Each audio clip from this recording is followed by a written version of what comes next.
Alright. Alright, hello. I think I'm live. So last night was crazy. A lot of shit happened. We gotta learn a lot about Asians and a lot about what they really were, who they were, what they did, the convocation, the Bureau of Architecture, and they learn how the creations came to be, how a lot of things came to be, what they would do, a whole bunch of stuff. At the end of the dungeon, we got to learn about Highlander's journey reflecting our own, like finding light in the deepest darkness, stuff like that. It's finding your hope to continue on. But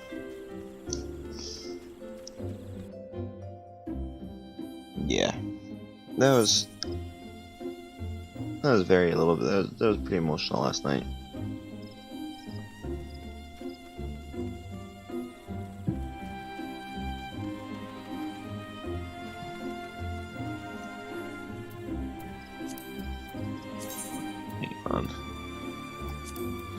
I don't like walking around in areas with this title going on, so I'm just gonna... Eliphoros. Sure. I don't know what that means, but let's do it. Yeah, I'm gonna look up the definition of Eliphoros. So yeah, last night was insane.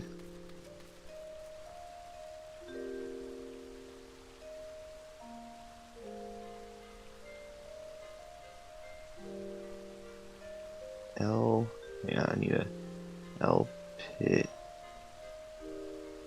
for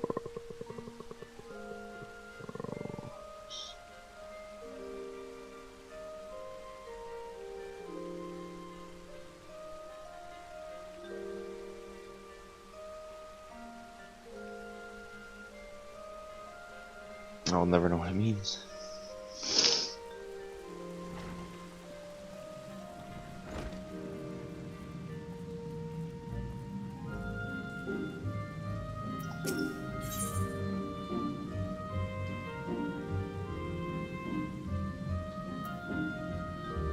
Wait, what?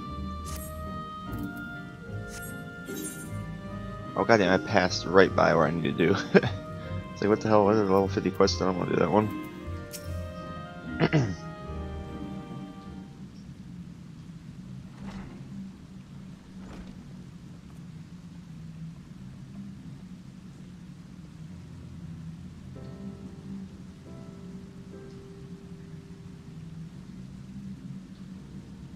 Elder Cease here. It fills my heart with joy to see you in better health.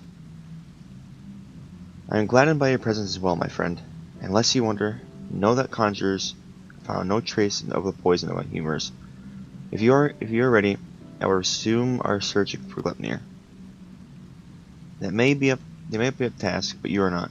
'Tis one thing to engage in conversation, quite another to go gallivanting about the Twelveswood, hunting blasphemy. I'm aware you are a conjurer of your surpassing skill. I would not presume to gainsay your judgment, but have my wounds not healed? Those visible to the naked eye, perhaps.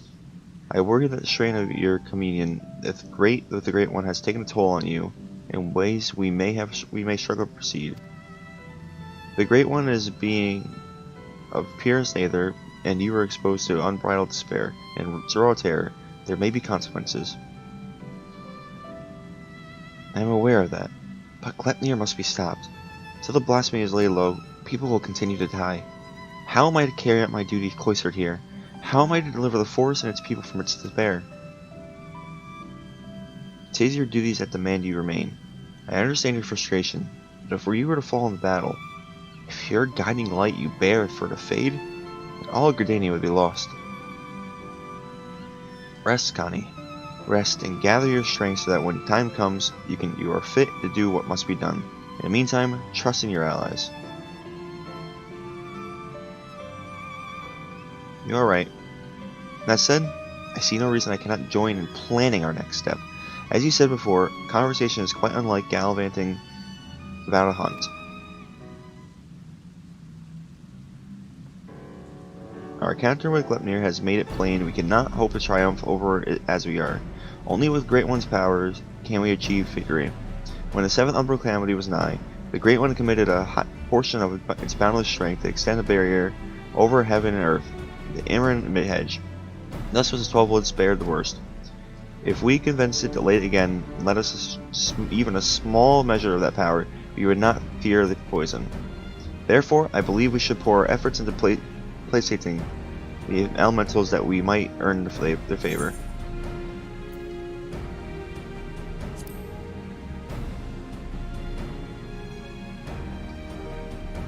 Indeed, we must find a way to assure the Great One of our good intentions, to remind it that we are late, that we labor for not of its destruction, but its salvation.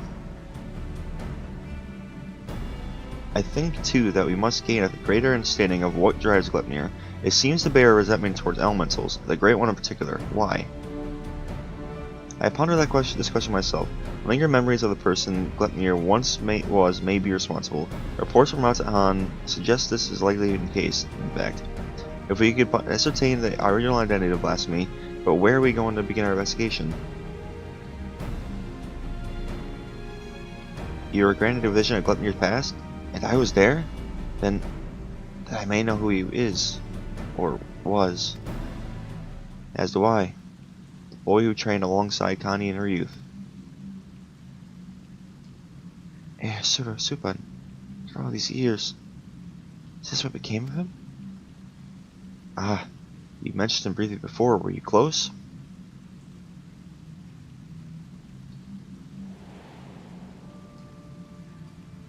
Asura was a Pajali, like me, but he never knew his own. But he never known his parents, and devoted himself wholly to his studies. He embraced the role the Force has bestowed upon him, and truth be told, he was a much better student than I ever was. A fair assessment.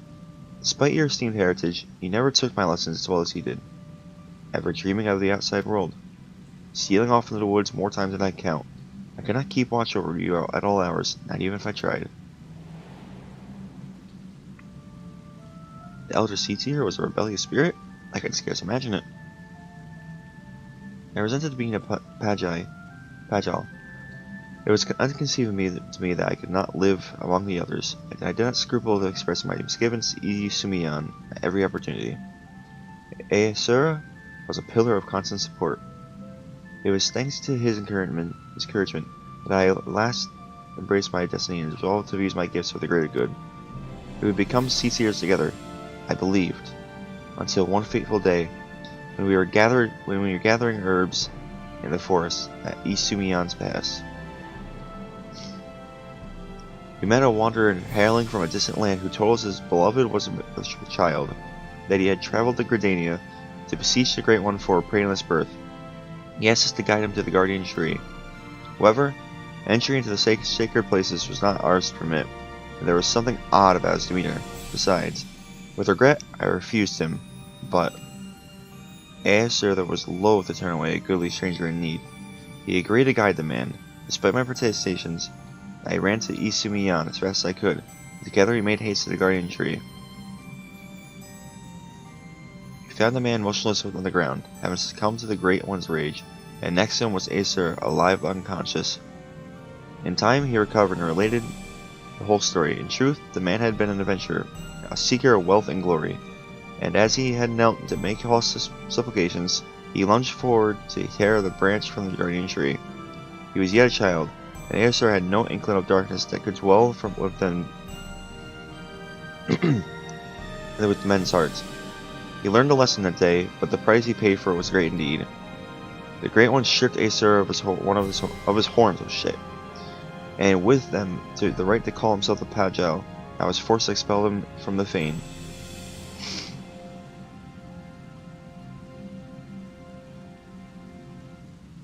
I never saw him again, nor heard a word of what had become of him, though, not for lack of trying. Despite his hardships, did he remain in Tweleswood all this time, I wonder? He dreamed of naught else but becoming a Seatier, of a life in service to the people in the forest. He knew the weight of the responsibility and was eager to bear it, but he was deprived of all that purpose by the very elementals he loved. And yet, he did not lose that to will to serve. I suspect, and instead resolved to watch over the disposal in his own way.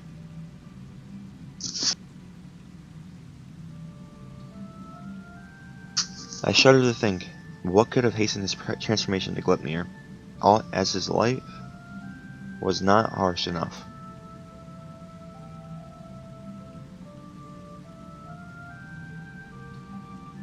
In our final conversation, Aesir confided to me that he would search for a means to calm the Great Wind's rage and earn absolution. To that end, he said that he would seek the counsel of the Mughals.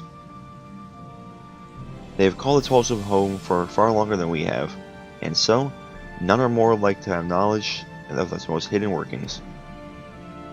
That comes as no surprise. You would not give up as so easy on the stream.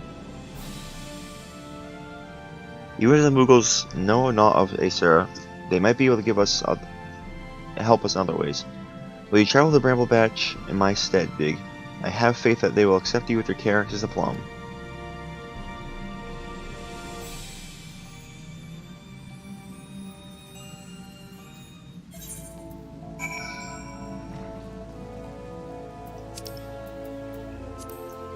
I am curious. I'm going to check on one thing, so I'll be right back. There's something I want to check. Because I didn't register Endwalker itself to my account yet, so I want to see if that did its own thing.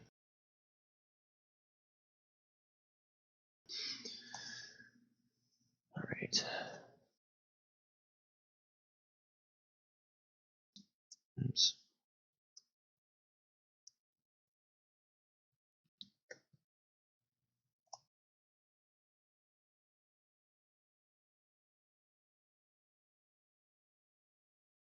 I just want to see. Because obviously it's not hindering anything, but...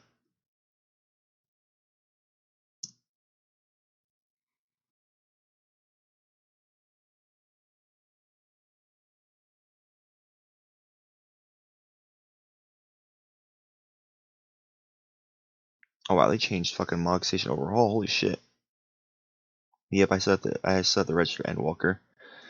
Alright, so here's what I'm gonna do. I'm just gonna exit Final Fantasy XIV real quick so I can register Endwalker.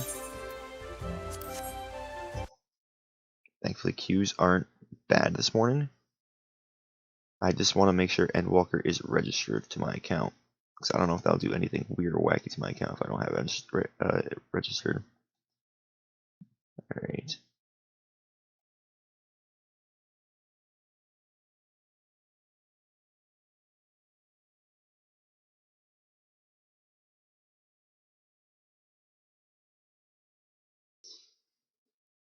Alright, let's get that.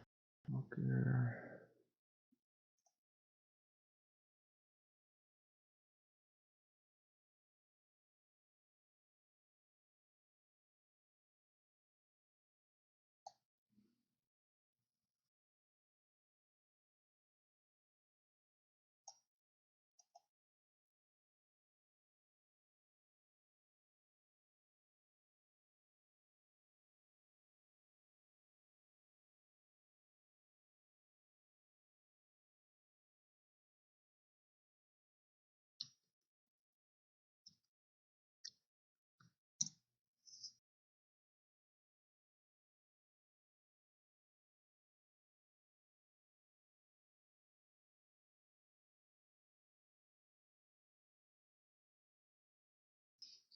Registration has been successfully completed. Okay.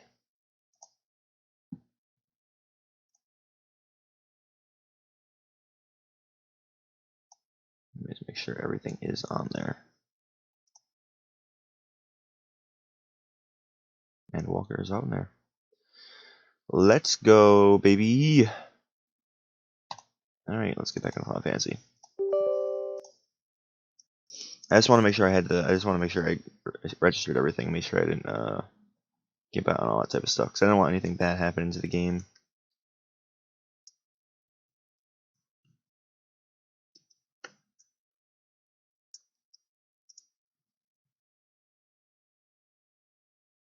God damn it, I typed my fucking password in.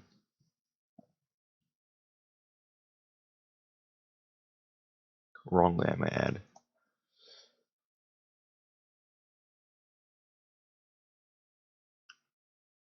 I should be an expert on my fucking password as fast as I can, since never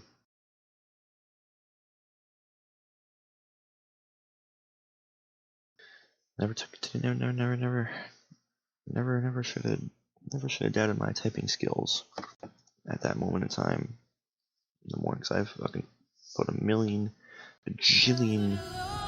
times typing for fucking shit in this damn game to get my password in as fast as I can with 202 errors.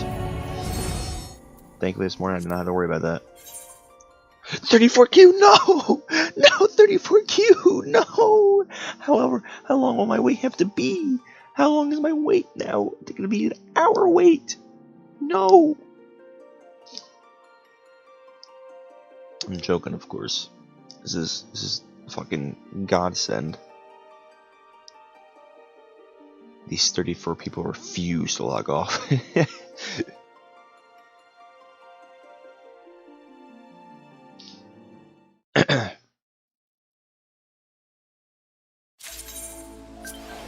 Alright. I got a special thing in my mailbox. Let us go receive it, because that's my Endwalker rewards, baby. It's over here, right? It's next to the amphitheater. Yep, alright, let's go to that.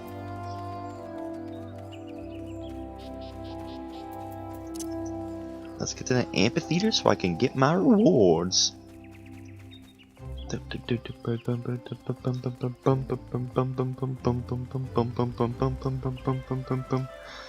like that you're still able to play with early access, because, you know, you are in stuff still. They can't just like say like, oh, well, you're kind of fucked now, baby. Maybe after a couple days it doesn't do it anymore, but I don't know.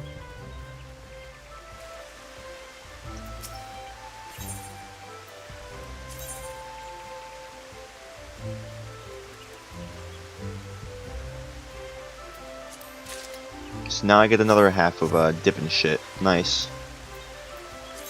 I get a Reaper's Arm too.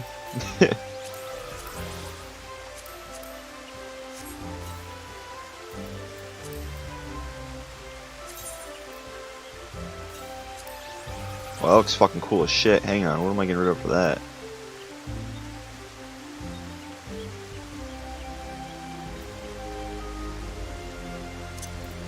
I'm sorry, Polar Bear.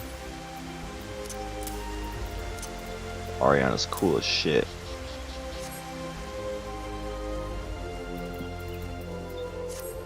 Alright, where am I going? Brown Patch.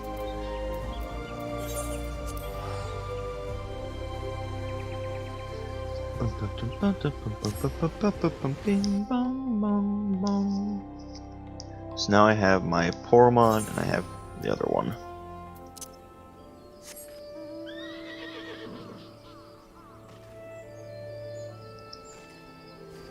That's pretty cool.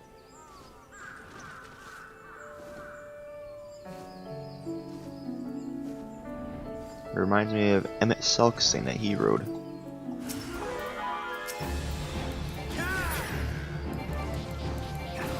Oh, what the fuck am I doing?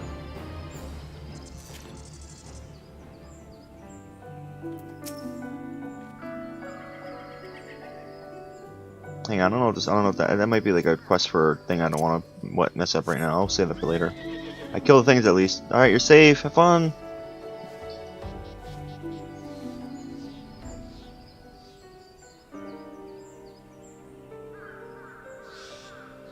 This thing is pretty fast as well, which I like. Oh, this thing is nice and fast. Holy shit.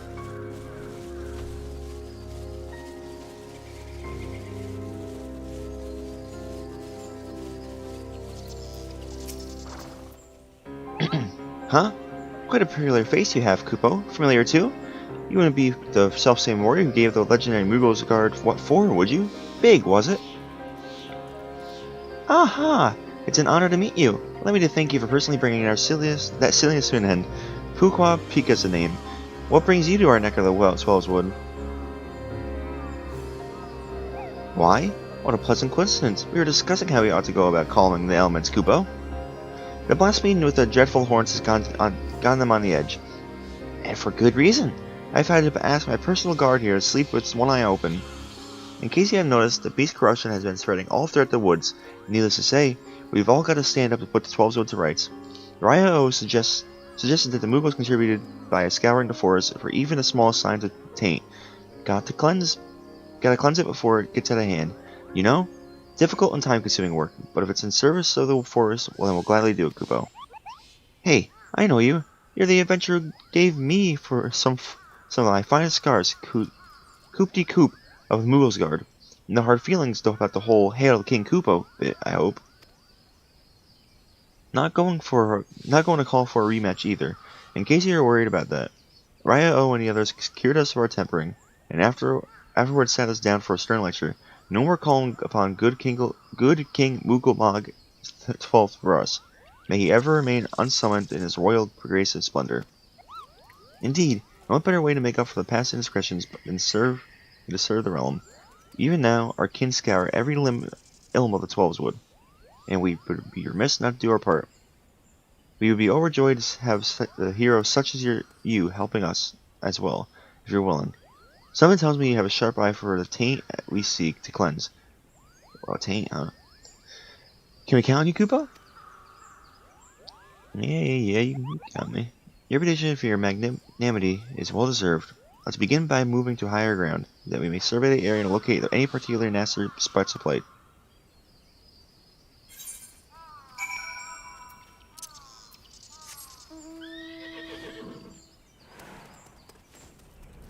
Now, I'm curious what the music for this mount is.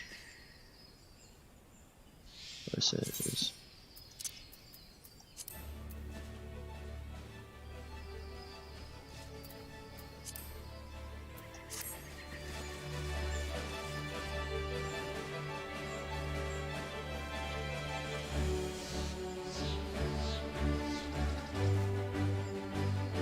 It's very nice music. Oh? You were to make your way up here after all. I was worried you'd be stuck. Apologies for leaving you behind, but it's so easy to forget that you kind of lack wings, Kupo. Now then, where is it?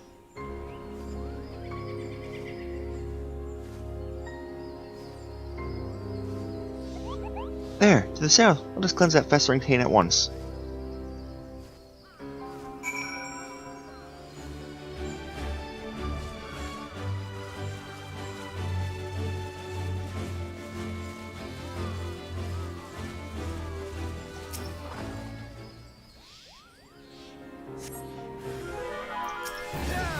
Level 88, oh my god. In the 12's wood by gods.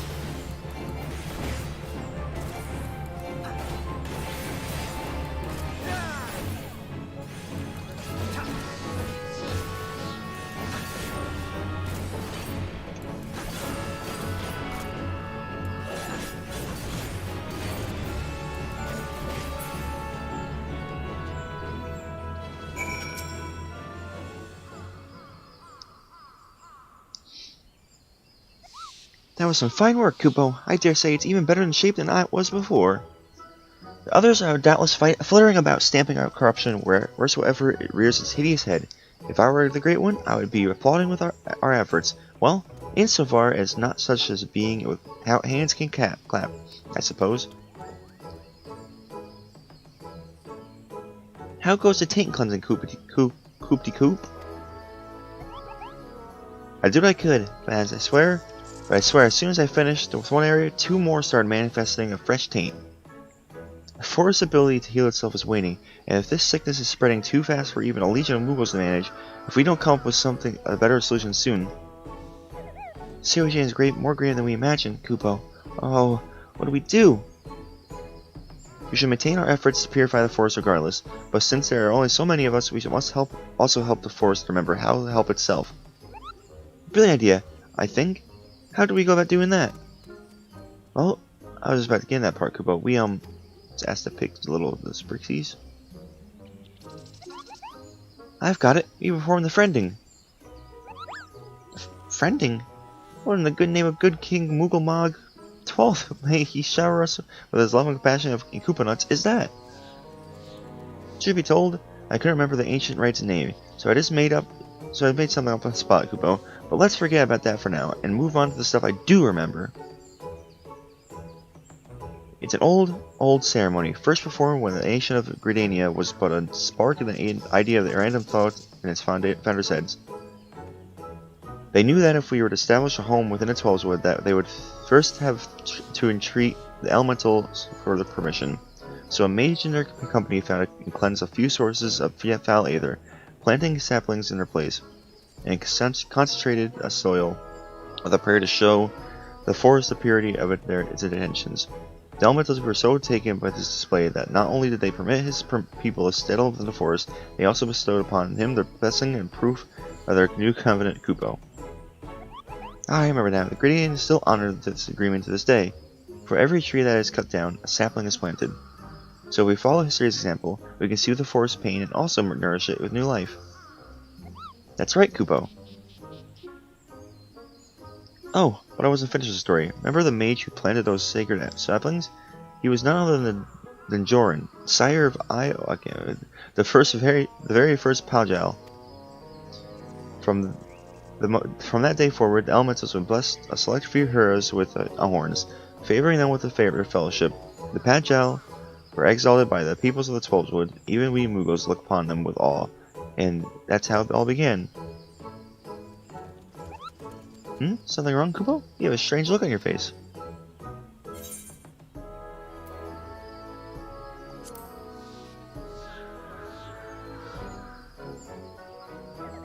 How dreadful, Kupo. But what exactly are you saying?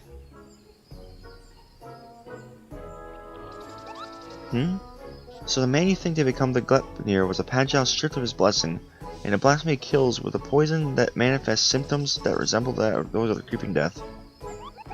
I feel sorry for Aesara. To let the elementals only be shunned by them, to be surrounded by the beauty of the Twelvewood and know that he was forever an outsider, all for a child's mistake. That despair could easily have caused him to turn, and this poison that preys upon those who bear the Twelvewood's blessing, the hearers, just like the creeping death once did, that'd be another manifestation of that despair. That would explain the elemental's unease. Kupo, we must redouble our efforts to plant saplings or they might never speak to us again. Indeed. Well, first things first, we must gather as many saplings as we can. Big, wait for us at Adder's Nest and make ready for a long and backbreaking day.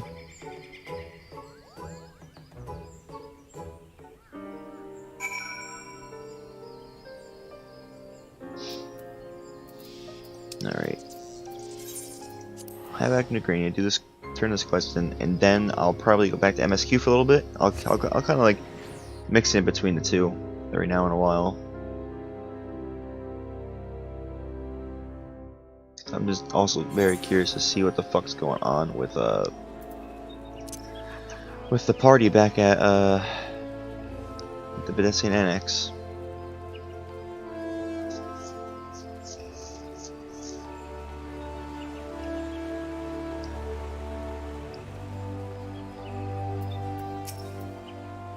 Welcome back, Big. Did the Moogles have any insight on our problems? A reenactment of a ceremony which laid the foundation of Grenadia. A fitting plan, given the gravity of the threat our nation now founds. As ever, there is much work to be done before we can even begin. While the Moogles help gather saplings, we shall continue to scour Tulsa for newbies that might be purged. Let us pray the Elder Caesar gains her strength quickly as well. For now, take rest, my friend. It is a rare indulgence these days, and one you've earned 1,000 times over. Oh wow, I got blocked from the quest anyway. I gotta wait till level 89. So that you know, that fits.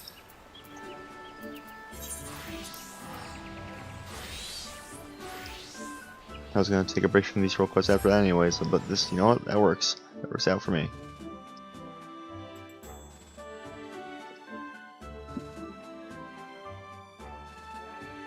Alright, back to old Shallan. Shallan, baby! Beautiful fucking city. Alright.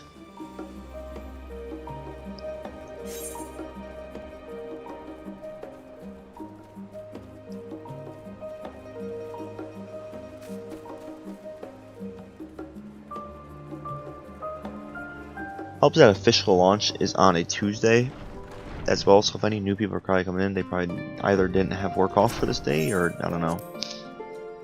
We're saved Q to spare anyway. Oh, that's Heaven's Burn.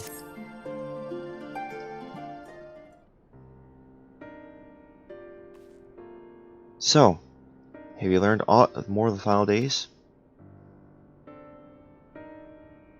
Then the journey was well worth the risk. No doubt your newfound knowledge will be a great boon to us all. Unfortunately, during your time on the First, events here have taken a turn for the worst. Scions are running themselves ragged trying to contain the spread of the blasphemies, but it's a losing battle. To try and ascertain the where and why of it, Alice and Alphino have been traveling all over. Of all regions they visited, Locos Aemonis is the one that was worst affected. Tancred, Estinian, and Graha took a detachment of allied soldiers there to offer aid and succor to those in need. But the province is vast. They only managed to visit a handful of coastal villages. It was an accomplishment worth celebrating, still, but a drop in the bucket at best.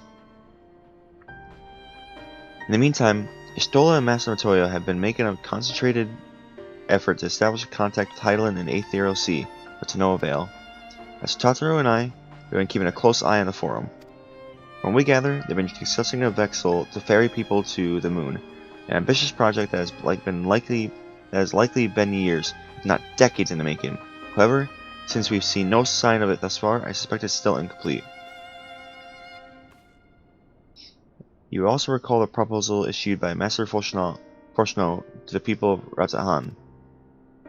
Following discussion, Reacher declared his support for the plan and urged those who wished to evacuate to accept the forum's invitation. So far, so good, but that's where things get a little strange. Apparently, the forum caught wind of the lunar teleporter in the Tower of Beville and decided to use it to deliver people to the moon instead of their mysterious ship. Therefore, to secure safe passage for the Hana's refugees to the tower, Alphino, Alizé, Estinian, and Graha traveled to Garlemald not long ago. Trouble is, the capital is hardly the safest place to begin with, and now the final dates have come to Garlemald. Shortly after our friends arrived, they were sent to rendezvous with Master Forshno. Then panic broke out, and our communications were severed. From what fragments we were able to make out, before the link shell went completely silent, we can only assume the phenomenon has spread to the capital. The others need you, Big. Please, you must help them. They're going back to Garlemald. Having you there will make all the difference, I'm sure of it. Camp Broken Glass is the first port of call, so you better start there. Hopefully Lucia will know where they are. There's no telling what you'll be able to walk into, so you had best take every possible precaution.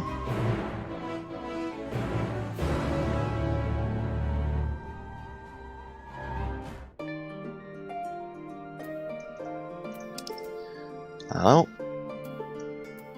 it's time to hear bad things going on here. What terrible things await us.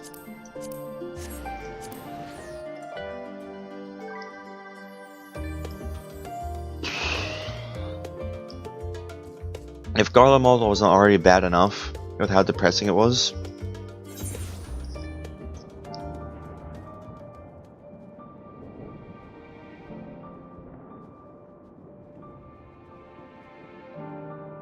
god damn.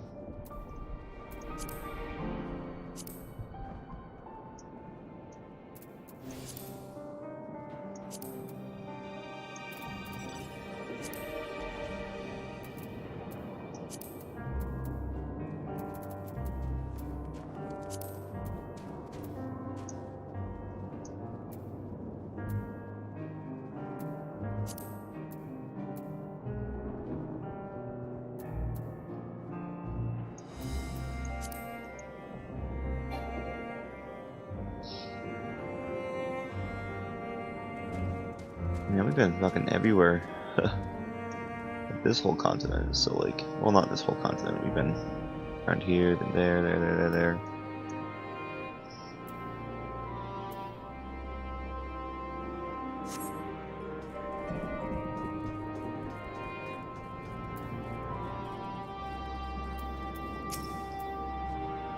Big, and not a moment too soon. The skies over Garlemald are ablaze, but it's events on the ground that concern me. As you will have heard, your fellow Scions have arrived ahead of you. We cut the customary greetings short after we received word from our troops on the magma of the glaciers that the Forum's airship had landed. It was then that the heavens began to burn. I dispatched your friends at once to ensure the refugees come to no harm. I would have you join them immediately. Additional support is en route, but we will discuss them later. I trust you are ready to depart? Yeah, I'm ready. Oh, god fucking damn it.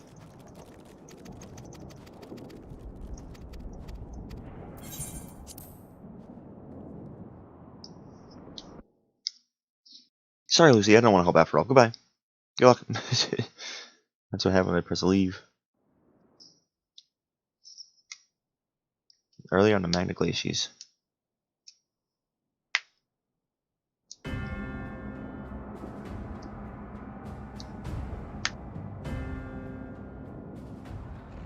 God damn.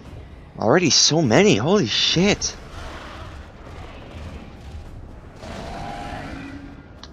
That one's new.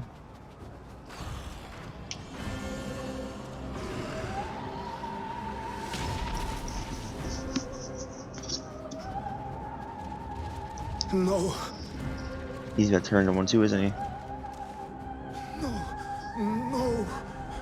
We were promised an escape. Not the same doom we fled. Oh. Oh god. I shall not meet my final days here in this blasted waste. Calm yourselves. Your panic is our greatest enemy. Come, we must build a line of defense.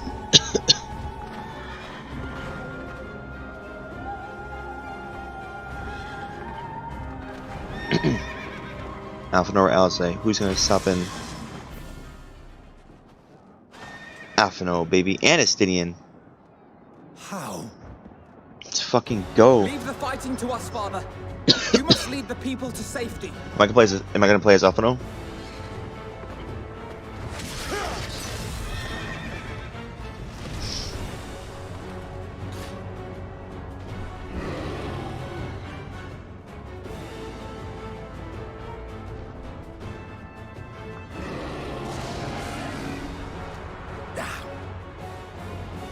I can handle this pair.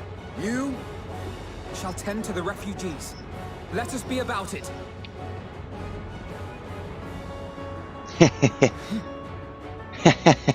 As you wish, my little lord.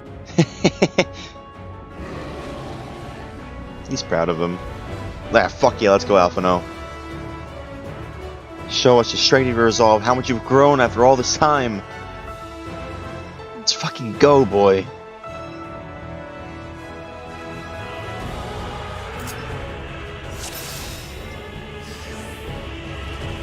Alright. I'll command the beast's attention. See to the wounded.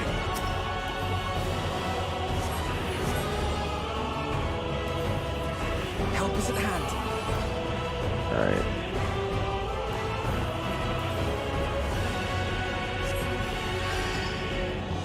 Jesus Christ, how that person's already going down so much. Have you heard diagnosis? God damn it.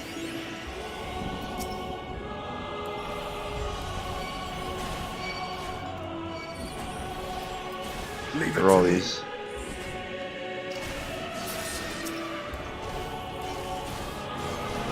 I have to find out how to play fucking this class now.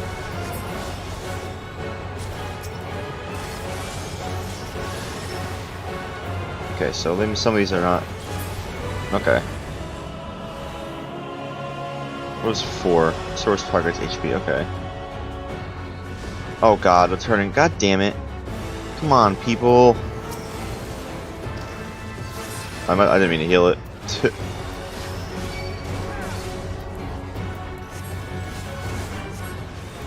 Those who can stand, come with me.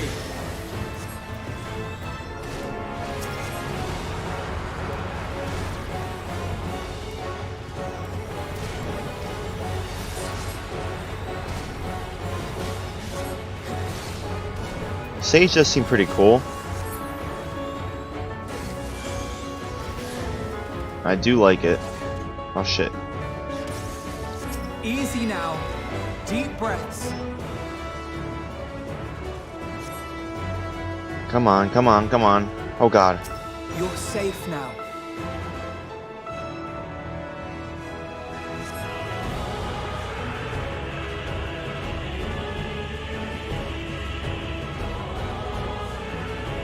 Worry not for the refugees, but for yourself.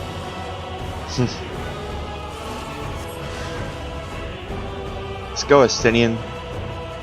Let's fuck up whatever this is coming after. Whoa!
Oh my god.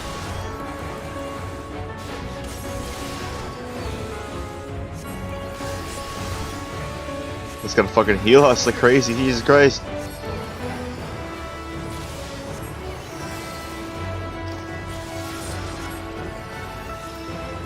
Ah, shit.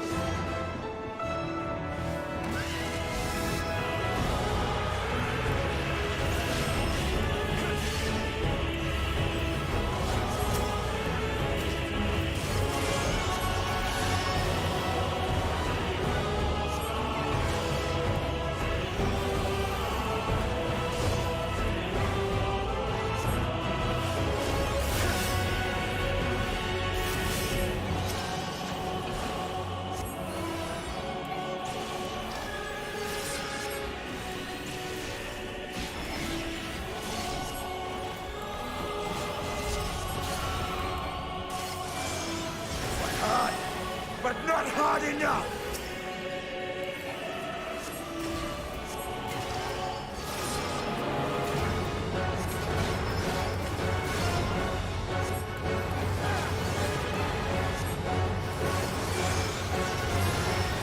Oh my god, I gotta keep fucking heal the shit out of him.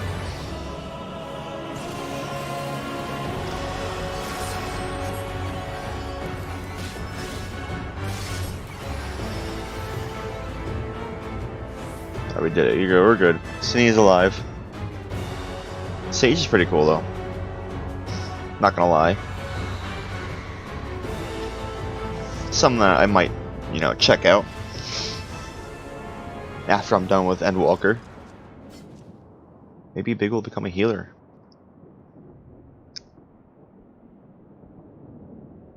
Help! Someone, please! What? Oh god, what the hell is that?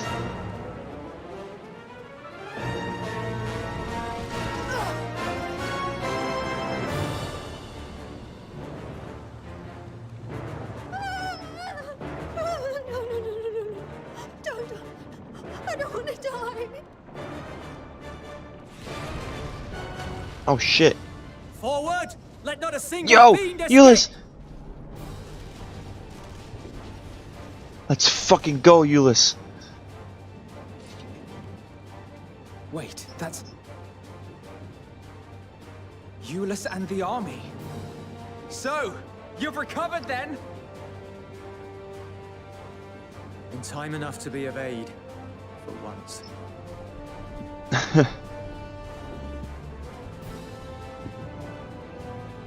We can speak of it more later. For now, we must fight! To repay your salvation in kind, or with better! Let's fucking go, For Euless. Garlemald has her pride! Or Gunblade Brothers.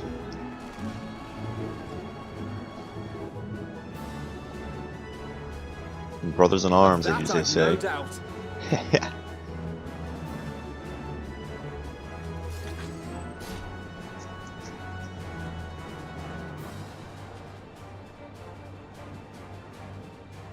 Watching his boy. Gods, of all possible saviors, the Imperial Army. They don't want to lose their lives. They don't want to give up their lives here. Oh, Alzegra! Look how much your kid's grown, Portionell. I had hoped to take all of them down at once. Think a withdrawal might be in order? Oh, sod that. You know who would never abandon these people to their fate. To be devoured by their former friends. That'd be beyond cruel.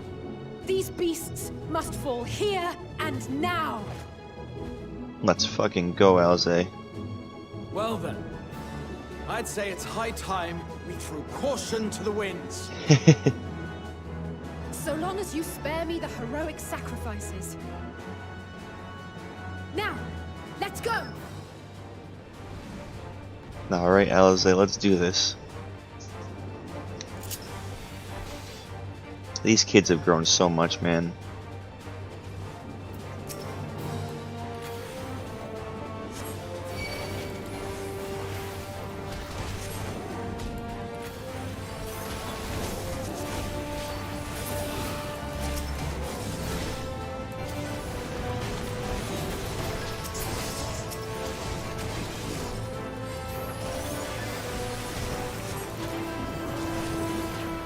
Okay, that's pretty cool.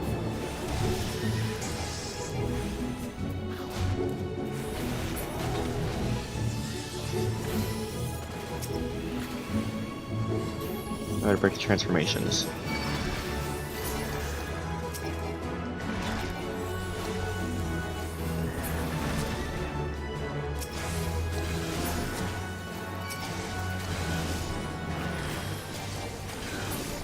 Just gonna keep walking on like this, I guess.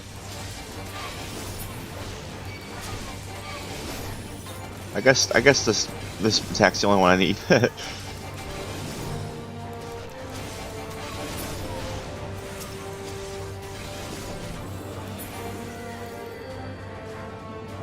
Oh, we got one of these guys coming in. Oh my god. Badass, Graha.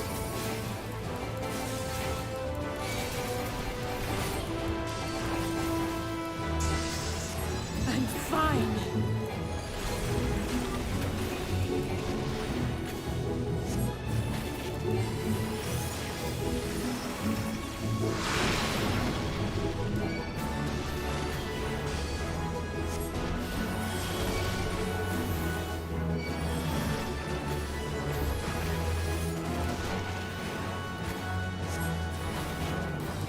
Where the meteor's at. Whoa!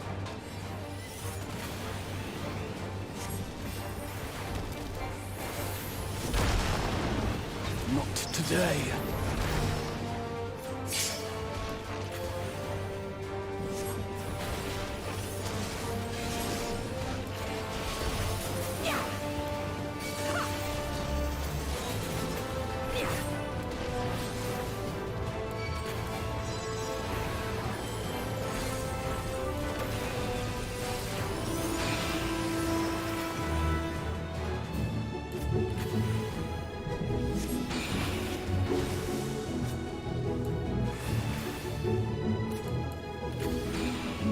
We got this together, Graha.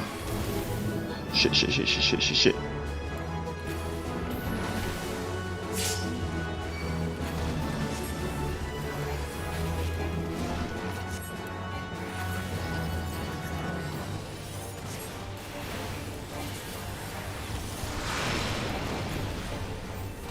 I'm not done yet.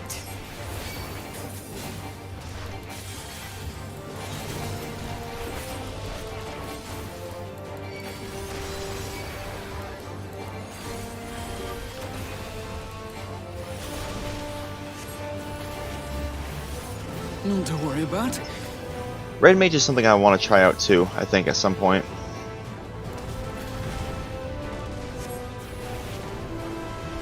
The air crackles with energy. Find cover!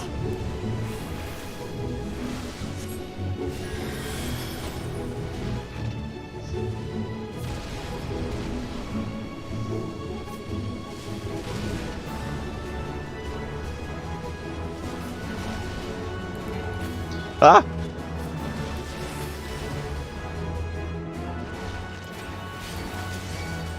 Oops, I fucked that up. As they say, turnabout's fair play. Let's fuck it up, baby.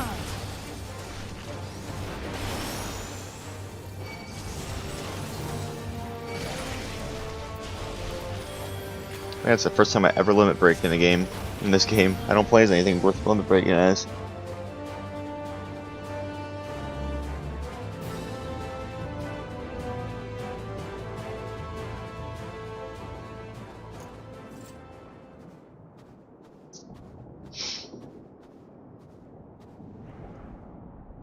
There's not the barest trace of ether.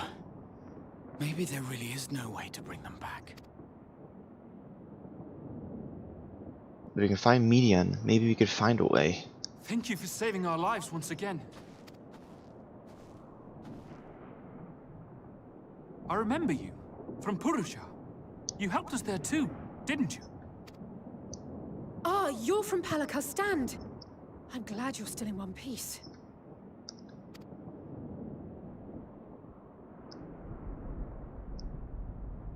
Or you will be, once I see to that injury of yours.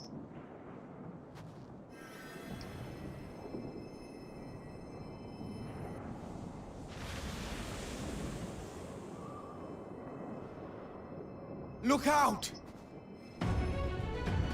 Oh no, another one.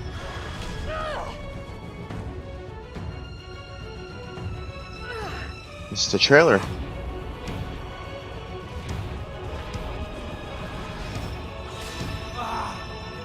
Except it was Grahan's head. Get out of here! Quickly!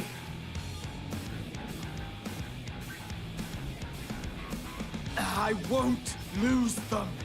Not a one. This will be a brighter future. Oh, I won't let a madman's apocalypse ruin everything we've fought to achieve. oh. Let's fucking go, Graha.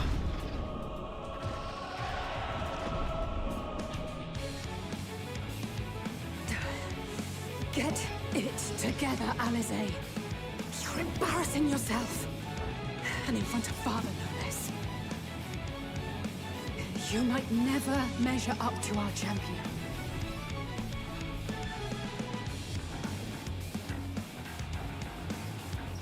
But we ask too much of him as it is. Oh. You mustn't let our sword in the darkness fight alone. Hey.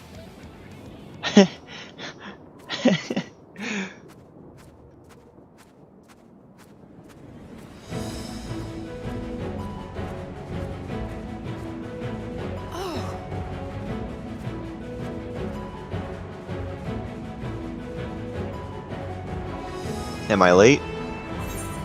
I'm back. Done all my ass since. Especially when I never quit project. I'm giving her fucking words of encouragement. No. I can look after myself, you know.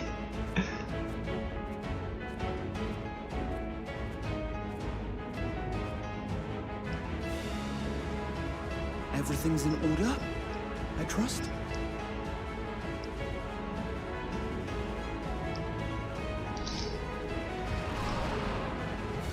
Yeah, let's fuck them up, boys I've had enough of this. and rabble. gal. Come on!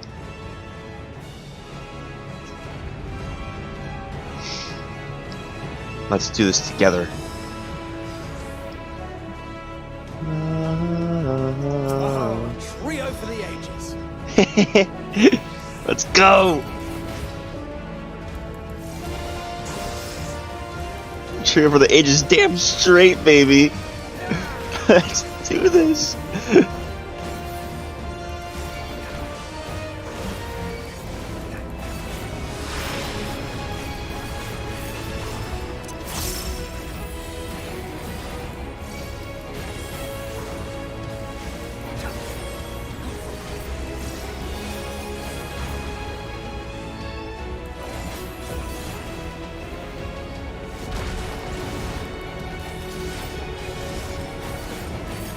beginning.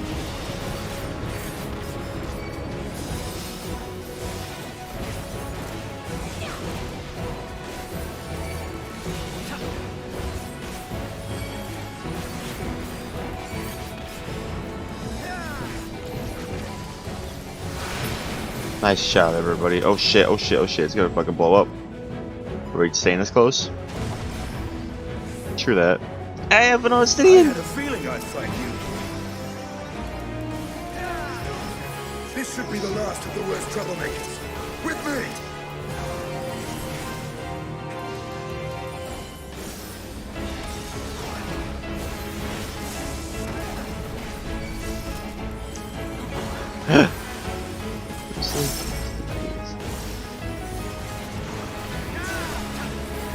I'm so glad to be fighting alongside my friends.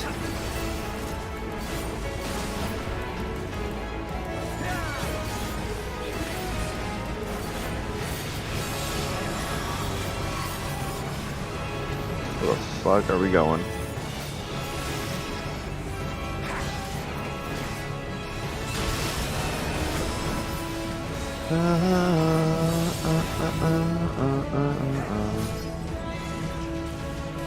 On your feet.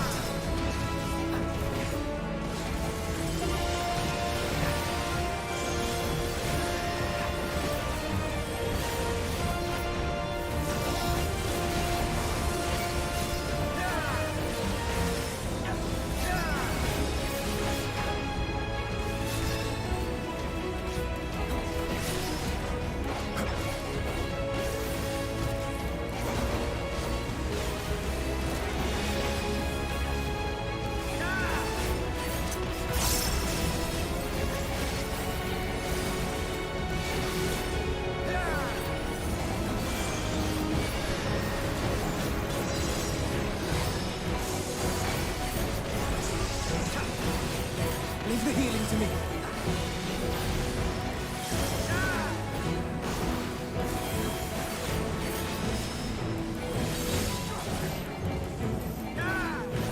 Oh shit, oh shit, oh shit. Alpha, no! Ah!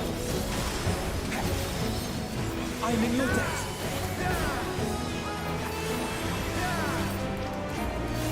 Can't see behind us. There's a big fucking monster.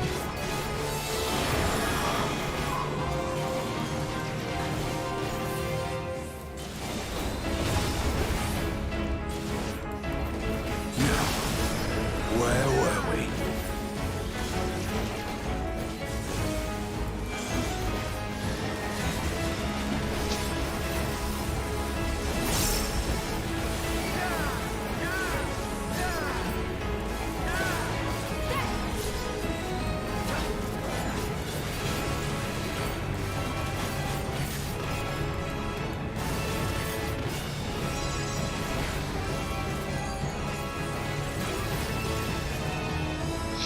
Let's fucking go.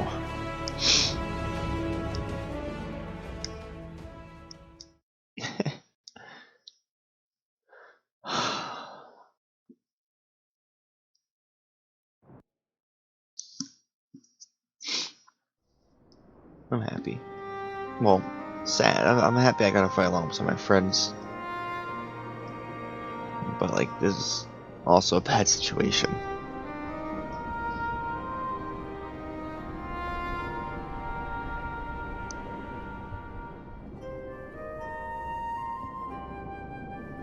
To think the Empire would be protecting You must everyone. board without delay. The ship will depart ere long. Your offer to host us in Charlian is most appreciated. But will the final days not soon fall upon it as well? Your hesitation is not unwarranted. The satrap entrusted me with your lives, yet I have failed your comrades. Nor are you wrong to fear that this corruption will continue to spread. I cannot promise you complete safety, even in my homeland.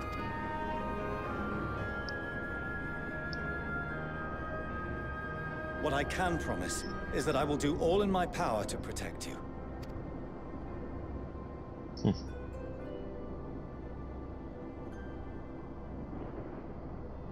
That power is not inconsiderable.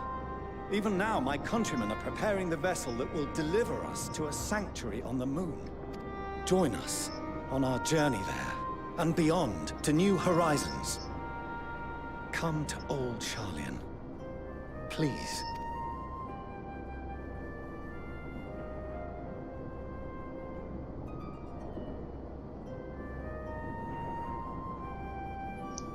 We would be fools to refuse such a generous offer made in earnest.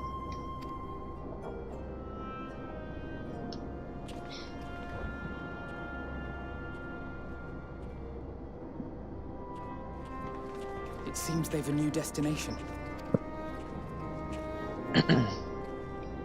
The people of Radzat-Han have known too much suffering. The march to Garlemald will only bring them more. I quite agree. Fortunately, they have you to look after them. Yes. Well.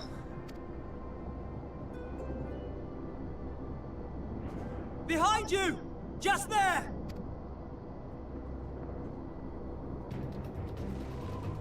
Oh God.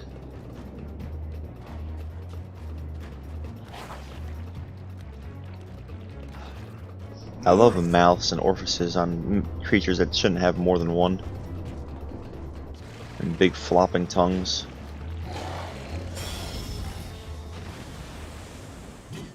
Oh shit. What? Xenos? I knew he had to show up sooner or later, but what? Xenos! Here! I will not let this world come to ruin before I have to have a chance to fight my friend here. Hurry to the airship.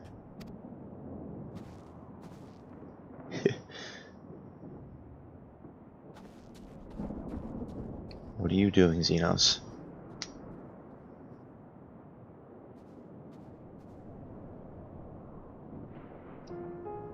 Why have you come? A heretofore unseen beast. 'Twas ripe for the slaying. Poor sport, alas. Unfit to temper my blade. Oh, for the love of... You cannot still be on about a rematch. That is and has ever been my sole concern.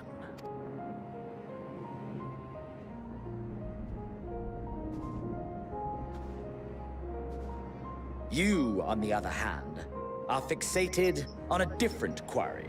Your passion pales before mine. Yet neither hate nor despair seems sufficient to recapture your misdirected bloodlust.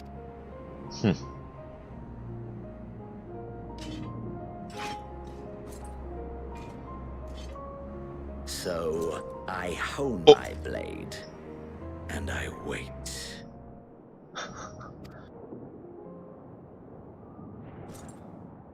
That's it. That's all you care about. It is. That's just who he is. He's not right in the head, man. Garlemald is in ruins. Our homeland, the nation you rule, is as good as gone. Along with so many of its people. Not just soldiers like us. Not only those who fought and killed for power and duty. Innocent civilians. Murdered by their own flesh and blood. Lost and confused as they breathed their last. While we who survived with our lives and minds intact were left to freeze to death. The Eorzeans tell me all this was your doing! You slaughtered your countrymen! You did! For what? For nothing, in the end. So much wasted effort. Jesus.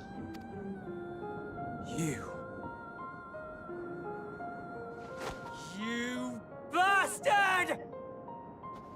For your own sake, Eulus, you must control your anger. It will serve no one should it consume you and see you transformed.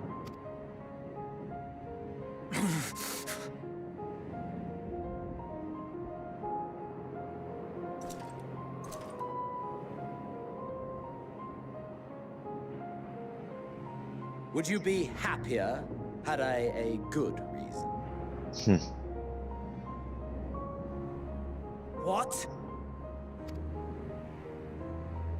If my motives met with your approval, would you no longer resent the outcome? If so, then perhaps a beast's skin would suit you better. Oh.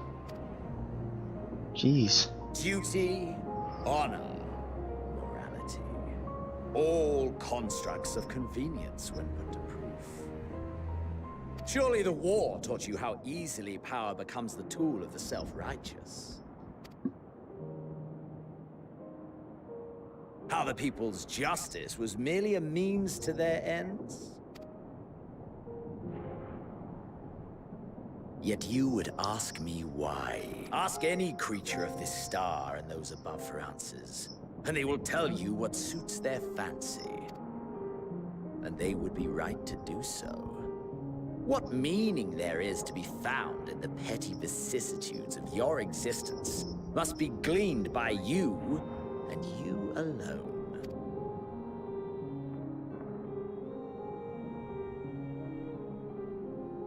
Should you seek it in battle in the fruitless pursuit of my demise, then come.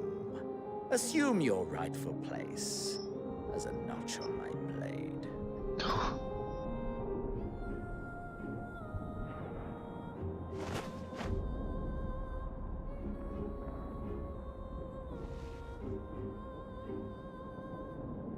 You are a blight on the Garlean race, and there would be no more satisfying way to expunge it than by beating you to death. But I will not be party to another tragedy. I refuse to lose anyone else because of you. So go. Go! And may we never suffer your madness again!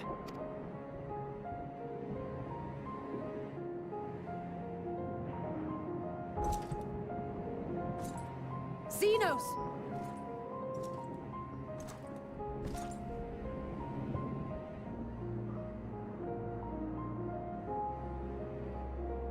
Perhaps you found meaning in living this way. I cannot deny you found strength. Yet if you only pursue your hedonistic pleasures and pay no heed to the plight of others, then no one will give you the time of day. You will never get what you want, not even the battle you pine for so dearly. You'll be alone for an eternity, and you'll deserve every agonizing second of it.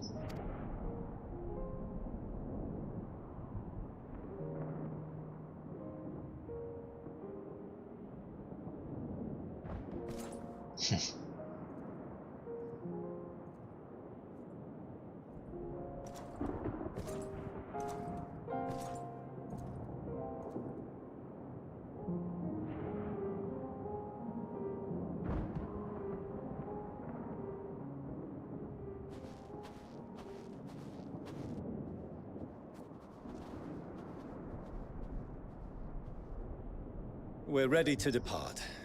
The refugee ships will be leaving shortly, but I've asked mine to remain for the time being. There's room enough for you to join me on it, if you wish.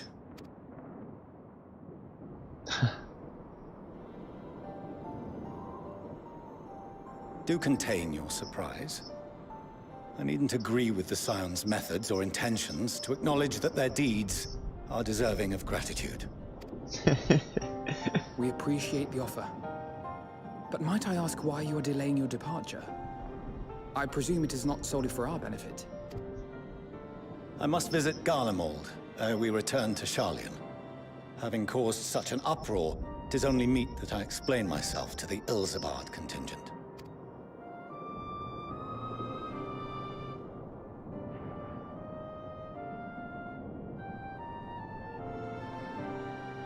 Allow us to accompany you then. We should be glad to facilitate, given our familiarity with all concerned. If you would like to join as well, Eulus, we can speak of recent events on the way.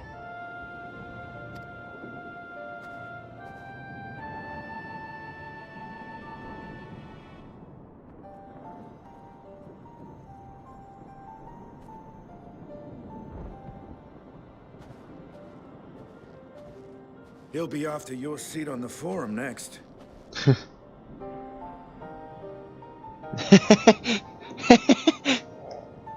His fucking eyes.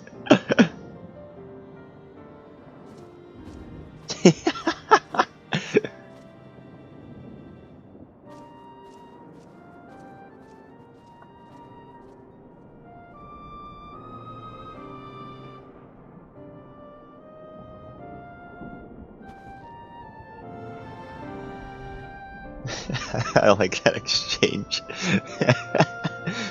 One father to another father, because they're both fathers of Alphino and Alize.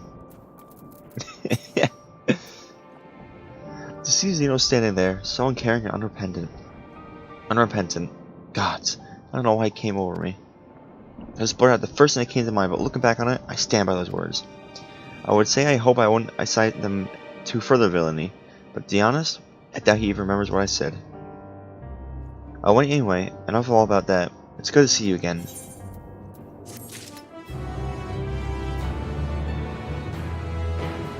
Oh god, what's happened?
No major injuries then. Good. I briefed the recovered soldiers and sent them on their way as quickly as I could, but nevertheless feared they would not make it in time.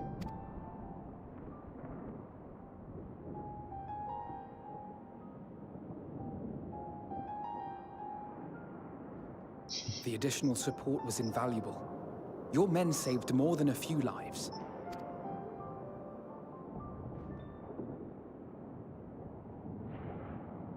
Though not all, I regret to say.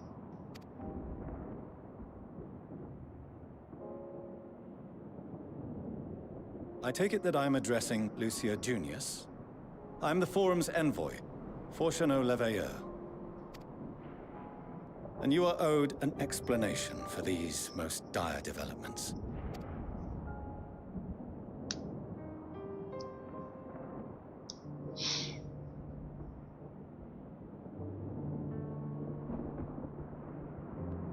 Another trial wrought by the final days.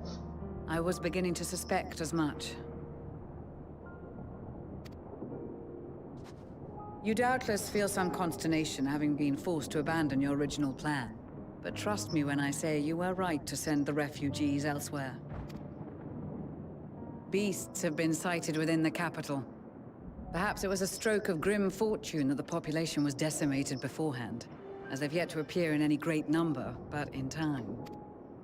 In any case, Maxima leads the remainder of the contingent in an effort to cull the creatures and evacuate the populace as we speak.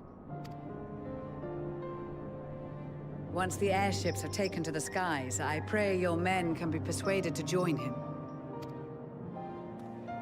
You'll permit us to retain our weapons?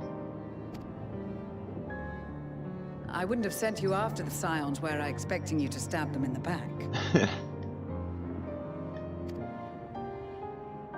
And I, for one, would not consider past transgressions more relevant than future contributions. Regardless of the circumstances that saw us at odds before, we need men of courage now, more than ever. It's not like you're ever a bad guy. You just had a lot of hatred, a lot of fucking misplaced hatred of that. It's just, you're rightfully upset about a lot of things. It's just, yourself over, my man. We swore to defend Garlemald, and so we shall.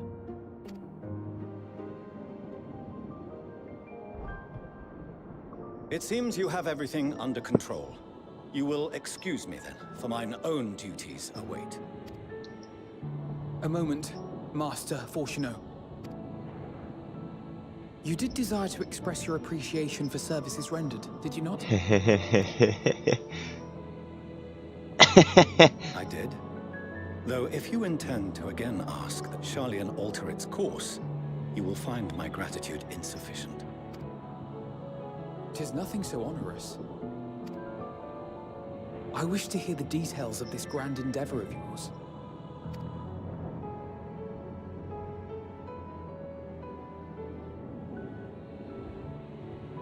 Do you swear to listen and to learn, and not to embark upon some scheme to impede us? I swear.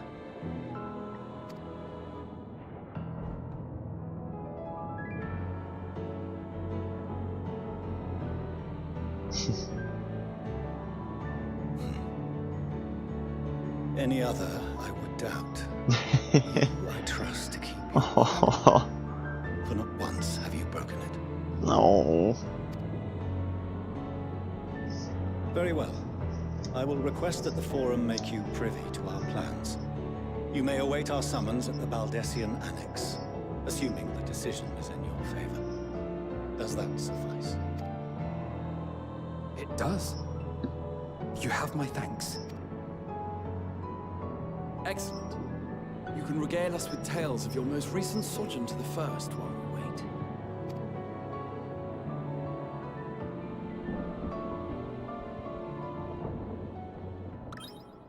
Oh. Did you hear something just now?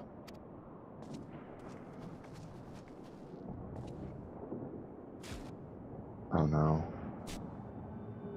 Oh, what the hell?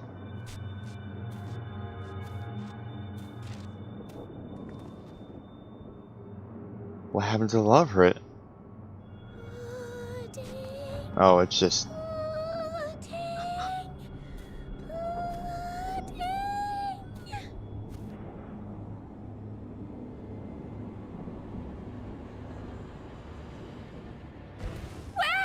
Where is this star's blasted pudding?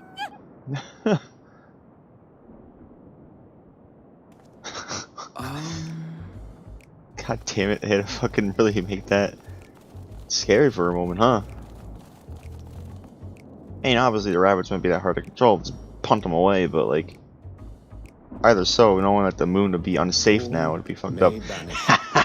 Even the darkest night. And to this bitter clime bring warmth and comfort. The fucking leader of bunnies. Orange. 'Tis heartening to see such an assembly upon my return. I thought often of you whilst I looked down upon our star's brilliance from the moon above. Yes, but what are you doing here? And dressed like that? Aren't you cold? Verily, I fear for my health should I proceed to expound upon our purpose He's ere shaking. I procure more suitable garments. Allow me to summarize. We're here because none of you lot are up there. Nor has anyone deigned to send word about any changes in the plans. It's rude, is what it is.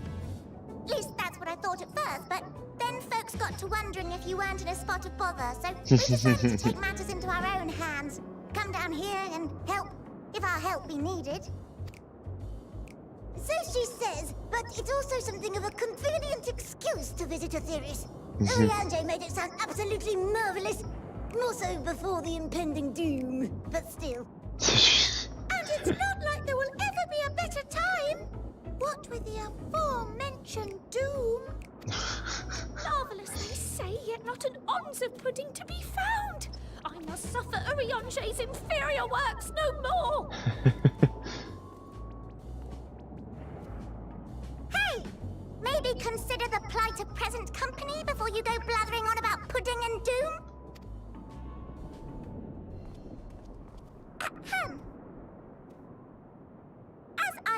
asking. Should you require any assistance with whatever, we are at your disposal. We were born from Heidelin's love for the lives of this star, so naturally we would much prefer to see them continue. Twiddling our thumbs up on the moon is hardly conducive to that, though, is it? Not when you've all got such precious thoughts and feelings and hopes for the future deserving of more active preservation.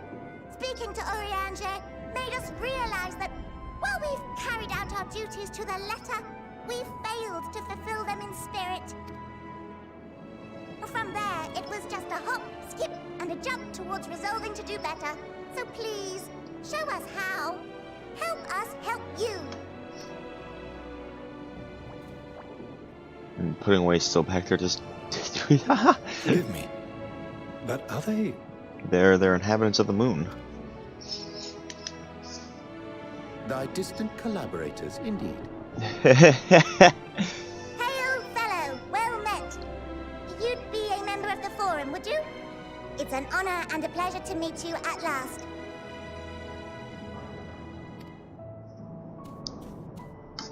I'm Livingway, Heidelin's right paw. That last bit is very important. As I know, if I may humbly say so myself. I bid you welcome to our star, Livingway. On behalf of the Forum, I thank you for traveling such a distance to meet us. As you have surmised, preparations for the Exodus have not proceeded as smoothly as we had hoped. I should be happy to personally escort you to our headquarters in Charlian, where you may advise us as you deem fit.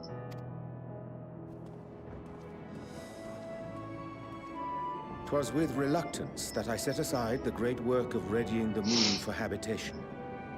Be assured that I did so only after the Loperids made plain their earnest desire to come hither, and I myself felt a growing certainty that their contributions here would prove invaluable.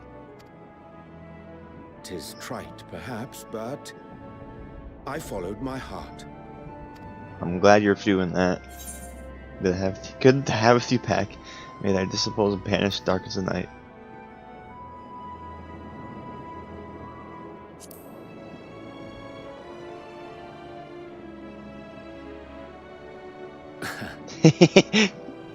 I am no esteemed philosopher of Eld. Nevertheless, 'tis my hope that what little knowledge I shared shall serve them well, and perchance help save us all. I love him. Will thou Such a good attend us guy. at the Forum and lend thine own wisdom?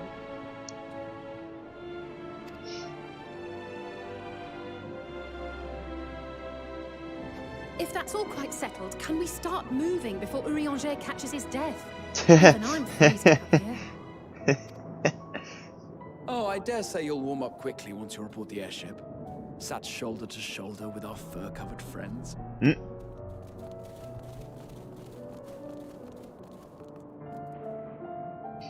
They're really funny if Urianger walked up like that with them all huddling onto him to keep him warmed up.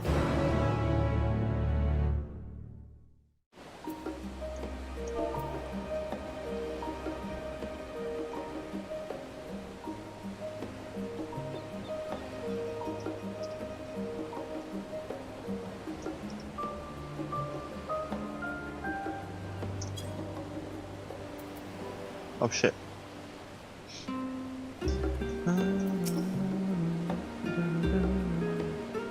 Nope, Skyseeing live, huh? So it is you. Please make your acquaintance at Ballard's Line. Read the ingredients.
I dare say Master Fortunal was not as nonplussed as we had to have learned the identity of Hydaelyn's lunar custodians.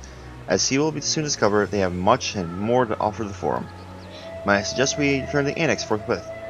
We have yet time to discuss thy recent adventures ere we summon to Rashtra.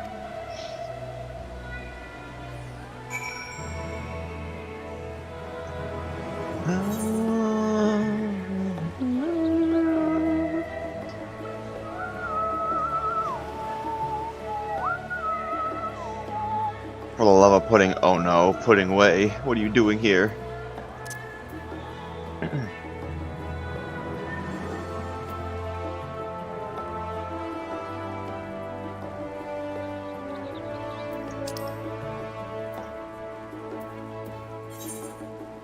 So we are on level 88.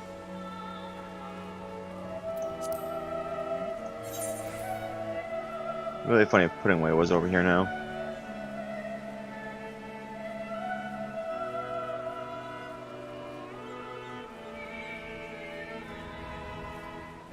What experience does it give?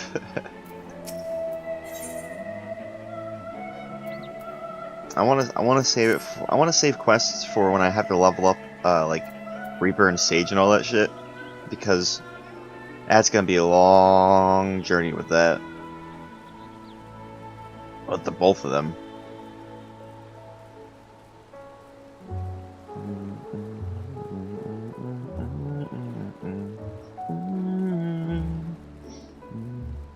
You know, one thing I'm very surprised about we're not seeing at all in this expansion so far is Arnvold and Fordola. I thought they were gonna come at some point, but I guess they know they're, well, Fordola is not very popular.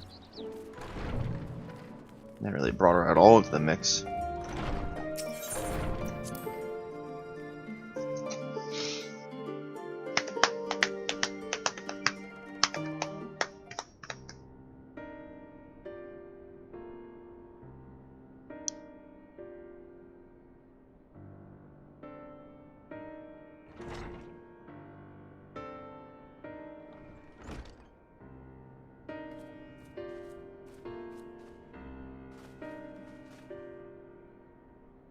Not that I'm complaining, Ariage, but I wasn't expecting to see you quite so soon.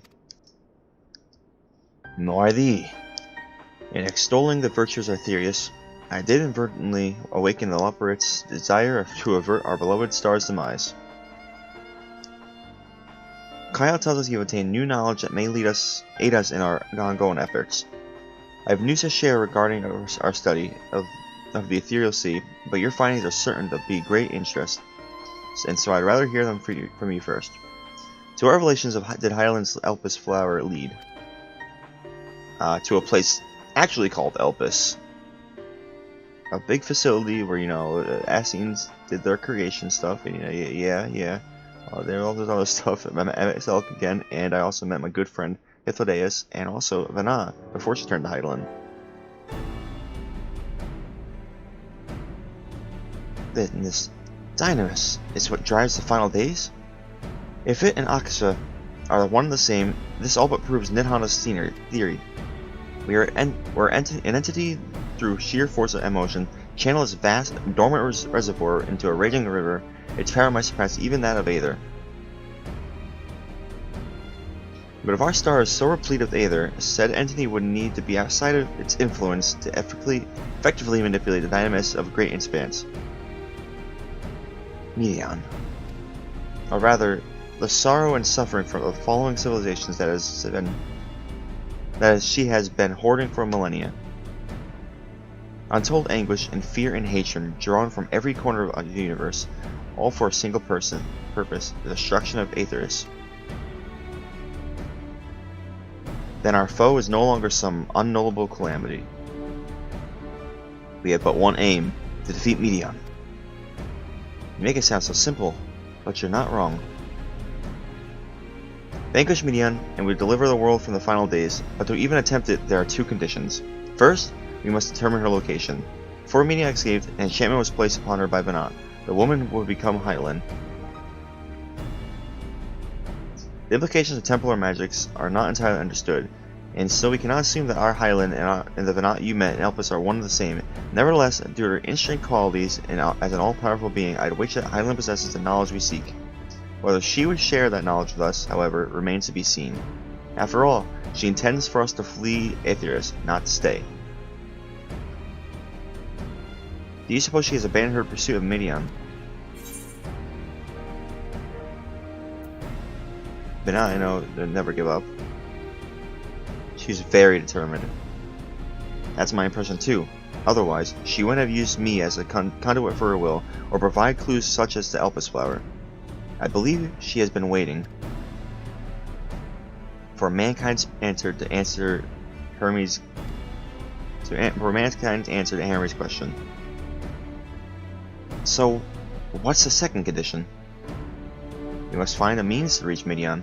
We're gonna use the Forum's fucking ship. We're gonna use the Forum ship. We're gonna use the Forum ship. I'm calling it right now.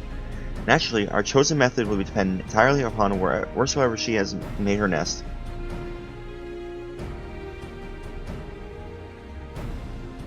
Then communing with Hydaelyn must be necessity come first. Did you and Master Matoya have any luck in your investigation into the Ethereal Sea? Sadly not. Though we enlisted the help of our involved in other Echo-based allies. Did they not even say Ferdala's name? We couldn't detect so much as a whisper from Hydaelyn, even from within an anti-tower. Master Matoya is of the opinion that in the years since abandoning it, the Forum has found some other method of receiving instructions from Hydaelyn.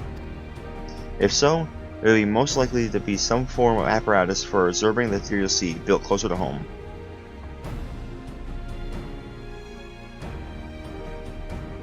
Sorry to interrupt. We just heard word from the Forum. Your presence required in Narastra, where they intend to discuss the Great Exodus. Then Father was able to persuade them. They're finally taking us seriously. Let's hear what they have to say. Let's get this shit going, baby. Alright. Before I continue, I'm just gonna get up, stretch, and get something to eat real quickly. I'll BRB, baby.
I am back.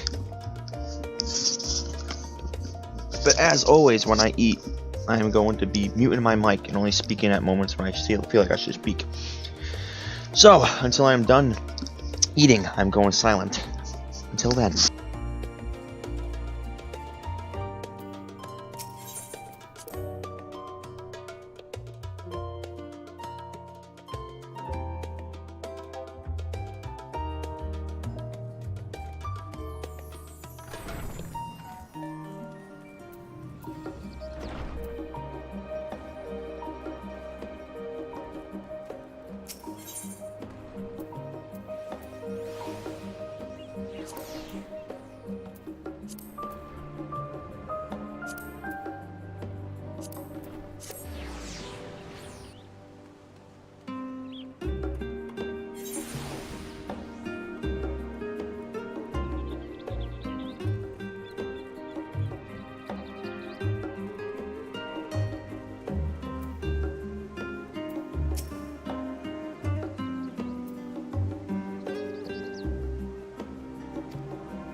There is a matter I wish to raise with you before we enter. We are here to listen and to learn. But if the Forum's plans are more or less what I expect, then I should like to make a proposal that will serve our ends. By your leave, of course.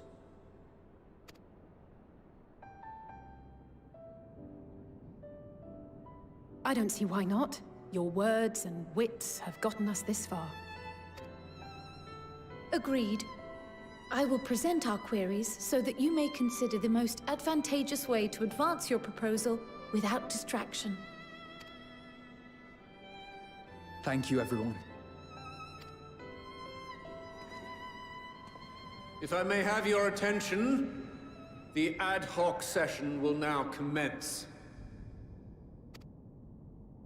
The purpose of today's assembly is to brief the Scions of the Seventh Dawn, at their request, on the Great Exodus. You may enter.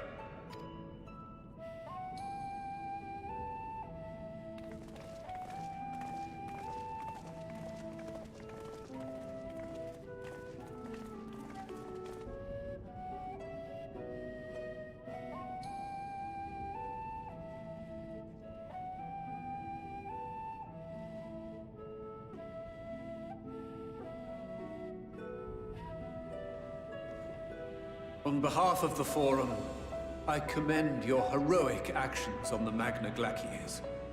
We shall not soon forget your service to us, and the people of Radzard. The Satrap, whom we have informed of the refugees' new arrangements, sings your praises as well. As an expression of our gratitude, we will endeavor to answer your questions as fully and openly as we are able. Then let us begin. First, it is the Forum's objective to ferry the life and knowledge of this star to the moon. Am I correct? You are. It is for this purpose that Sharlayan has labored these many long years. We have collected biological samples and scientific records from across the star. When the time comes, they will be moved from their places in Labyrinthos and Numenon and conveyed to safety. Once that critical task has been accomplished, we will begin transporting the Sharlayan citizenry, which has been categorized into groups. The earliest arrivals are to ensure hospitable environs for those who come after. Following our people, we will send those of other nations in turn, beginning with our allies. Radzat Han was foremost among these. But since the final days have already come to Thavnair, we saw fit to include the refugees with earlier groupings. An ambitious plan. You have accounted for the safety of all nations and tribes, then? As many as we can. And how, pray tell, do you decide who to leave behind? To journey beyond the sky is an unprecedented and immeasurably difficult endeavor. Introducing sources of inevitable conflict would condemn all to certain death.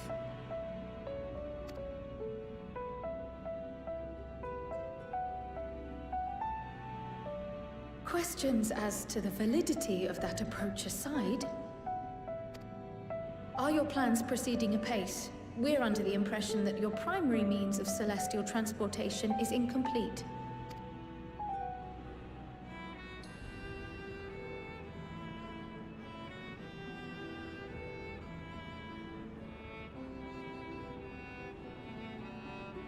If only in that it does not meet our optimal parameters, that is correct. This Ark, as some have taken to calling it, is fully operational and could be launched even today. However, the final days have progressed more quickly than we anticipated. At present, the ship is incapable of attaining speeds sufficient to meet our evacuation targets. Should we put the vessel into service, as it is now, we will be unable to travel to the moon and back quickly enough to complete the necessary number of trips. Precious lives and knowledge will be lost. Seven hells. Is there anything to be done? The ether burner, the primary means of propulsion once the craft is in the space between stars, is undergoing testing to determine whether it can be made more efficient. Though cargo is being loaded for the initial phase of the Exodus, we are prepared to continue our experimentation up to the day before launch, should it prove necessary.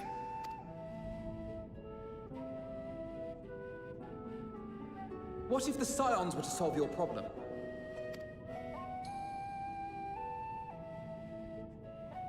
We shall help devise a means to improve the ether burner's efficiency, on 2 conditions. If we succeed, you must allow us to meet with Hydaelyn.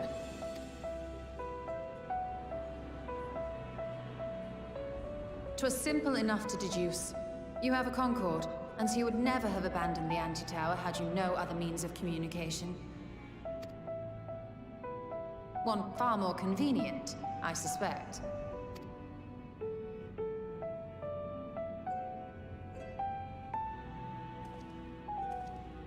The second condition, also to be met upon our success, is that we be permitted to propose another use for your Ark.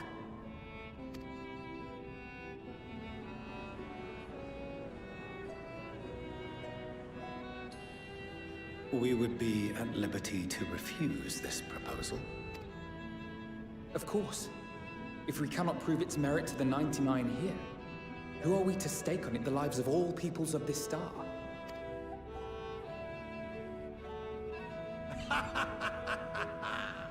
Delightful as always, I'm back. Master Alfino. I like him so much. Oh, we couldn't have asked for a finer plan. Allow us to solve this complex engineering problem of which we were entirely unaware until moments ago. What could possibly go wrong? The satire writes itself.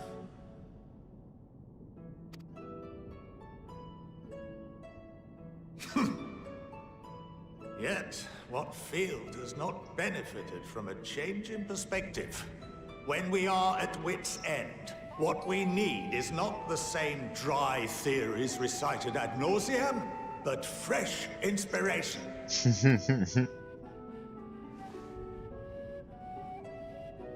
I, for one, have faith in my erstwhile students to provide it, and I find their terms to be perfectly acceptable.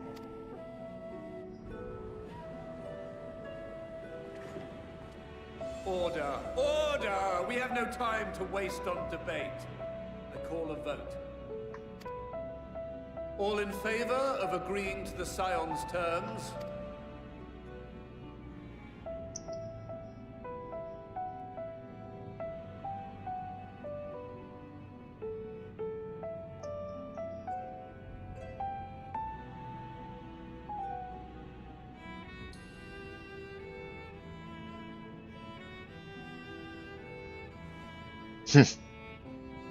Fucking cool. Thank you, boy. 71 in favor, 28 against. The ayes have it. Fortuneau, as the architect of this project, you are the best candidate to show them its current state. And bear in mind that regardless of your personal misgivings, this is the will of the Forum.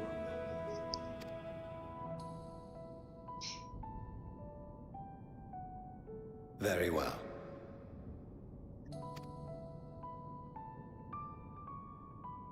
I call this session to a close. Return to your tasks with urgency. The final days wait for none.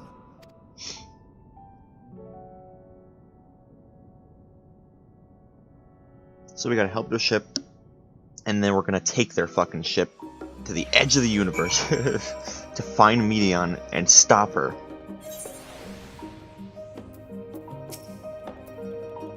Sorry about not letting the rest of you into my plan.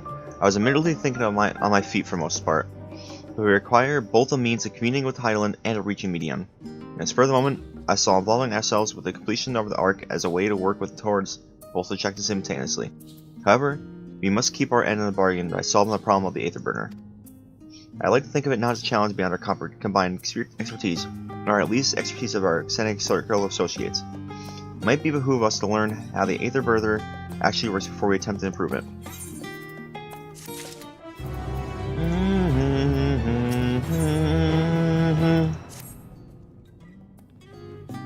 As instructed, I shall take you to the Aether Burner. Meet me outside the Archeon. I trust you can make your own way there. So the Ark is being built in Labyrinthos. Hardly surprising. Where else could they conceal such a massive undertaking?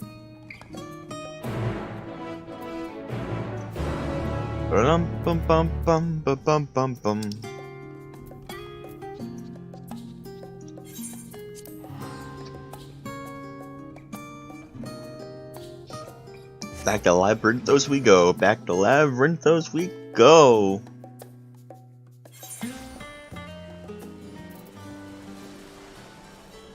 This place is really pretty, man.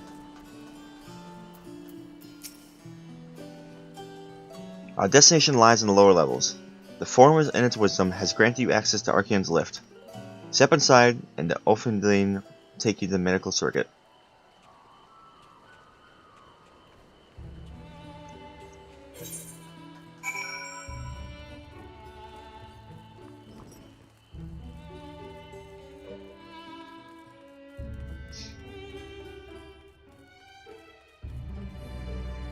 Alright, let's finally be able to use this fucking lift. This is a lift, yes?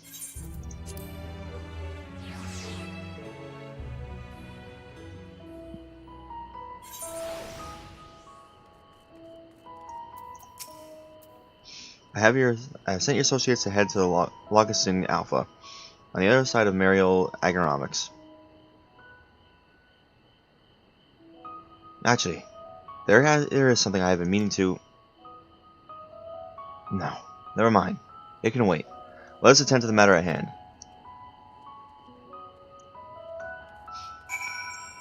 What do you want, Fortuneau?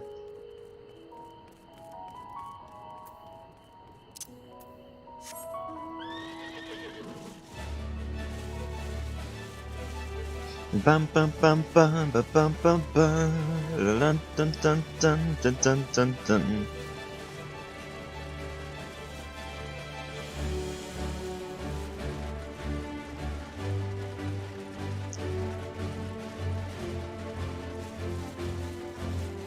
I thought I said slay to me, and I'm like, oh no. Hit the slay button, am I right? That person's just starting out. I wish him a fun journey on this game.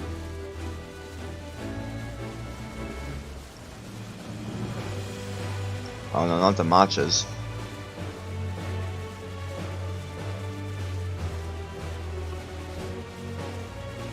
What's up with these stray garlics, tomatoes, and corrigans?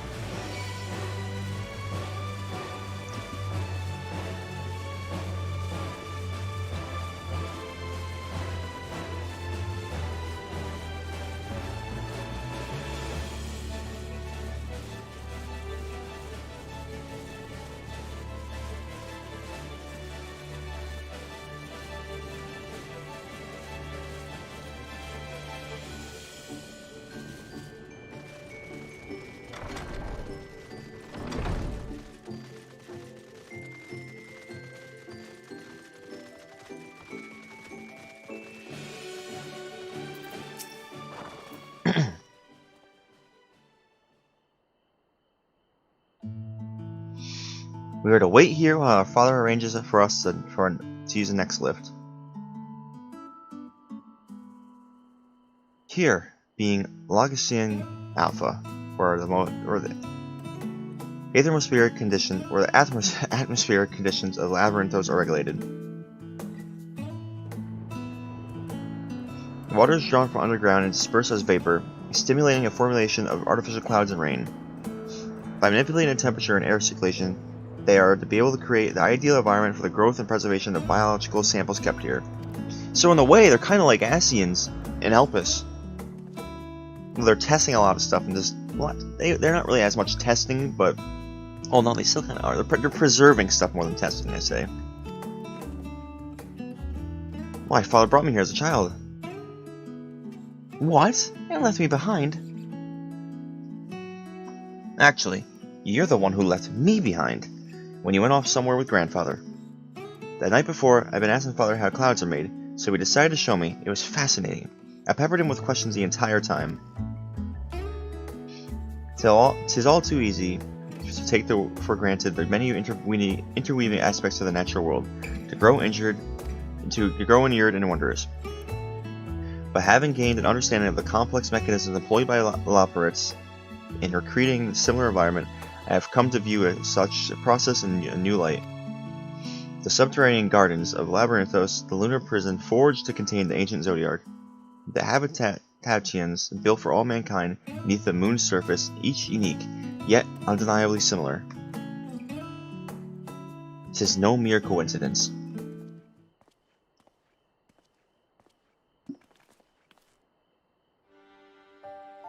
Ever since Heidelin unfolded to us the grim fate of that waits Aetherius, every essential resource we could spare has been delivered to Labyrinthos in preparation for the Great Exodus. That is not all. It is also testing grounds for technologies that would allow us to settle on distant stars.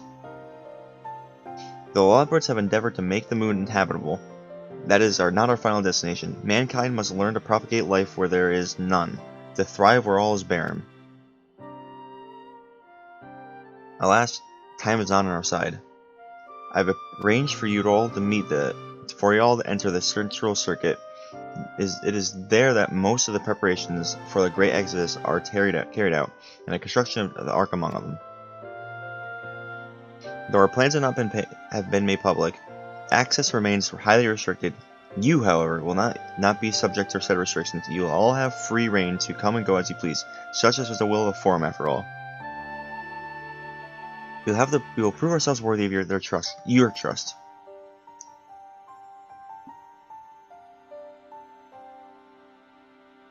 Then let us proceed.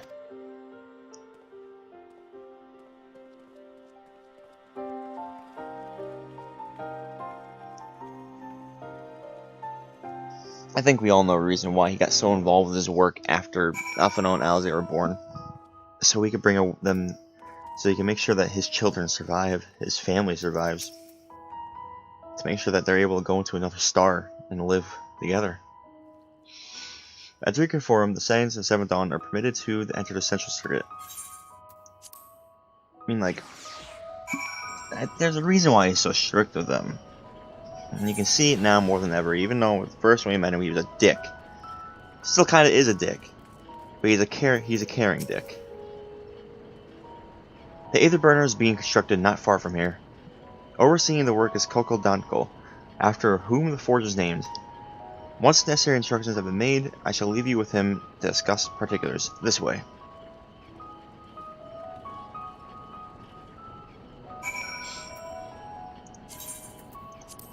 I got a weapon, by the way. I didn't realize that.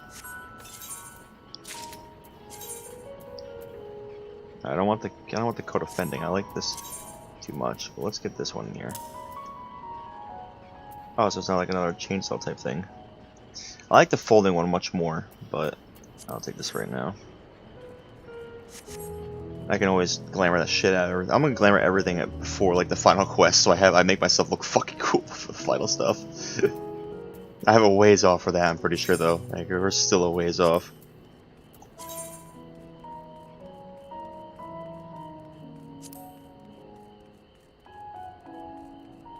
So are these lyrics?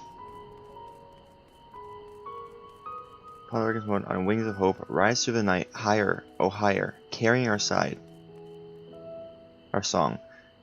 These are pen and sword under the darkened moon. Black and white, way more heroes, hope legacy, pen and sword. Under the darkened moon, oh, wings of hope. 100% sure that this is all lyrics to a song. Or at least something. It's a story, pretty much.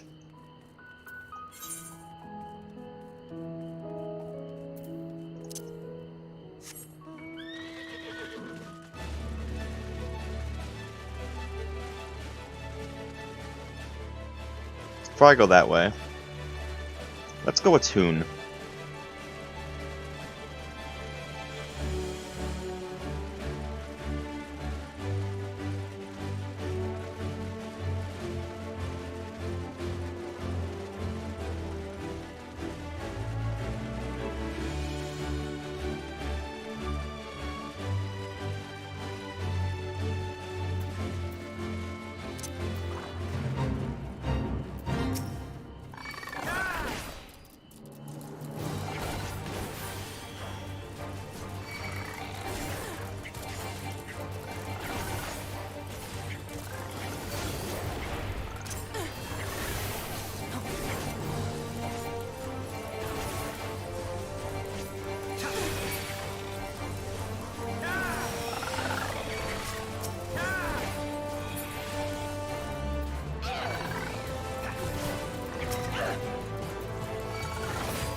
So many Moonwalkers. Everybody likes having the Moonwalker title.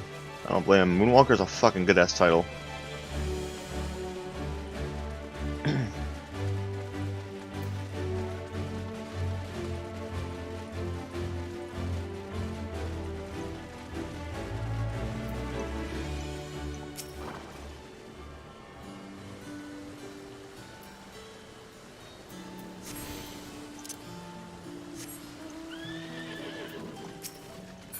That person's 90.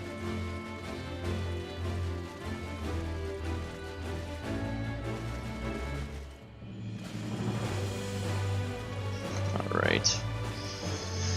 Now we run back over this way.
Also, a new letter has come out regarding world logins, errors, and resolutions for Final Fantasy 14.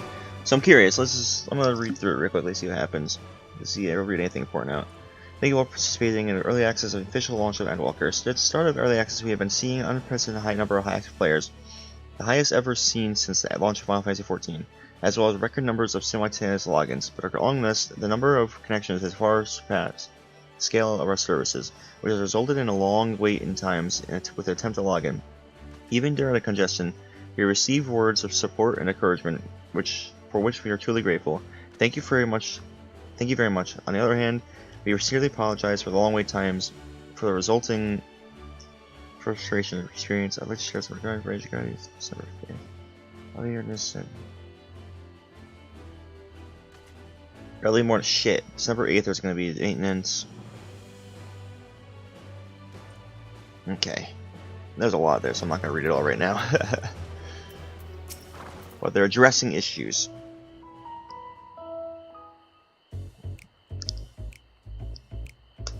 A little Lalafell, huh? I could swap them out. No, been there, done that. Damn near lost my eyebrows. That voice is not fit a Think, Lalafell. Cockle, think! We'd be well on our way to paradise. Visionaries patting themselves on the backs for their grand accomplishments if you'd only think! Yes, that does sound rather lovely. Yeah! I mean, Master Force, you know, what a pleasant surprise. We're not blasting off already, are we? The schedule remains unchanged, for better or worse. Which is why the Forum has elected to accept assistance in resolving the ether burner conundrum.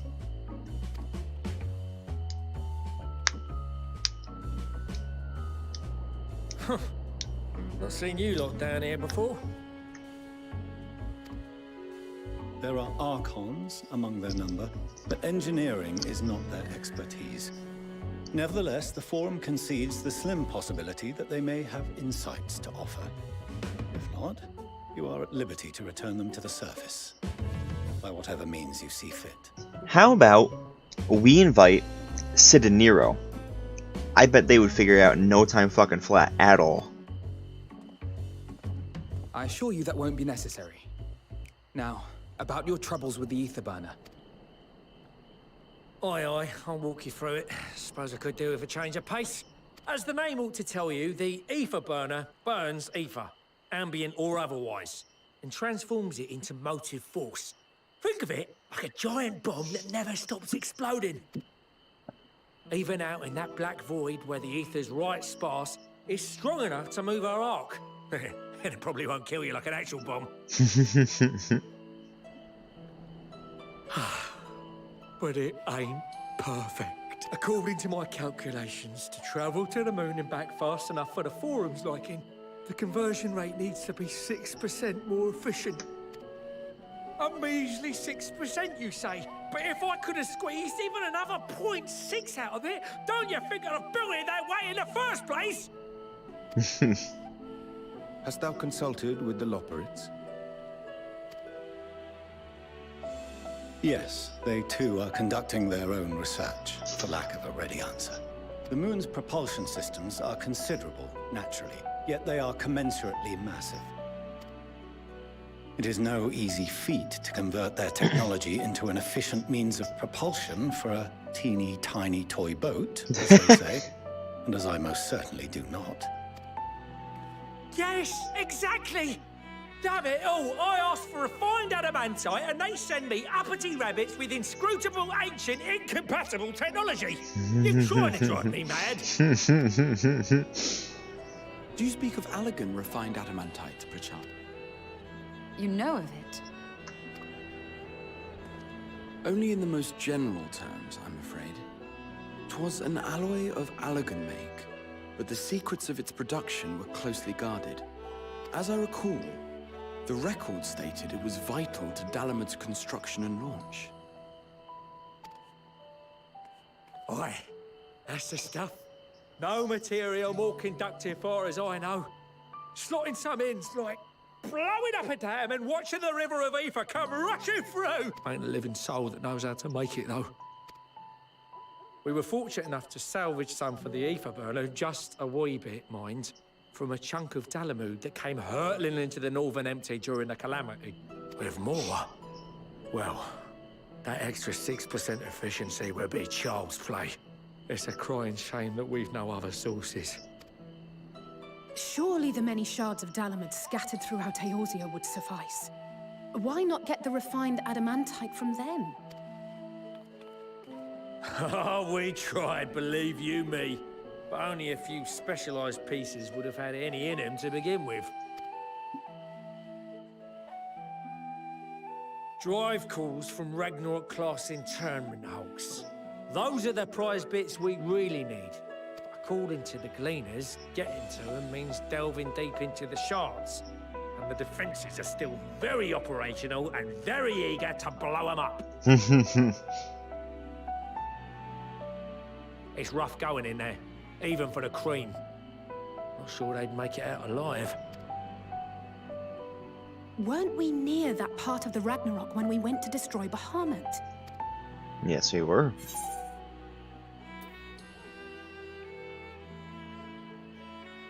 The White Raven's ghost, it haunts me.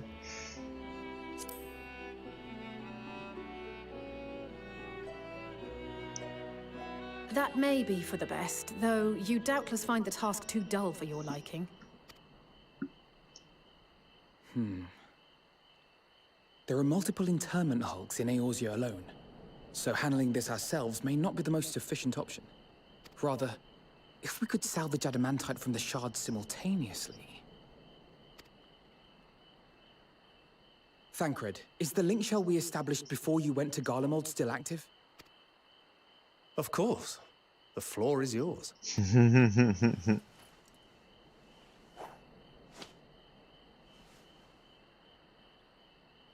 What's all this? Gathering firewood, so to speak.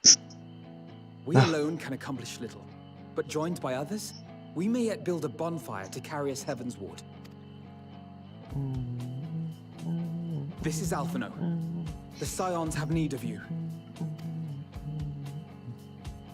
Look at him fucking go, dude. I'm so proud of him. Understood. I will contact the Lord Commander and dispatch our finest at once. My sisters are somewhat preoccupied with the final days, so I will lead the 12-foot expedition myself. Are you aware of any other sources of refined adamantite?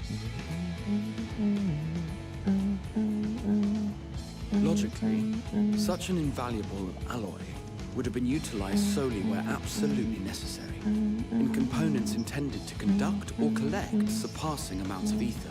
Any extant instrumentation or devices would have likely found their way into the hands of etherologists or enthusiasts.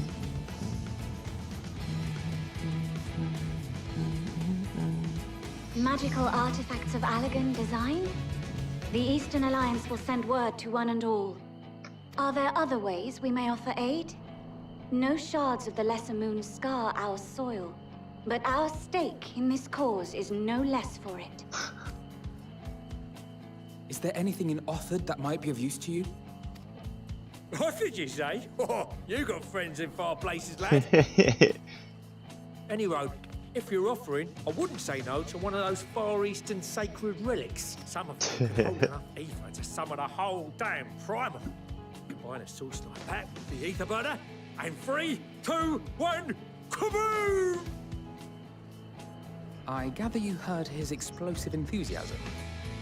Might you secure us a suitable relic? It shall be done. I know little of machines, but I promise we will do our utmost to gather the materials you need to finish your starship. I am glad for the work, in truth.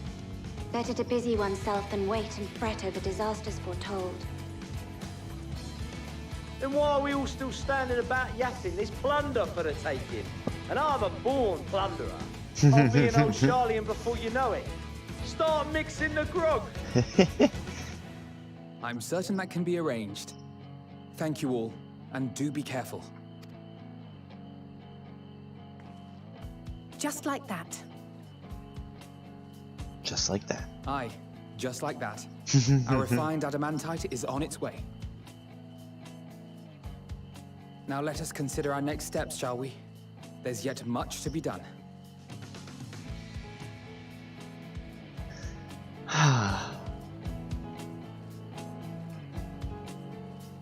He's a born leader, man.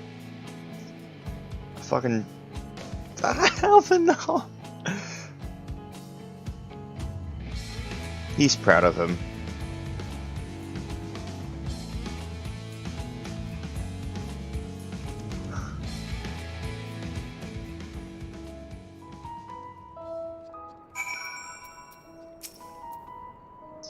It's times like these where we're reminded how famous or infamous Alphino has become. Who'd have thought he could achieve so much with a single linkful conversation? As I expect and rather a lot of visitors in the near future, I'd best return to the surface and inform them of relevant parties. I also have a contact of my own that might be worth a try. Oh, and who might that be? That's for me to know and you to find out. On that note, I leave matters here in your capable hands. Best of luck. Surprised we wouldn't get Sid on this. I'm a little sad we wouldn't get Sid on this.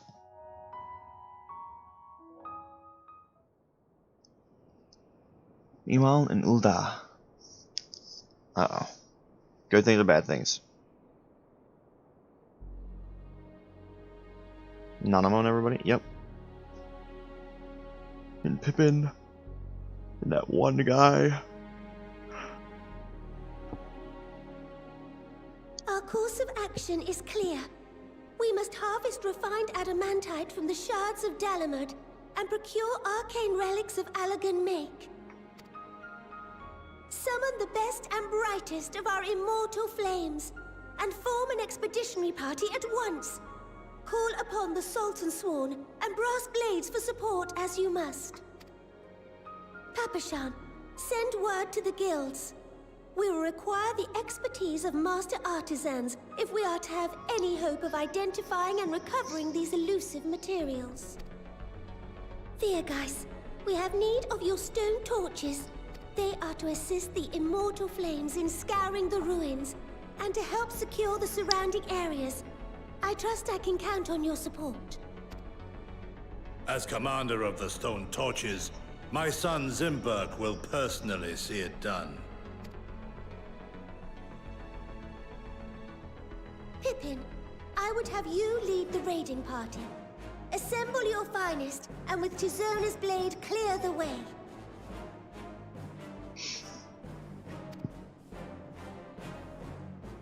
Lord Lolorito, That's what I his name pray was, you Lolorito. take charge of the search for Allagan relics. Surely you know of some being traded on open or clandestine markets, or sleeping in collectors' vaults. Of course, I ask not that you do this out of the kindness of your heart. By all means, profit on the transactions. I wish you the joy of it. The final days descend upon our world. If circumstances are truly as dire as they say, Ul'dah's best efforts may be for naught. And yet, when we Eorzeans rose from the ashes to rebuild our broken realm, did we not learn one simple truth?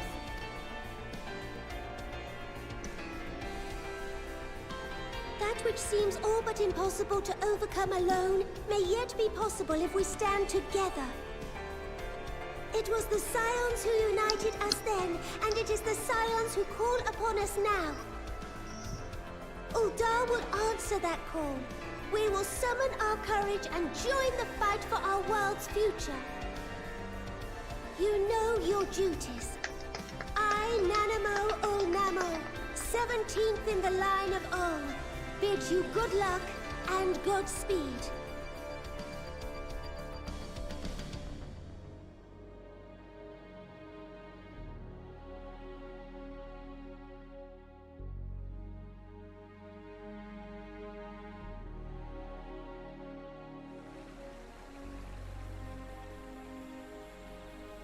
Yep, we're going around everywhere. Let's see what Connie-sama's up to. Well, I don't think it'll be her. It's gonna be the other guy, her brother, because she's busy with the other stuff. Yep, there he is.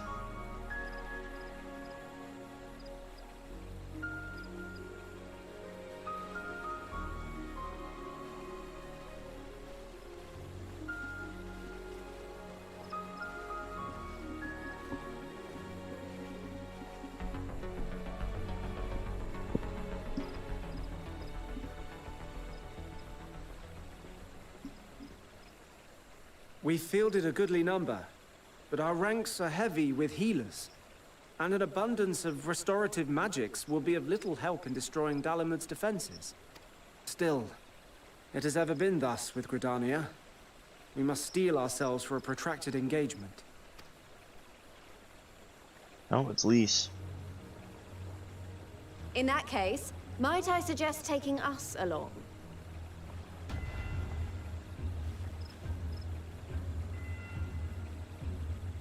Commander Hext, what are you doing here? None of the shards in Girabania are big enough to hold an internment hulk. So we said to ourselves, why not lend our neighbors a hand? We thought you might be short on people with a talent for breaking things. While it pains me to admit it, you are right. Our deficiency so plain to see. It might have been a lifetime ago, but I was once one of the Scions assigned to the Shroud. That is true. I know this forest well. I know your people. And I know we will be stronger if we fight this fight together.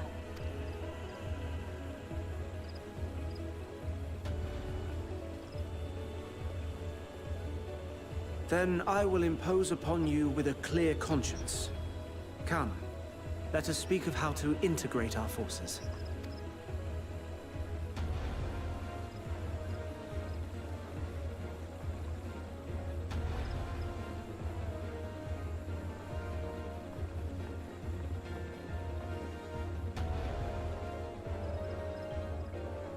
I won't let it all be for nothing. I promise you, Papalimo.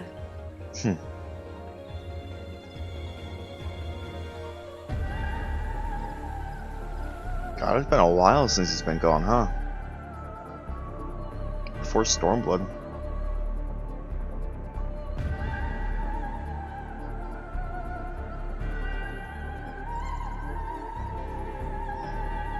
Let's see what Americ's up to.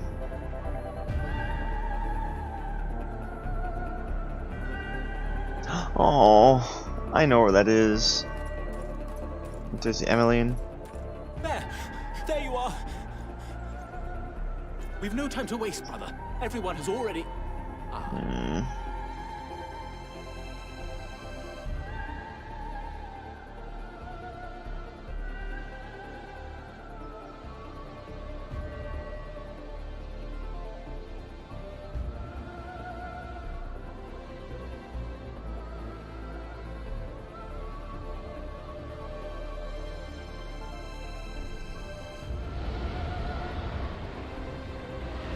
Let's go, dragons.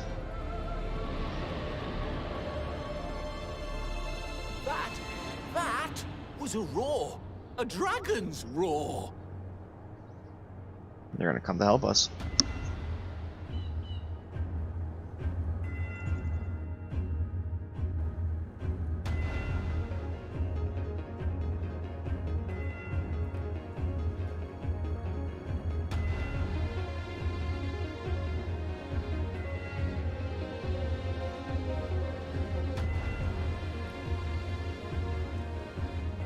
Oh, our pirate friends.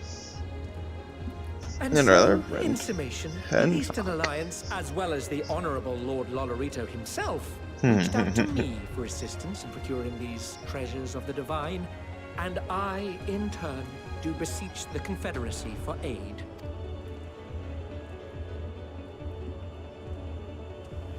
Sorbonne? Hmm? Is that... Hancock? What a surprise this is. And a fortuitous one at that. I have a favor to ask, you see.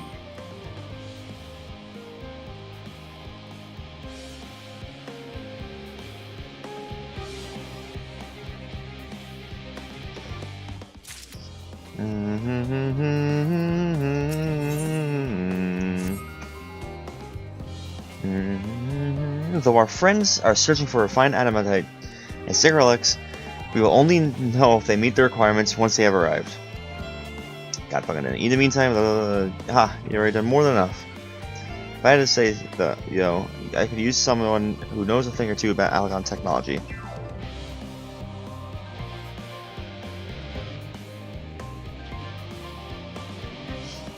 You there, the lad with red eyes and matching hair. You seem to know more about this average scholar.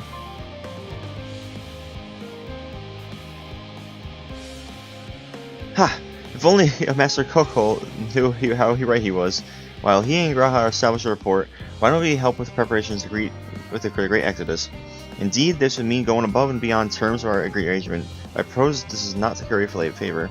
As confident as I am that we will succeed, we must ready for every eventuality. This would also be an opportunity to familiarize ourselves with the logistics of traversing the Great Expanse. If nothing else, it beats twiddling our thumbs while we wait for adamantite.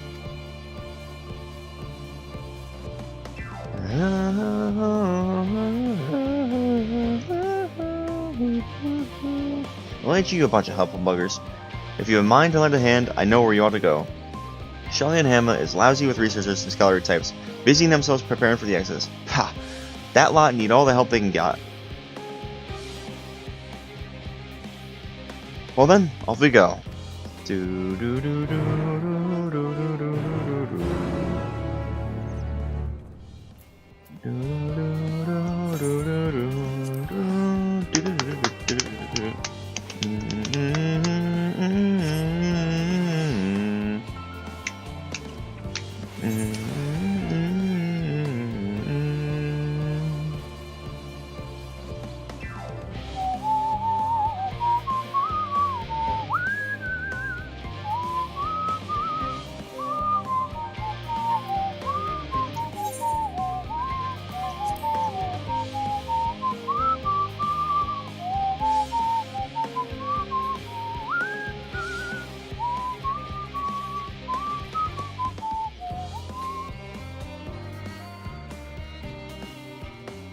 I'm trapped.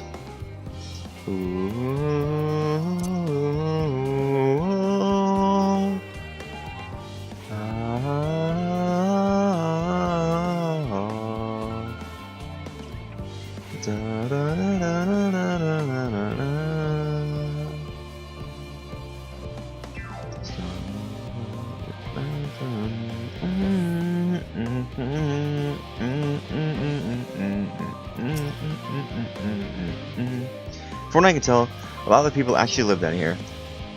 I don't know how much help we can offer, but I dare say they'll benefit from some of that fresh inspiration Scholar Montichange has mentioned. Let's start by asking around, ideally without getting anyone's way. Let's meet by the Aetherite once our work is done.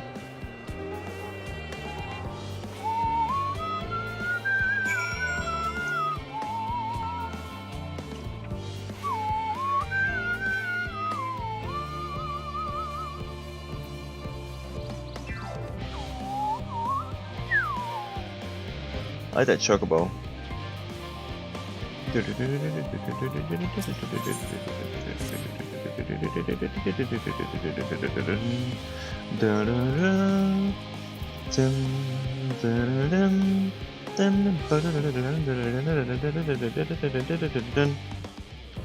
Oh,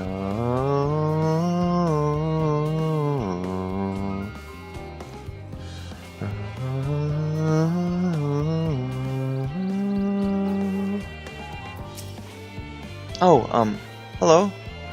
Are you one of the new helpers?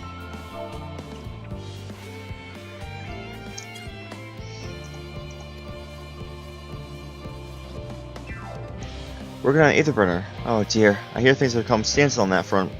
Even so, I choose that over my current duties. Checking and loading samples day in, day out, it's tiring. Thankless work. Still, no one will be cross if I misplace a few legumes or what have you. The forum's got enough on their plate enough as it is. With what with deciding who gets aboard the Ark and when. A lot of powerful people have opinions about that. My heart goes out to Master Fortuno and Dalers. Hardly get a moment's rest, I expect. Do they even have time to sleep?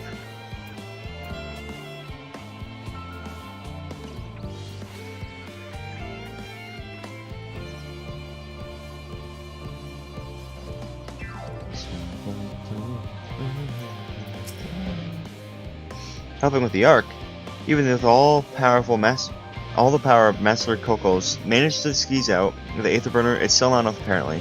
And now here the final days have arrived. Horrible creatures running rampant all over. If only we'd begun the exodus sooner. People are dying, and there'll be no end of it if we don't fulfill our duties. But we will. We spent years preparing for this moment. Believe in the plan, and all will be well. Yeah, that's what I said during the 8-man tank. Believe in the plan! Believe in the plan, brothers!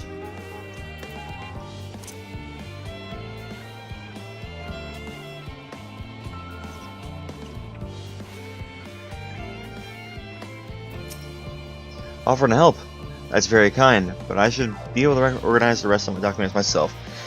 It's mostly a list of things we need once we arrive on the moon, and then whichever star we choose as our new home. My duties largely concern the maintenance of living conditions, so I'll be a lot busier after we depart. I hear that our lunar collaborators have come down to assist in our efforts. I'm looking forward to finally meeting them in person, after having communicated with them in such a limited capacity thus far. To be perfectly honest, not even the slightest idea of what they look like. I do hope they're not enormous, looming giants. Why, I would prefer much something small and fluffy like that. Well, I've got good news for you, buddy. Is that fucking poor girl running around? What the hell are you doing here? I like to think that's a Charlene who got fucking turned into a frog due to his research. He's just like, God damn, another day of this bullshit. He's walking around now.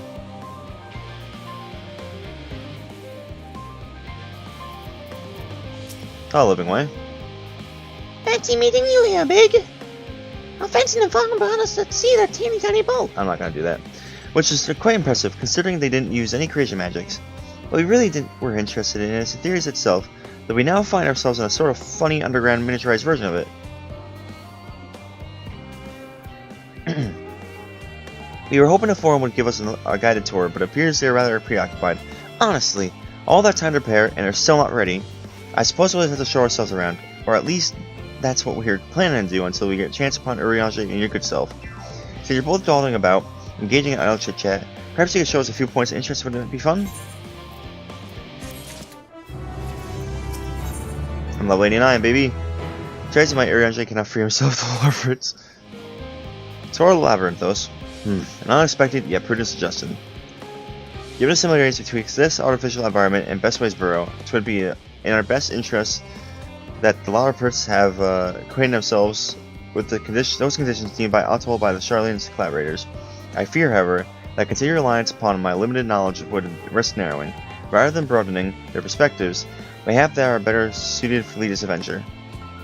What a marvelous idea! We might begin with the great big what's it over there yonder? Ah yes, what's it? The what's it? I shall leave its explanation to Big.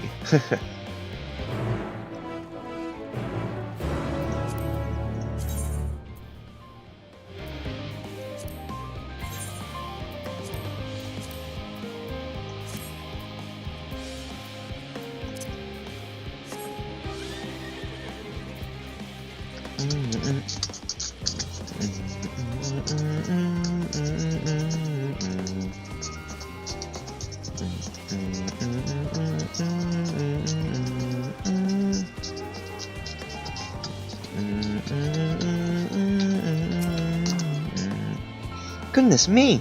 To build something so large like crazy magics is positively stupendous. Perhaps you could direct our attention to the most important features? Okay, so it's another one of these things. That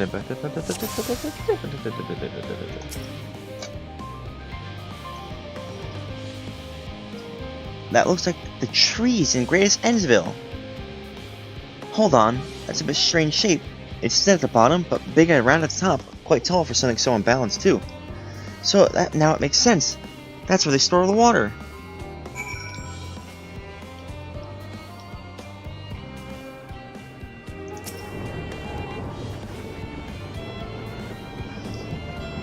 Is that water I hear from inside the great big tube?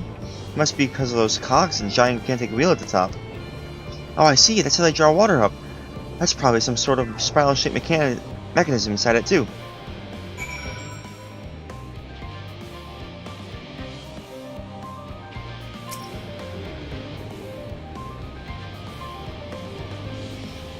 It's a lot of hearts here, but is that golden pipe connected to the top of those tanks? Ah, I can see that window. I can see through that window another pipe at the bottom. Ah, this must be for our purified water drawn from below. I thought we were able to give funny answers. I was hoping to give funny answers, misdirect them and everything. But I guess it's better for the better that we tell them the truth.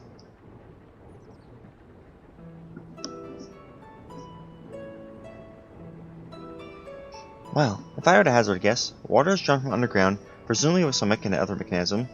It's purified here and stored in that tower before being distributed somewhere else. I'm right, aren't I?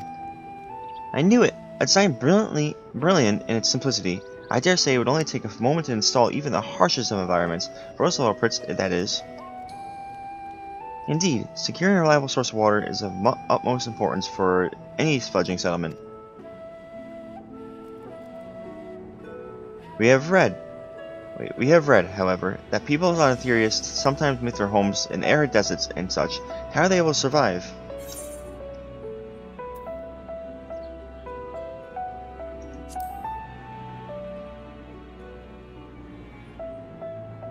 So wherever you choose to live, you're never far from water. Oh dear, everyone won't be able to procure the necessary amount. We can provide enough water to keep them from dying completely, but it would appear they rely on it far more than we anticipated.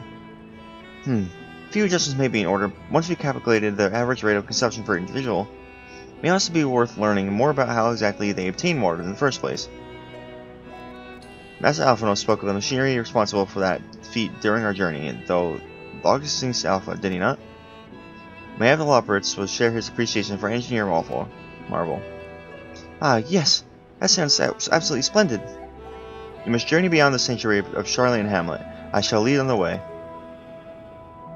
You mean I'll have to brave the untamed wilderness? A valid concern. We cannot help but notice the many dangerous-looking creatures with big, nasty teeth lurking beyond the safe confines of this settlement. Were we not escorted here by our burly custodians, I dread to think that it would... Hang on, I'm gonna drink some more water. My mouth's getting really dry.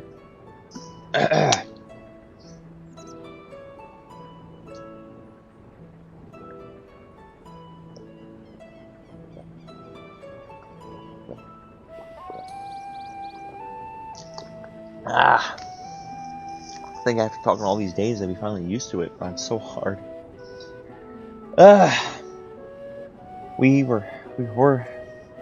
not escorted here by our burly custodians, I dread to think that what would have become of us. Regrettably, to many a hunger predator with the aforementioned big, nasty teeth, Loporrits may appear to be potential and rather appetizing source of sustenance. Might I impose upon thee to assist in securing safe passage to Lost Kin Alpha? For my part, I shall act as an escort to living way and cooking way. I entrust singing way and growing way to thy care. Leave it to me. A more valiant protector than they could wish for. Godspeed.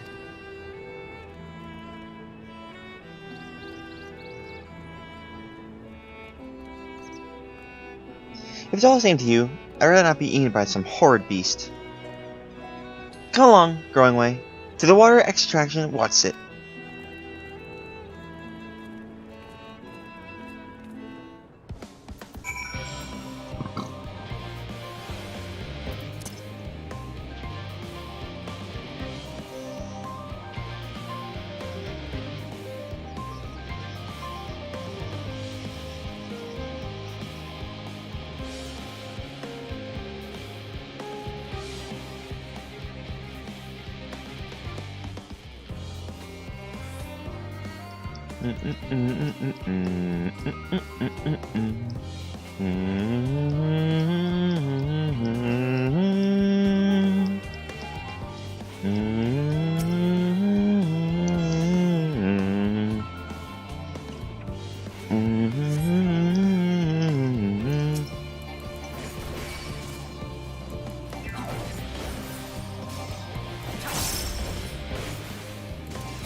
Oh my god, there's more.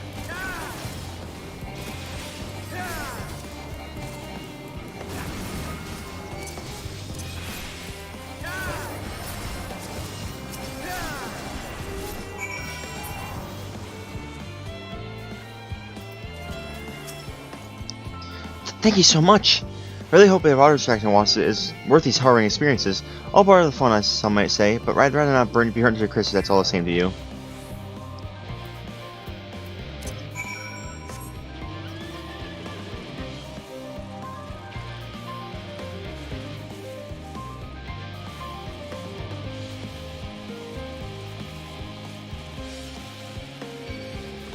Yeah, they go up this way.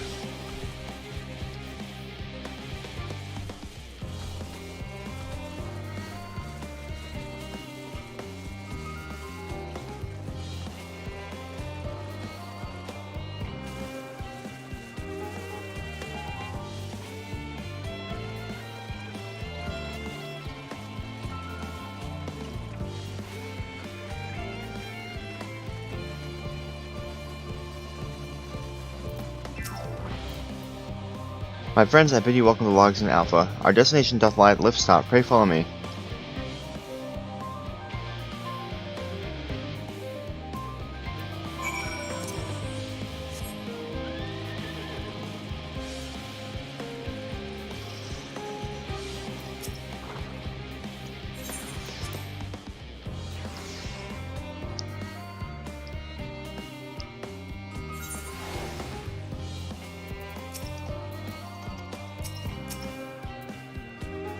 Marvelous, simply marvelous. So this is where magic or science rather takes place.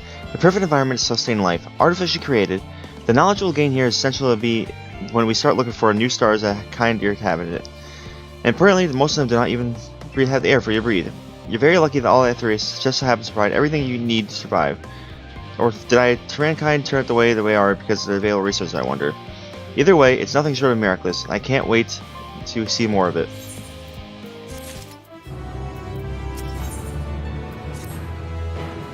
This is all very wonderful, I'm sure, but I was rather hoping we'd learn more about your nourishment provisions, facilities, in other words, where is the food? I believe both knowledge and consumables you may seek is found at the Mariel Argumex. As I imagine staying away and the others would study every conceivable facet of this apparatus, would that be so kind of visiting our culture in the Calarian? Yes, it sounds much more interesting, hopefully. I'll be able to see firsthand some of the delicacies early Andre told me about. Even as incredible vivid, if it were too bit verbose, descriptions compared to them sampling them myself, not to mention Aetherius, will soon be no more, so I must learn all I can while time is still there. Let us brook no further delay.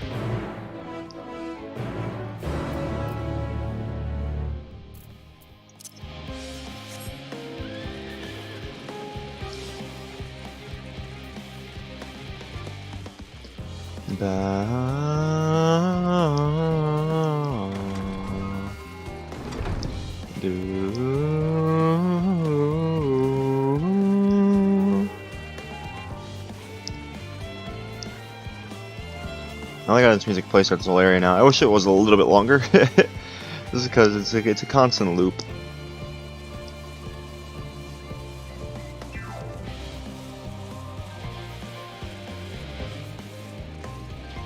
And it's not there's anything really too exciting going on right now to have this music keep playing. Or just showing rabbits around. This is the place, yes?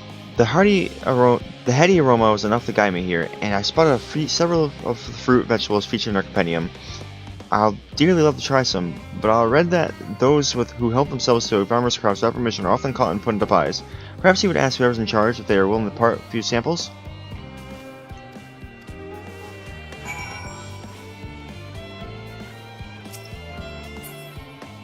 Rat liquid. I had to show my friend rat liquid. I like his name. Or her name. I didn't see if it was he or she. What a fine mess this is. Ah, it's you, the one who climbed down the mine shaft. I'd show you around if I could, but I rushed off my feet preparing for the exodus. I'm not the only one. We all gotta find ways to do what we can do down here up there. First on the moon, then whatever star the form decides will become our new home. It's all so sudden, so unreal. Don't you want to go to the moon? Well, it's better than waiting for the final days to claim us. But no matter how carefully it's all planned, we'll never be able to take every variety of flora and fauna with us. Even the ones we can take may not survive in the new environment. So many species doomed to extinction. Sorry, that's all you can talk about, is it? Nothing's quite so dire, I assure you. We merely wish to sample a little of your produce if we may. By all means, help yourselves. Much appreciated, my good fellow. So where do we begin?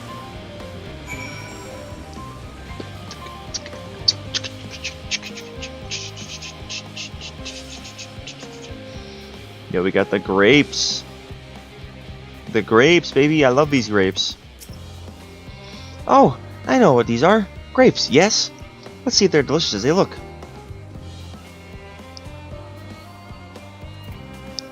So sweet, so sour. The taste is much like a ripe philosopher's carrot, and yet the texture is entirely different. Contrast between our outer skin and the fruit which in is most peculiar, though far from unpleasant. Yes, I think I'll try another.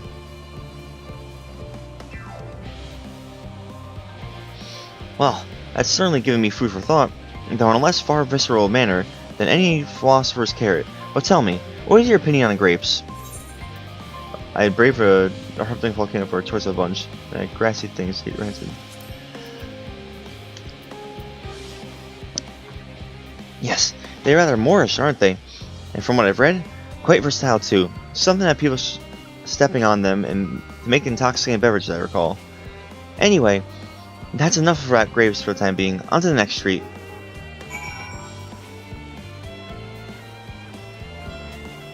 Apples or oranges are these? Orange by name, orange by nature. What came first? The fruit or the color? Who cares? Let's eat it.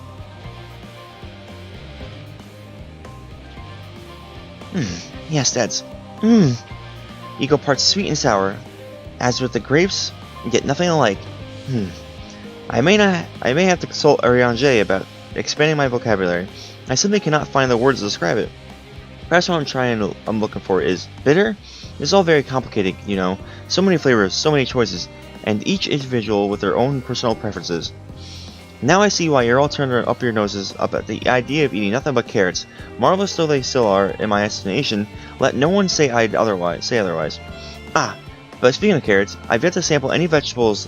Let's see if what's in the field over there.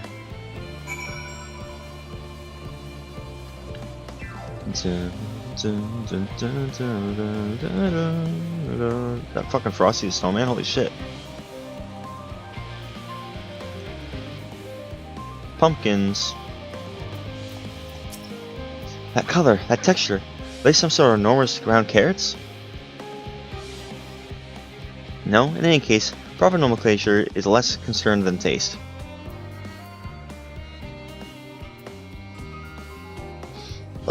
It's so hard and flavorous. I might as well be chewing on a piece of wood. That all but confirms it. These are nothing more than biscuit failures masquerading as goodly carrots. Stop. Can't you see those are pumpkins? And no one with any sense will try eating them raw. You're supposed to cook them first. Do you not find it awful bother? Far from it. Cooking is a joy unto itself, and what's more, it broadens the range of ingredients that we may safely eat. But above all else, cooking allows us to draw out the full potential of our produce. Pumpkin stew has been one of my favorite dishes for as long as I can remember. Then perhaps even these hard blocks of plant matter can become as delicious as an orange as it's sampled. I wonder though, is there anything even more delicious? How about that yellow fruit over yonder? What, a banana? Or a lemon? Uh-oh, a lemon. It's gonna be fucking sour. What a wondrous fragrance! With luck, I'll have flavor to match it. As I have no idea how these are eaten, I'll just bite into it. My tongue! It's poison!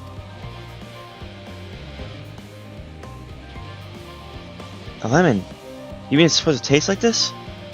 How can something so similar to an orange be so revolting? It may be some time before my plate recovers from this ordeal. As such, I had best call an end to this round sampling. Let's say our farewells and return to the others. Alright.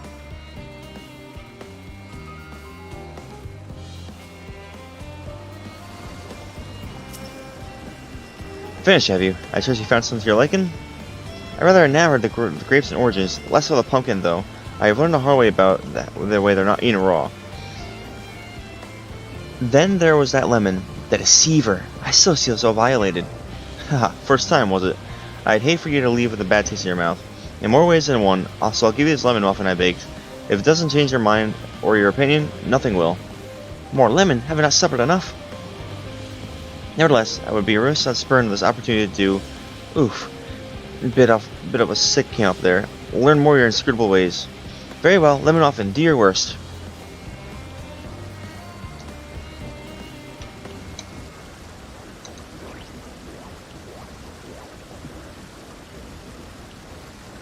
This is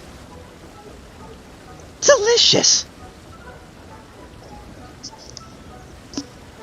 Although I still detect a hint of lemon, it complements the sweetness of the dough to create a perfect harmony. I never would have guessed its vile bitterness could be so utilized and so elegantly. My good chap, this is simply breathtaking. See? We rarely use lemon in its natural state, but it's a starring role in all sorts of recipes, and the same is true for many other ingredients. It comes down to making the most of the resources at your disposal, and sometimes that can even be the difference between life and death. I know we won't be able to take every species with us. No doubt the form agonize over what was worth preserving, and what will be consigned to history. Hard choices, but make them we must if we're survive. Such strength of will. Now I know what Highland sees your kind.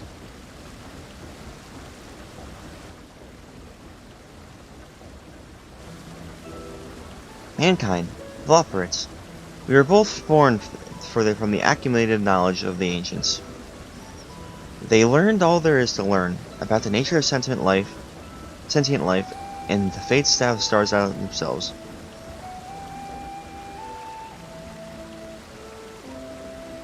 Once a civilization has fulfilled the basic requirements for survival, it will immediately seek to eliminate all forms of negativity and achieve perfection. And therein lies its folly and its downfall. For perfection is an unattainable ideal. It's a paradox and an immaculate carrot. Yet civilization since time immemorial has deemed the pursuit of perfection as progress. They pay no heed to the costs incurred in their futile quest, and all too often becomes the architects of their own demise, their dreams forever unfulfilled. What then is the alternative? The answer lies in knowing that our existence can never be perfect, to be content with that what we have and make the most of it.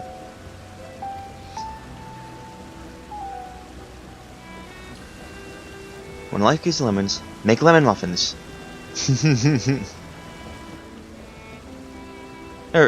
Pardon my erudition, but what in the seven hells are you on about? And who are you anyway? Click away, at your service. I'm here to help prepare for the trip to the moon.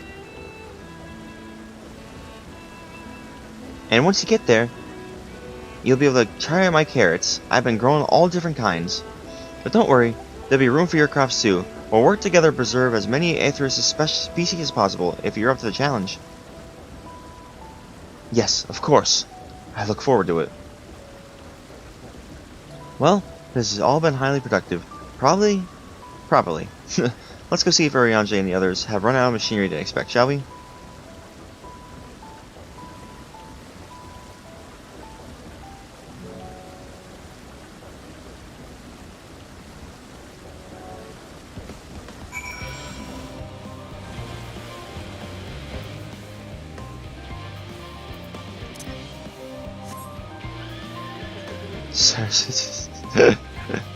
I'm guessing that was my wind-up horse font. I don't think anybody else has horse font here.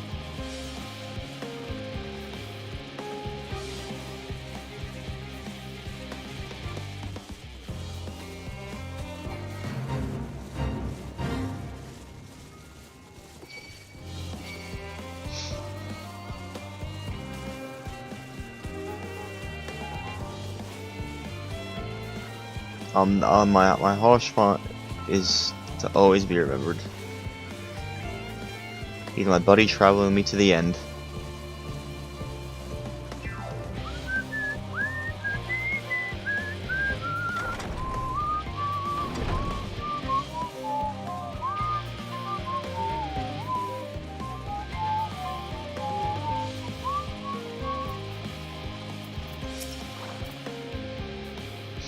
That was most enlightening, especially the part with Lemon Muffin.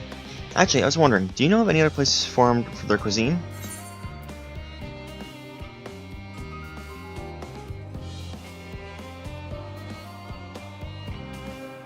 Far East says oodles and noodles. When I had time to visit. The more I learn Aetherius, the more I wish we could spare from the final days. Alas, Hyland's ordered her to flee, not to resist. If only there was some other way.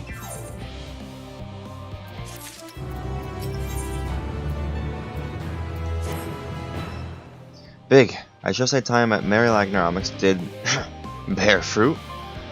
Our own efforts, too, were rewarded. We now possess an embarrassment of educational riches. Now, no doubt our guests' relentless pursuit of knowledge could occupy them, and us, for a fortnight. Alas, time is of the essence. Let us return to Charlene Hamlet forthwith. I shall gladly attend to each and every loporate there, should further questions within my power to answer arise.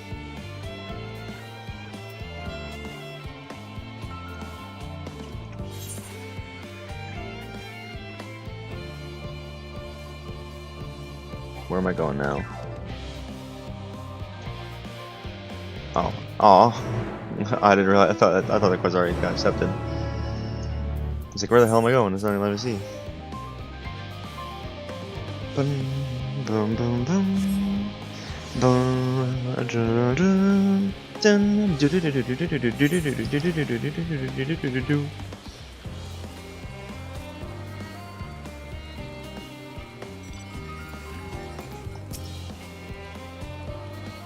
I'm just gonna stretch real quickly, because I need to.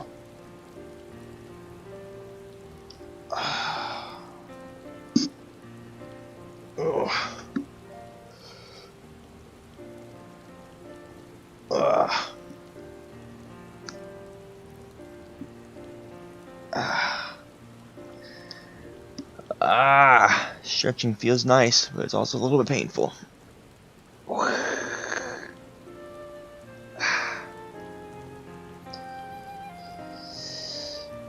Alright. Sigh.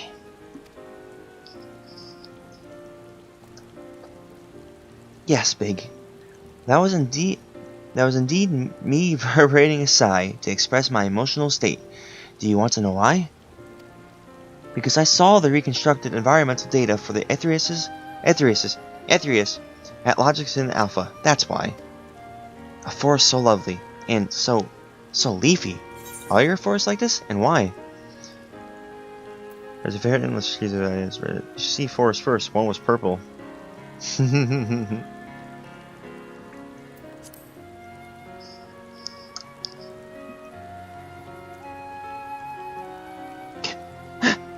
Gasp, I say! The stars so wonderful. Comes as no surprise that you're looking to leave it so behind. I was a fool to think otherwise, to assume that the moon was something worth being proud of. How ridiculous you must seem to you. Trying so hard, yet achieving so little? Not at all. Thy works are no less worthy than for their uniqueness. What the hell am I saying? Uniqueness. I thought I heard tiny voices. Thancred!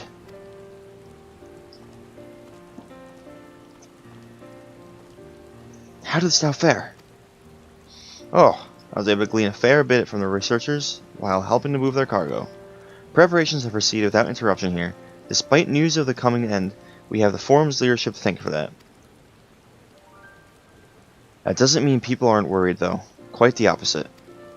Knowing disaster could strike at any moment, they hurry to complete their work, equally aware that single error could be the difference between life and death, and we can hardly tell them there's no cause for concern.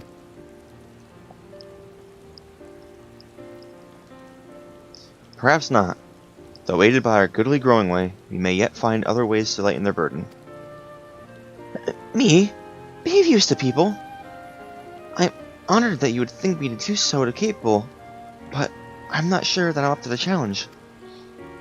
Nevertheless, I believe in thee. If you say so, I suppose it can't hurt to try. I passed someone moping in the western plaza that looked to be needed of a helping paw. Perhaps you might start with him.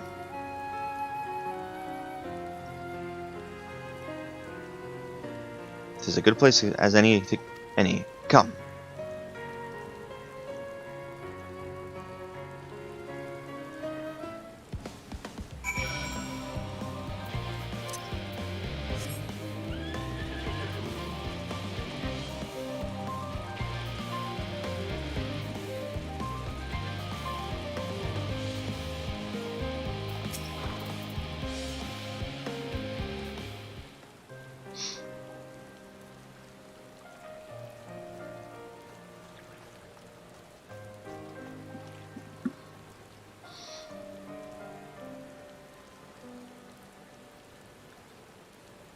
Oh? Can I help you?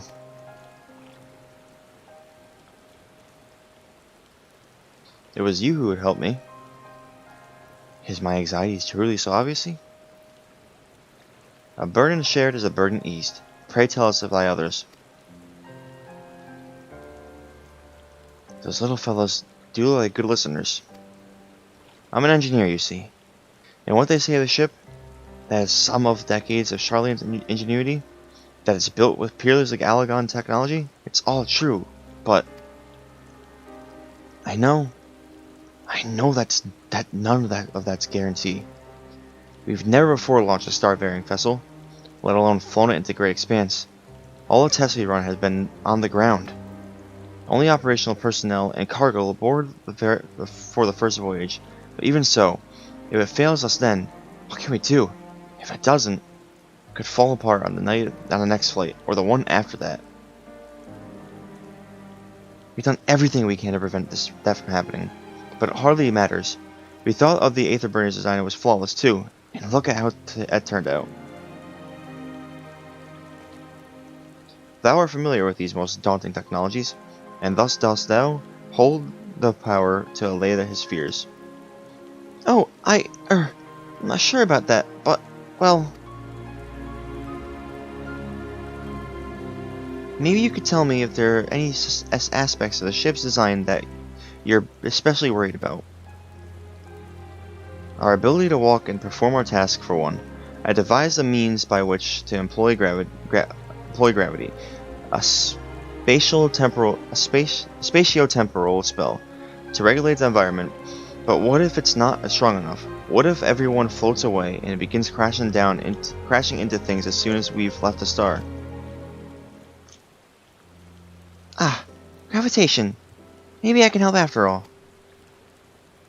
Up there is not so different from down here, you see. Same rules apply, and if you consider them as part of one great big cosmos rather than separate places,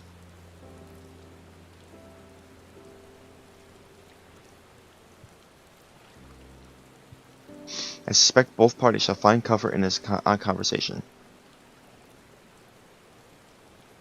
Yet, if Thancred's tale be true, still, others would benefit from insights born of experience. Might have prevailed upon the Loporits to attend them. An excellent idea, if I do say so myself. There's naught we like more than to ease the hearts of the fine people of Aetherius, and learn more about them while we're at it. Full glad I am to hear it. Gather thy companions and bring them hither. Big, thou hast a gift for finding souls in need of succor. Pray seek thee out the distressed and the apprehensive, and inform them that help is at hand. I shall await them here, that I might introduce each to suitable Loporit.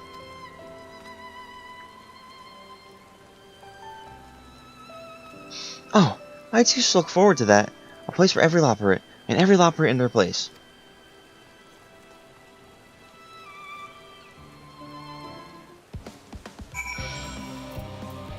I do want to look at one thing real quickly.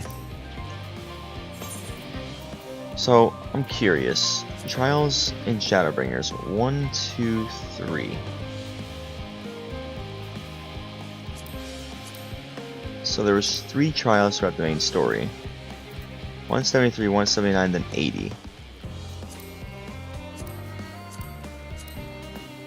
And if that follows to one thing, 83 to 89 to 90. As for dungeons, there's been 4 so far.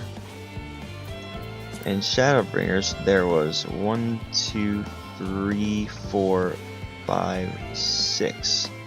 6 dungeons. So there's 2 more dungeons I'd say left. 5 expansions, 5 dungeons, 6 dungeons, 3 trials. Interesting.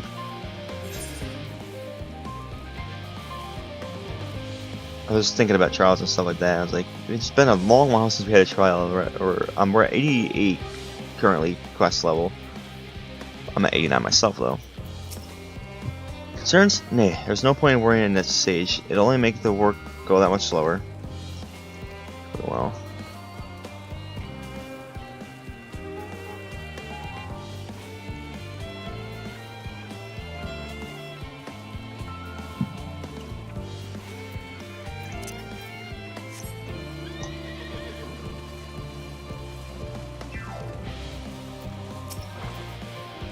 Fifty 56 punches of weeds in the ground, 56 punches of weeds in the ground. Rip one out and around to the man, 55 punches of weeds in the ground.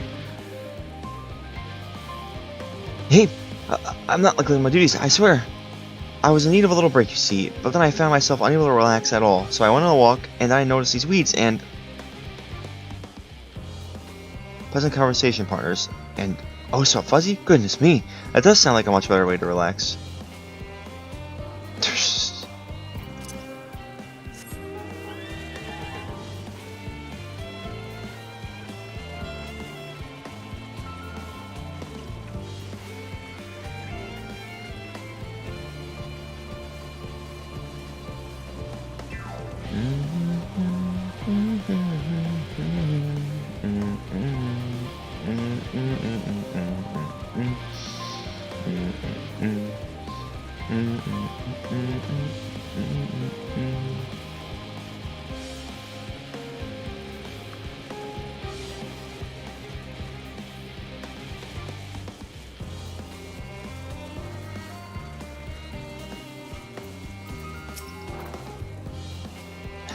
How may I help you?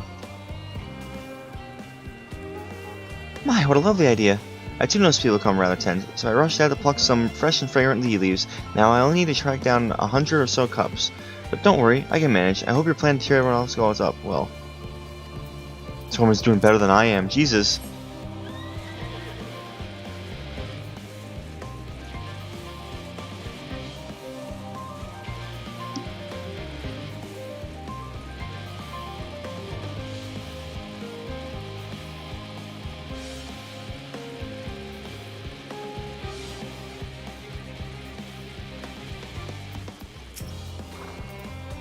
Does anything bother me? Well, I've been loading cargo for bells now, so my back feels like it's void to play its piano. My feet and knees, drums and cymbals too.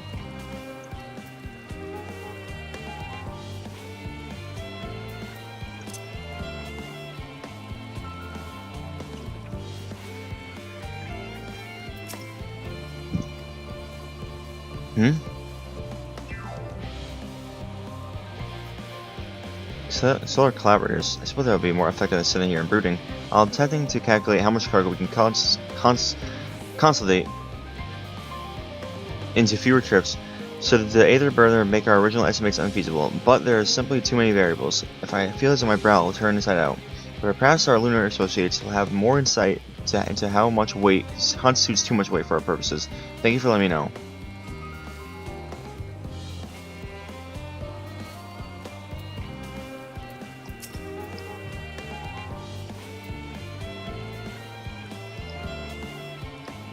My face? What's wrong with my... Ow! Perhaps I am a bit tense. I was set to ensuring that the proper fauna, and only the proper fauna, were brought along us to the moon. However, the suitability of a few species is still under debate, and I can hardly make the decision by myself when I know so little about the environment up there. Including the Loporits or discussions is a wonderful idea.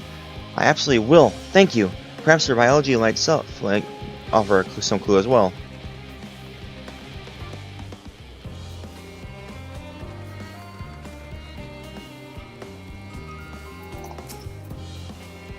Yeah, you! Yes, you idiot! Have you seen the envelope lying around? This imbecile refused to give me the alchemic I ordered without that bloody slip of parchment. Is he bald? Don't call me an idiot, you bald ass. Unless your friends have a spell to make me remember where I dropped my damned envelope, I doubt they're be more helpful than you, and you've wasted my enough time already. Pure unfortunate for all involved in this inflicted man with efforts, yeah.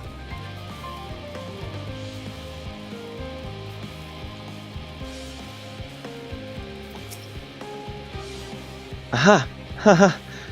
The sign of the world, the end of the world is nigh. Yet the work goes no faster. Schedules are such temporal things, temperamental things. Feasible one moment, utter bollocks the next. And yet, I've never felt so alive! This is bound to help. You only sleeping and save right now, Jesus.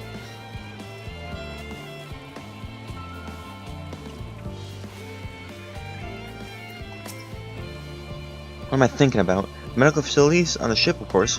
I designed them with the assistance of our sages and Kirdans, but to imagine every illness or injury that might face in the great expanse is beyond any of us.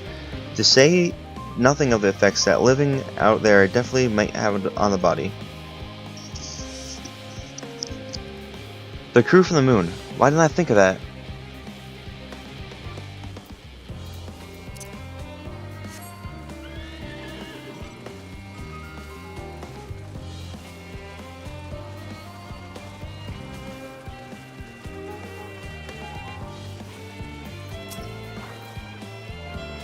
Have you heard anything of what's on the moon? I still have no doubt that we can make it up there, but the searching for a new start part of the plan sounds awfully vague to me. I asked the forum, but they will only tell us that our collaborators have everything under control. Forgive me, but I don't feel particularly safe wandering through the sea of stars on gods know what, made of gods know what who.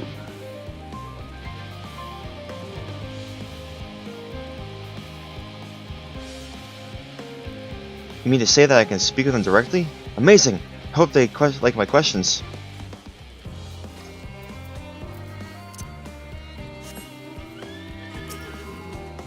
God damn, that person leveled up their fucking thing fast.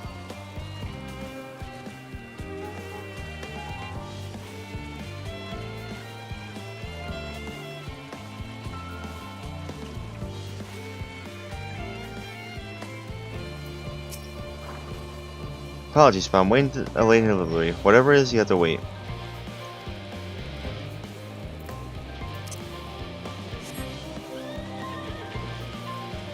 Not outside, right? I don't see anything out here.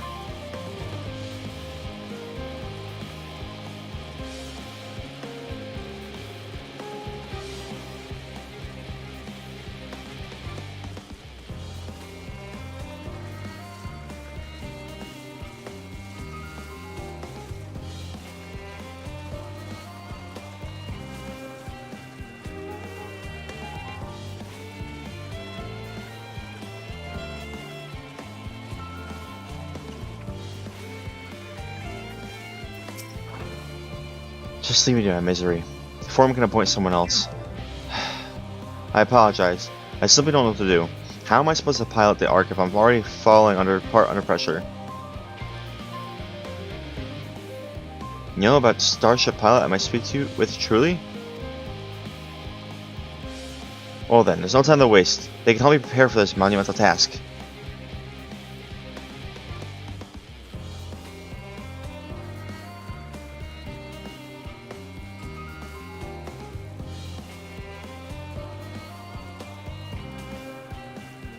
Two more left.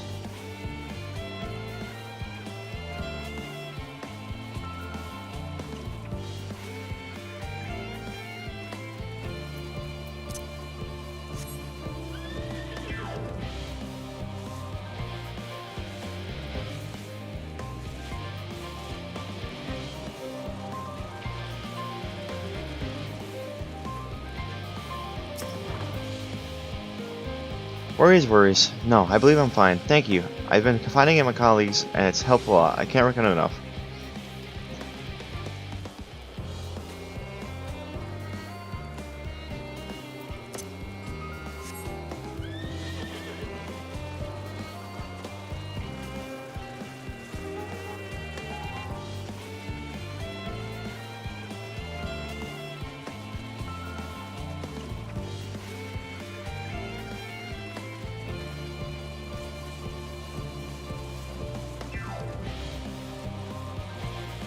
Where are the last two at?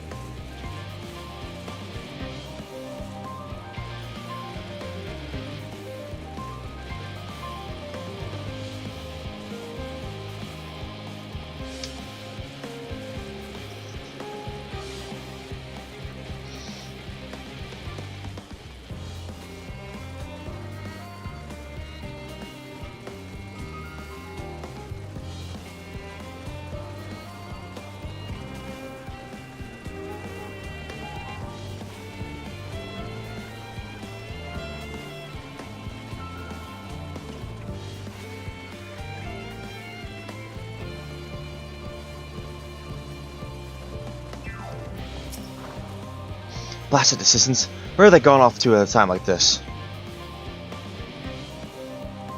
Beg pardon, but I have no time for idle chit-chat. I need to reconfirm the IF levels are consistent throughout the vessel's machinery, and it seems I shall have the mind to do so single-handedly.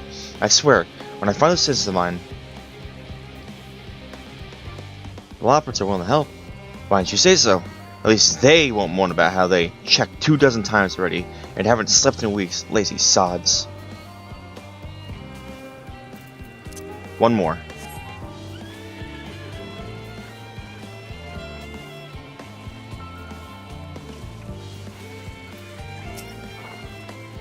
By the gods, my chest is tight. Am I dying? Is this what dying feels like?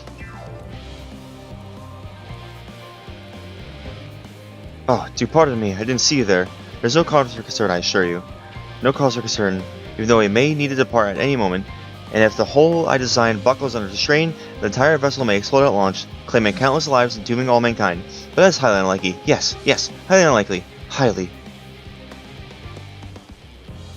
Our visitors came to help me triple check for structural flaws, you say? Why, that would be wonderful. I'm breathing more easily already.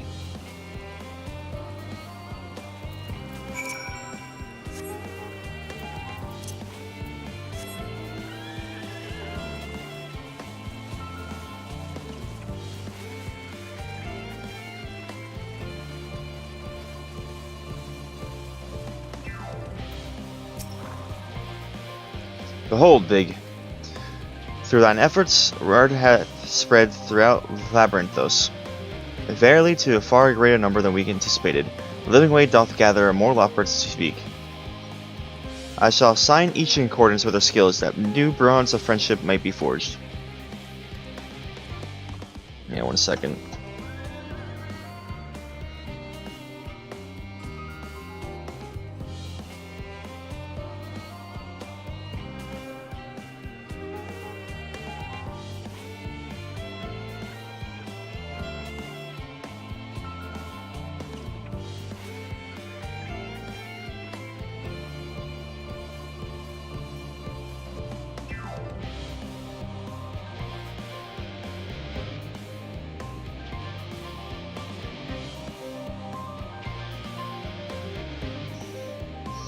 Should greater matters require not thine attentions, watch over them, I prithee.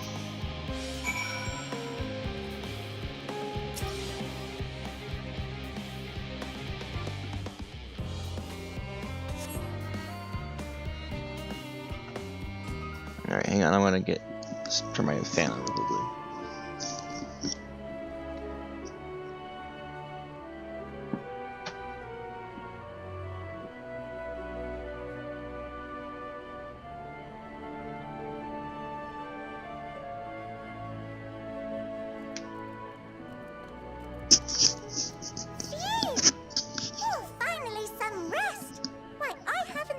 So much in, well, in forever.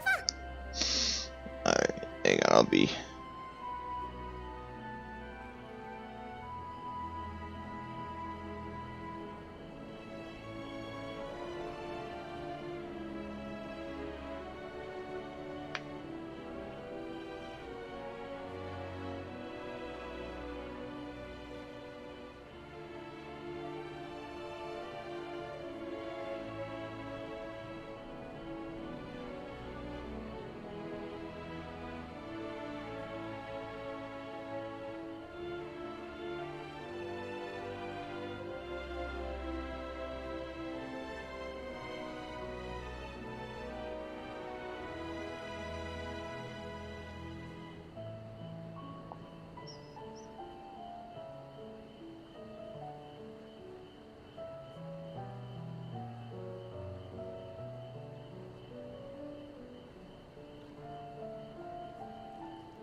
Ah.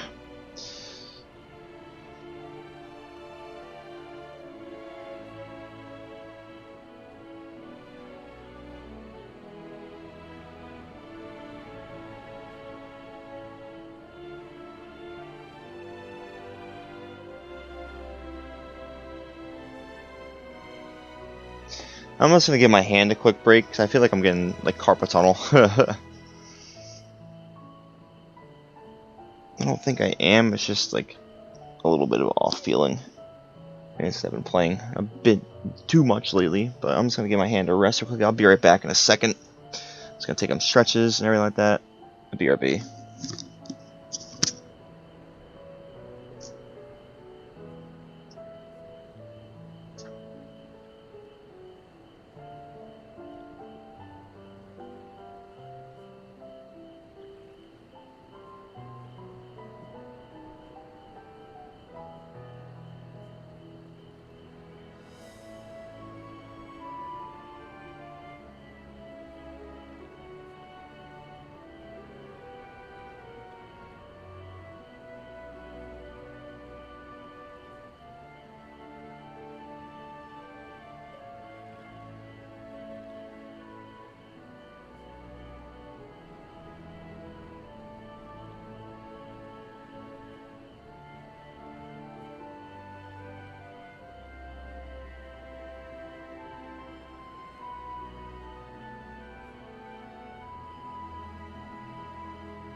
Alright, I'm back.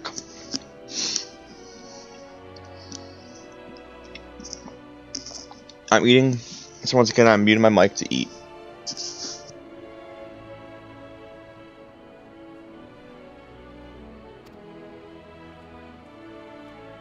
Lively, isn't it? The town is abuzz. Everyone eager to meet with our friends on the moon.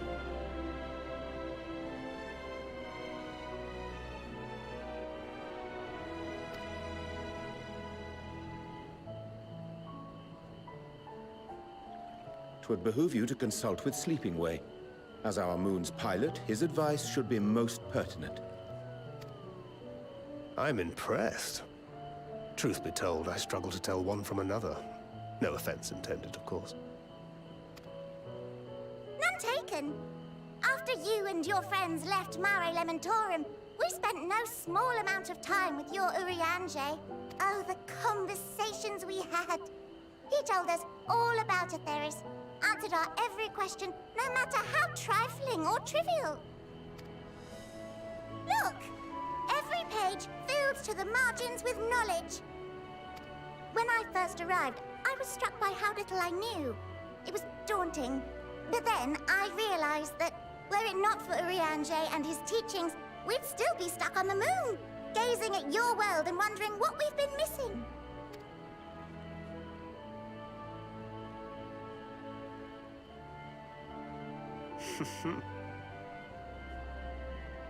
What would they think if they could see Urianger now? I dare say they'd be more than a bit surprised. And impressed, no doubt.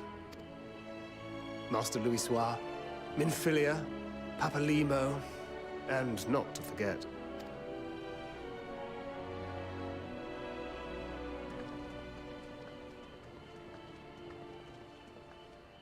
Oh there. Heard there was a visiting expert who we might bother with a few questions. I take it you'd be the one.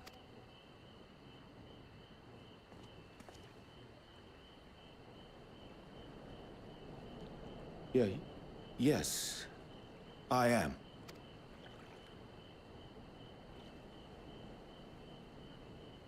Wilson and Blovida, Sharlayan's foremost researchers in the field of teleportation magic, and Moonbreeder's parents.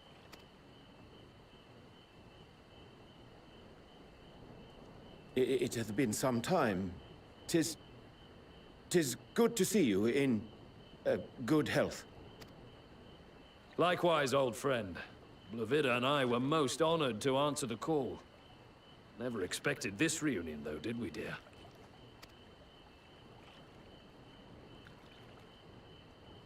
Alfei, the nerve. Sending that letter, then running off to the gods know where.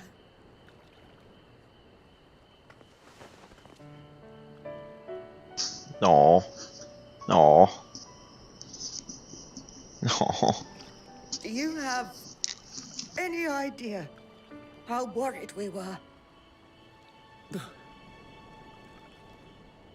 I'm sorry. 'Twas remiss of me not to deliver the news in person. No, more than that. 'Twas I who... Our daughter was disillusioned after Master Louisoix left her behind. The day the Scions called upon her was the happiest I'd seen her in years. She... Don't blame yourself God, for her I death. clicked it once. I clicked it Celebrate fucking her once. life. You know that's what she'd want. I clicked it once, and it went twice. God, son of a bitch. Let me get that. Don't blame yourself.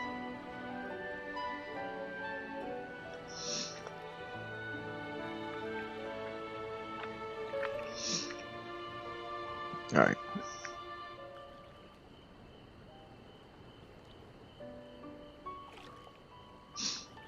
Let me see what he says.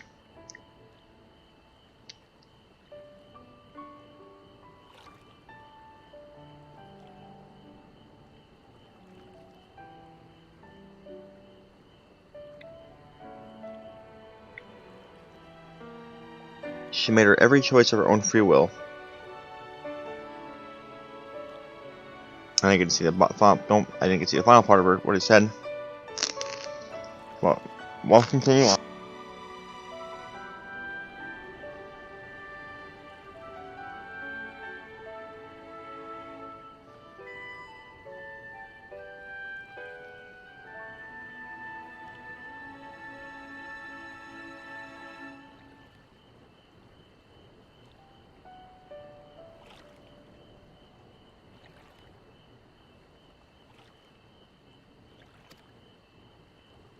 If there is one thing we resent you for, it was that we could not be there to mourn her with you.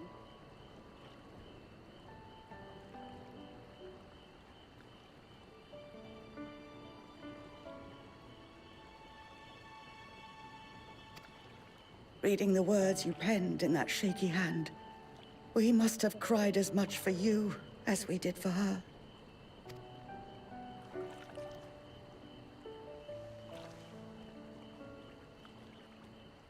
I'm sorry. I truly, truly am. I knew not what to say. Knew not how to express my feelings. The poems and platitudes of wiser men, musings on sadness and loss, studied and memorized, and meaningless in the moment.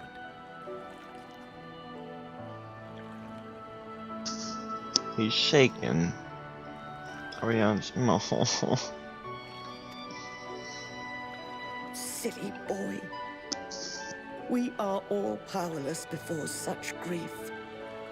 Even now, try as I might, the words escape me.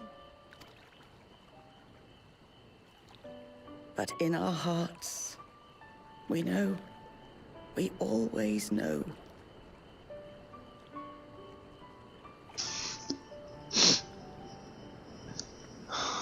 What a nice. I remember when you were young, how the lads teased you for choosing the company of books over others. Our moon didn't take kindly to that. Be nice to Urianger, she'd shout. Give them a walloping. No matter how many times we scolded her. So we offered a suggestion. Rather than starting fights, why don't you be the bridge between Urianger and the others? She had to mull it over for a while. Arms crossed, brow furrowed in intense thought. But from that day on, she never let you be alone. She'd drag you outside to play, pepper you with endless questions, read the same books you read, all to try and understand you that much better. I'm sure it was annoying and exhausting at the time, but she only ever had the best of intentions. And look at you now, at the center of the crowd. The reason there even is a crowd, having brought these people together. You've no idea how proud we are. To see the boy, our daughter, trusted and believed in more than anyone, grow into the man she always knew he could be. I can see her in you, too. Feel her. She walks with you wheresoever you go. So thank you, Urianger, for being who you are.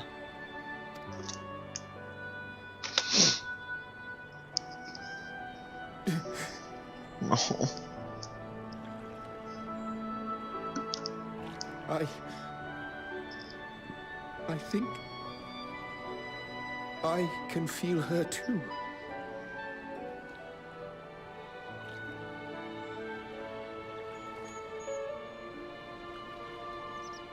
The truth of her life.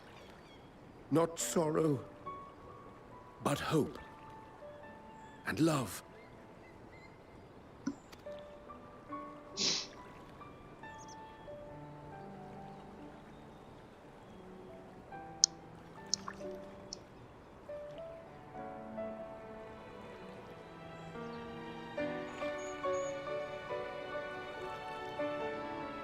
This moon breeder, she was important to him, wasn't she? Aye. You could ask the man himself. Oh, no. But watching this exchange reminds me how much I've yet to learn about your world. And its people. You can live here your entire life and hardly learn a thing. And that's why it's too soon for this to end.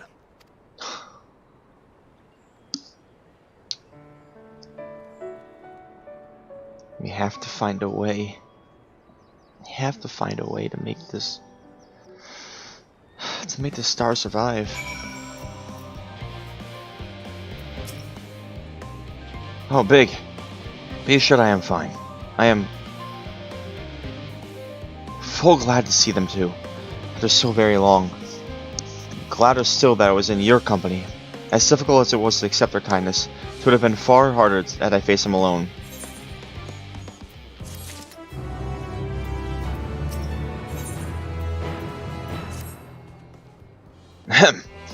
Thou hast my gratitude for lending courage to Loperates.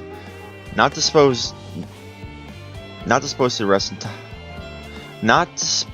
rest on their laurels, several of our guests have elected to accompany our countrymen to their stations. Some few may still come hither seeking counsel, and so I remain to aid them as need be. If thou art needed elsewhere, do not let they detain thee. As a matter of fact, I was hoping you might check on Alizé. Last I saw her, she was struggling to carry out an enormous pile of boxes from the west gate. I go by myself, but we know whose help she's less like to scorn. Not to mention, much to my misfortune, I can think of several other things that I ought to be doing until later.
Hang on, I just gotta check something real quickly.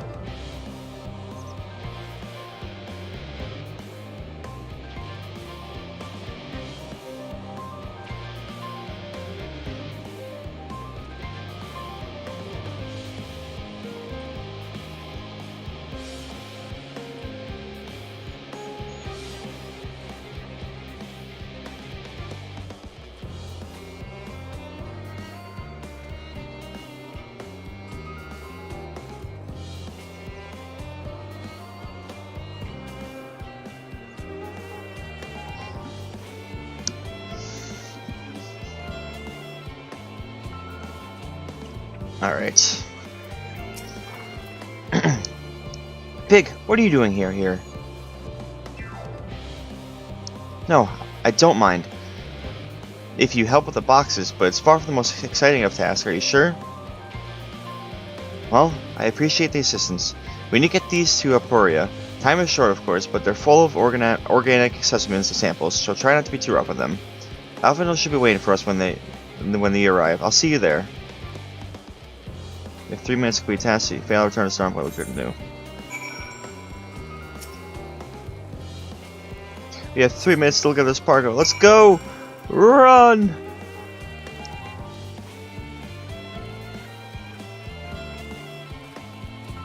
I can't see past the box, but it does not matter. My Pompadour will lead the way. Go, Pompadour! Lead the way! Left it is! Right it is! Left it is! Oh shit, run! Run, Pompadour, we must run together. Oh my god! We gotta get the fuck out of here! Run! Go! By gods, that was a creature, right? Isn't that right, Halschwant? Evil creature. Very scary, nonetheless.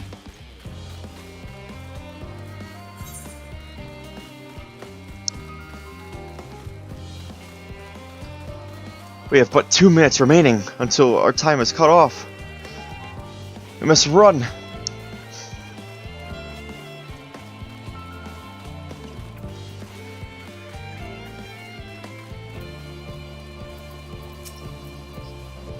Oh, you opened up the crates. Wonderful. You can put it there with the others.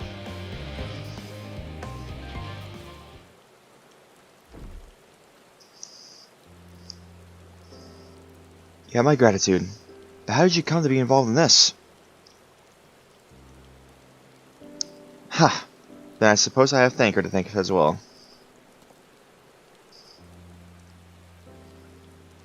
If you're wondering why we were tasked to bring these boxes to Aporia to begin with, so was I. Turns out this is base operations of sort.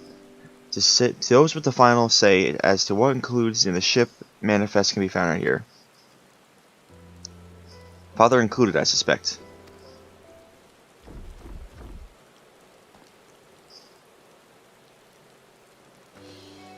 That should be everything. You carried all that at once? Are you trying to injure yourself? Oh, hush. They're lighter than I look, and not everyone has their delicate arms. I suppose we should let someone know that we finished. Poor Alphino. Theopaldin is in the courtyard. We can report to him. Why don't you come along? You should get credit for your assistance at least, considering where we are. We might even learn something of interest. Something interesting.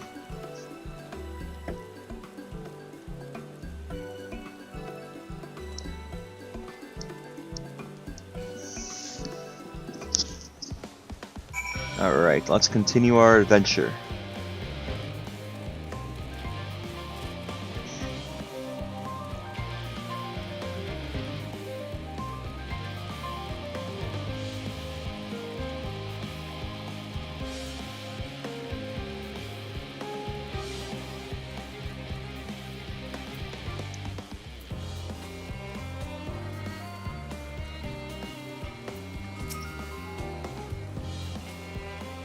Please attune. Okay, there we go. Alright, I'm just checking something real quickly and I'll be back to play more.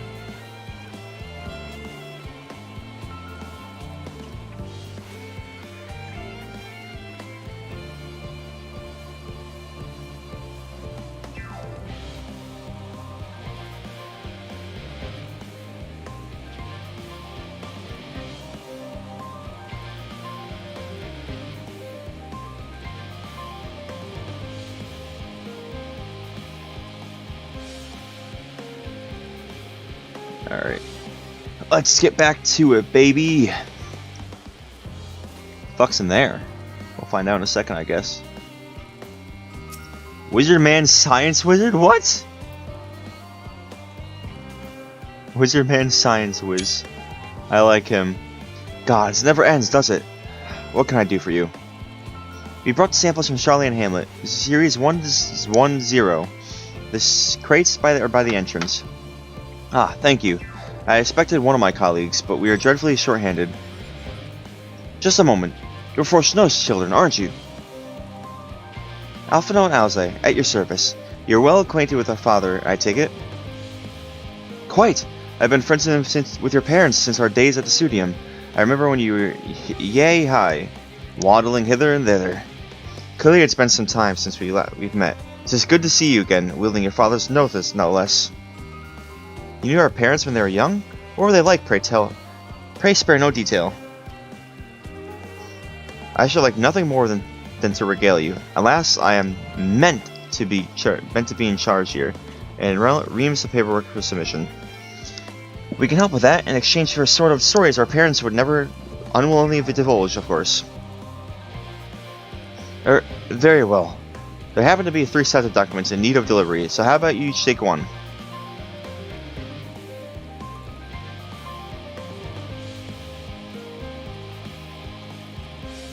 Wait right there.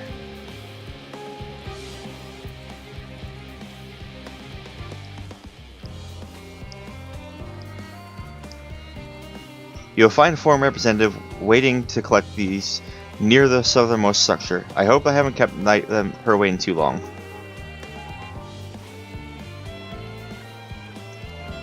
Never mind, Alpha no Alize. I'm certain they'll be back soon enough.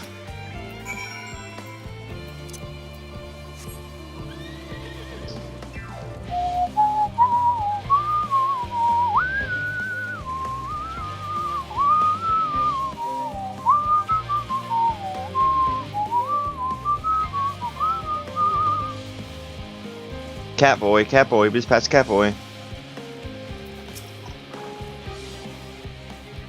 You're not one of the Science of the 7th Dawn. I thought you were meant to be working on the other burner.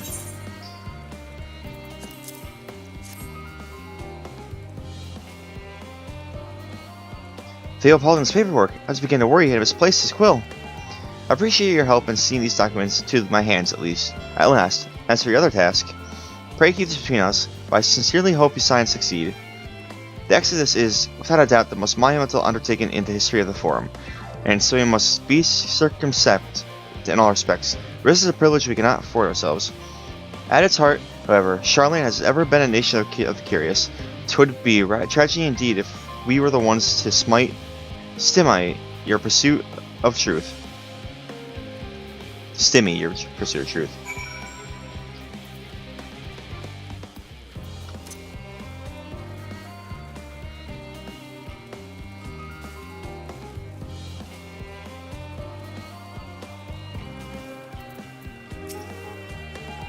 Quick and efficient. I dare say you have the talent for this work. The twins' papers only need to be delivered elsewhere in the facilities. They should be returning any moment now.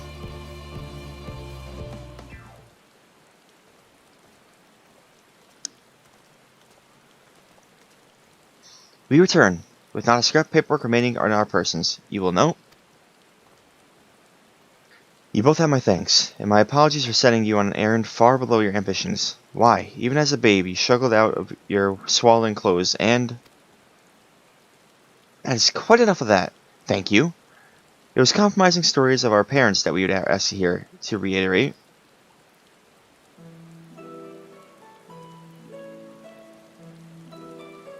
Of course, of course. I've known your father for so long, I must have something. Well, as you know, part of why the Levior names garners such respect in Charlene is your family's storied history. You two can trace your ancestry directly to those who came aboard Neocrypt's Hope, a lineage few can claim. Never thought of it much of it myself. It's not as though our forebears founded our nation. They were simply there and when it happened. Nevertheless, it has traditionally been a point of pride. This is why Neocrypt's pronouncement, renounce the ways of war and pursue enlightenment through knowledge and reason, has ever been our family's creed. Until your grandfather's time, I, Archon Louisois, looked not to Neocrypt's words, but his deeds. He asserted in defiance of his peers that choosing to save the great and the small from the rising tides was a true mark of founder's virtue. Perhaps it was his expertise, his knowledge of ancient prophecy in the fall of civilizations that led him to conclude that the eschew the conflict at every turn was to consign mankind to his doom. There will ever be conflict, and calamity will follow. Thus, to ignore the plight of those one might conceivably save us is not wisdom, it is indolence. You remember his words well, indeed. Archon Louisois lived by that personal creed, and used every means at his disposal to bring succor to those in need, Charlene or no. No one loved and admired your grandfather more than his son.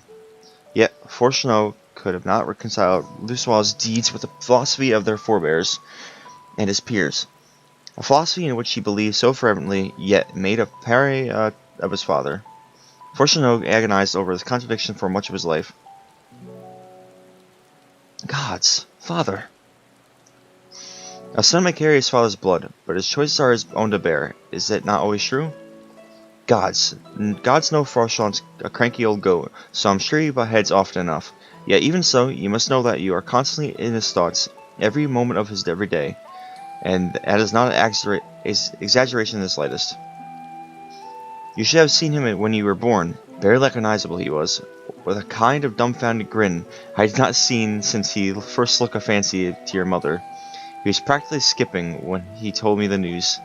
Take my word for it. He loves you to an embarrassing degree. But he's also frustratingly single-minded. Once he's decided that a given action is best for the best, he will stay the course no matter who or what opposes him. Profoundly annoying habit when you're on the other hand of it, as I'm sure you will agree.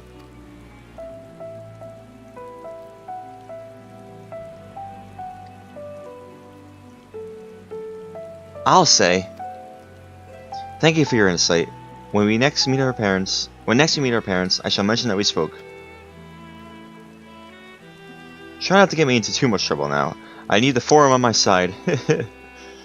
Speaking of which, I ought to be getting back to work. I have to make sure those specimens you brought make it to the proper places, or the cranky old goat will have my hide. We can speak again later.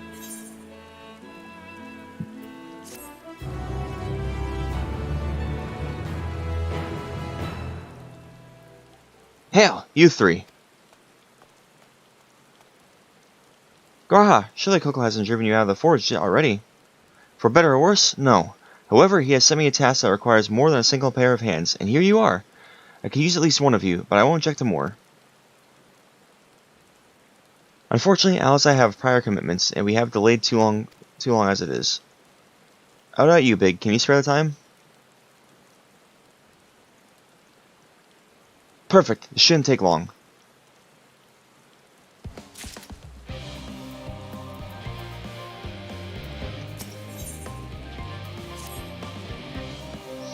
In the event that our, and I quote, promise heap of dynamite falls right out of the bloody sky and into my lap, Master Coco wishes to be ready to put the purple hammer to anvil at a moment's notice. To fabricate these parts, however, he needs the flames of Coco's forge to burn hotter. He sent me to increase the amount of aether being funneled to his furnaces. The flow of fire aspect into aether into Labyrinth was regulated by an elemental reactor south of here, to which I borrowed the key. The adjustment will require 2 people to carry out safely, but I can explain the process when we arrive. This will be part then. We'll see you in Charlie and Hamlet once the Adamite arrive, if not before.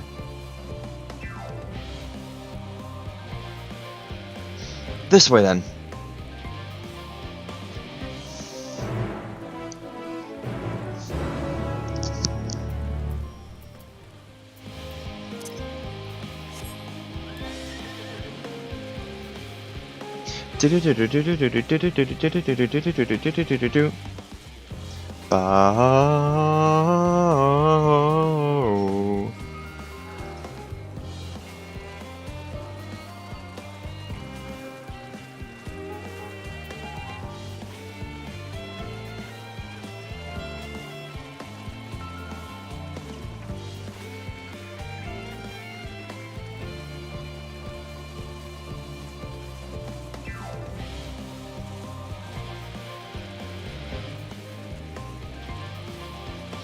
There's an aether current over here, might as well get it while we're here.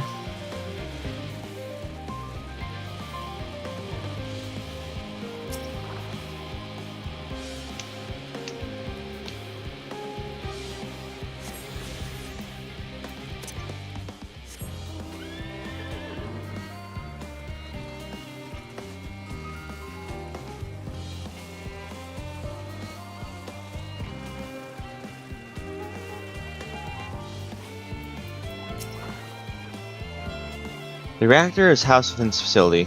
I'll be the one to go inside and adjust the fire aether output. When I do, a rather large amount of the other expected aether will issue from the vent at the top. I expect to attract at least a few elementals, which we would both rather not be drawn into the reactor itself. Trust me. Can I ask that you put down any that draw too near? They'll pose you a little trouble, I'm sure.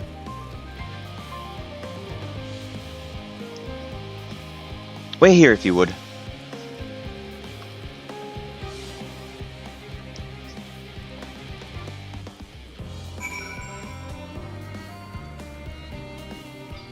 Alright.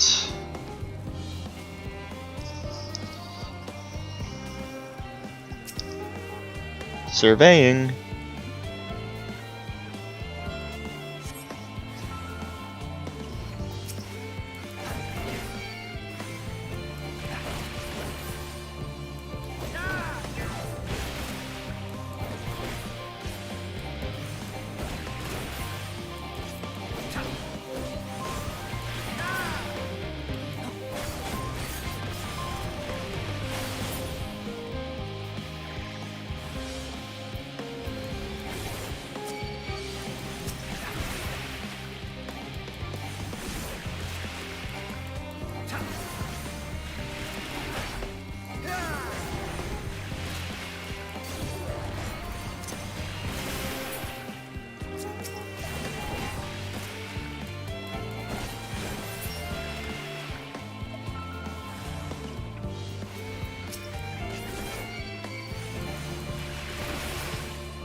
everything goes smoothly out here.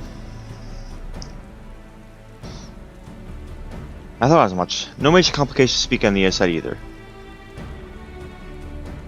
And the water aether appears to be venting properly. I expect Coco will have seen a difference in his forged flames by the time I return. Since I have you, I thought there was another matter I had thought to discuss with you.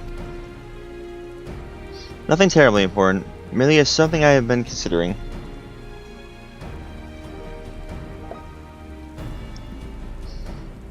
Ow, hello cat. Please don't claw me. Part of this I share with everyone, yet you and only you have been to Elpis. As we have established, refined adamite is a product of Allag, of the Empire's twilight years in fact. It was a material which saw much use as part of Allagon's efforts to extend beyond the bounds of this world, Delamud, of course, being the most prominent. Of those who push further, expand Allag's empire to encompass the heavens and the stars above, perhaps the greatest was the infamous technologist, Amon.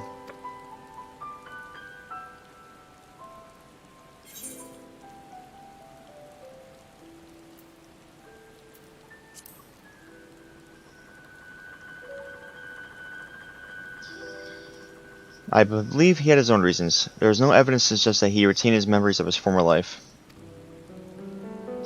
He only joined the Ascians once the Empire was all but dust, as you know. If not his memory, though, what drove him to pursue the idea with such favor? This may seem far-fetched, but what if souls like minds have a personality, so to speak, a natural disposition towards which they are inclined? We both know the relative certainty that it was the gross decadence and inexorable decline of Allag that moved Amon to resurrect the Emperor Xande. The Empire's people spoke lightly of death and destruction, experimenting on those they deemed beneath them to fill the emptiness of their hearts.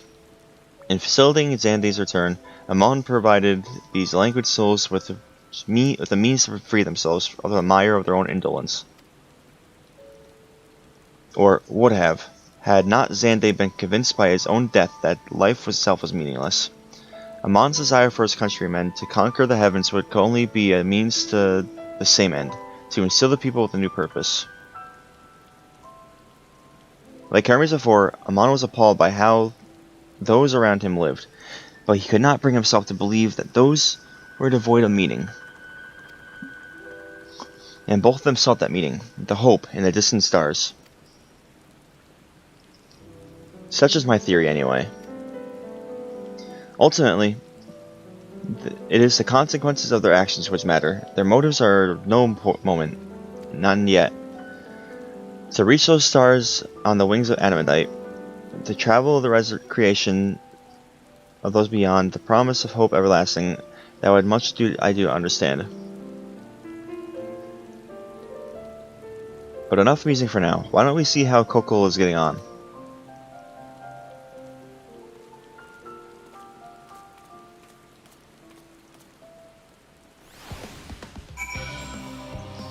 Hang on, I want to try to find something for my own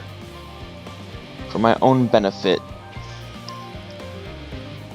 Something that would only do me better. I'll be right back. I'm gonna see if I can do something real quickly to make my wrist support better on my mouse pad.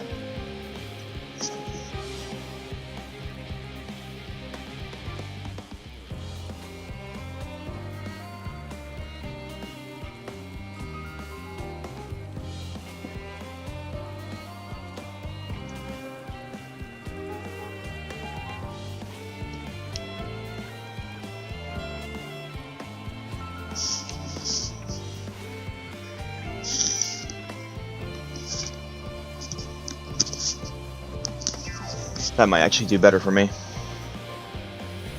Alright. Let us continue.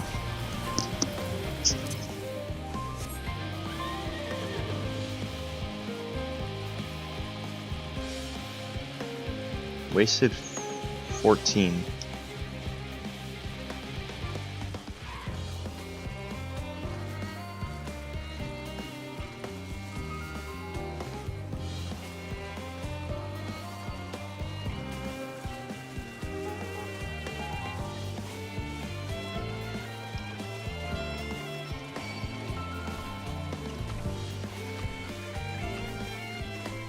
So now we're fully looping around the circle. That's cool, I guess.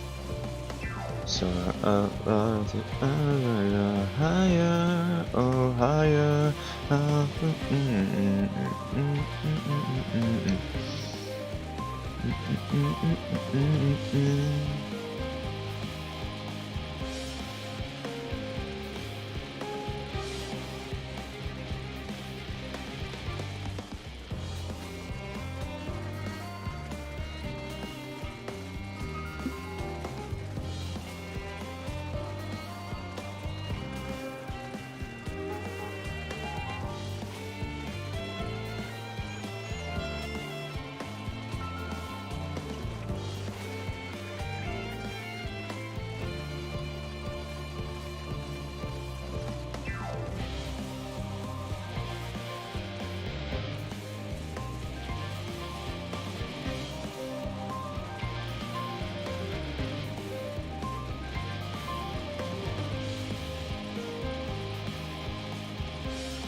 I want to see if I can find one more thing for my wrist support. I'll be right back.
I got like a little cushion for my wrist. Hopefully that will make this much better.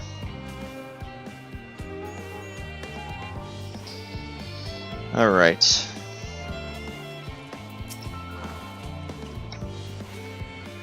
Phew. Whew! I can feel those flames blazing from here. Good lad to know you found someone capable, Graha, but there's not much left for you lot to do. Let's you conjure up the refined adamant any faster?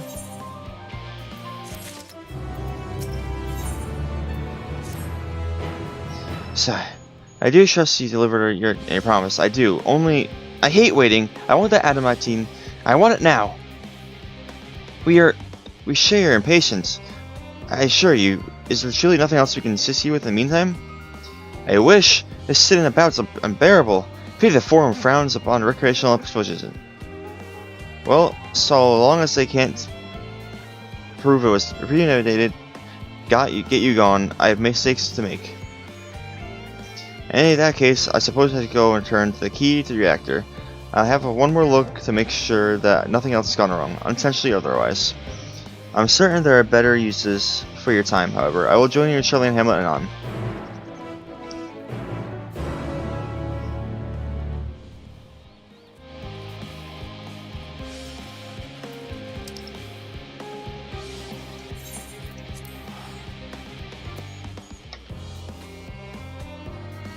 God damn it.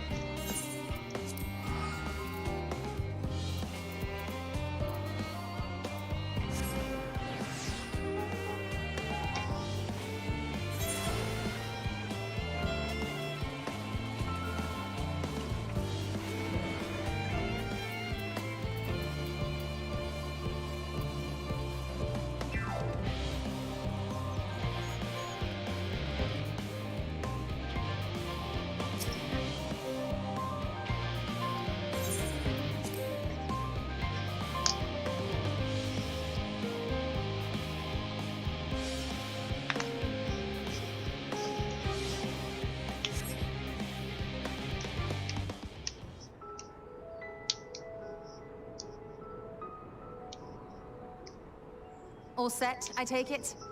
I am. We finished what we could. Delivered supplies, tracked down escaped animals. Trivial tasks as they may be.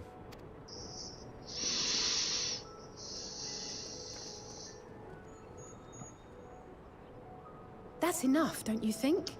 If there was anything more important still undone, that would be a problem in itself. The vessel is essentially ready for departure. All that remains is to load the final batch of supplies and see everyone on board. Once we've readied the ether burner, that is. Ah, had a feeling we might find you all here. Our consultations with the Loperites, too, have run their course. Pleased I am to say that our researchers' concerns have, for the most part, been allayed, though some insist on making adjustments to the very end. For their part, Livingway and her peers have graciously offered to stay and keep the people company. Lest all that remains is God to damn wait it. for the refined adamantite.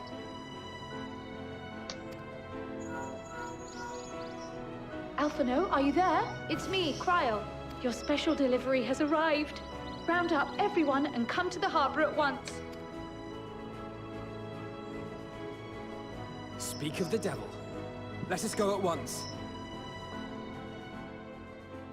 I'm gonna try to give my wrist as much of a break as I can while playing today. I'm gonna auto run, I'm gonna fucking do a whole bunch of shit, keep my hand off of that until I need to do it for dungeons and trials and shit. Forgive Or duties. the intrusion, Master Fortuner. I bring urgent news. A great commotion has broken out in Scholar's Harbor. Your presence is requested with all speed.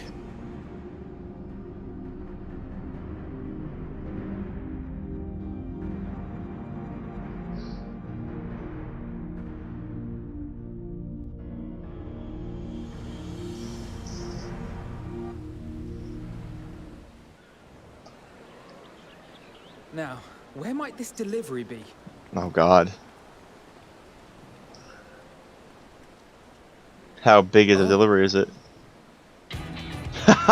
Oh my god!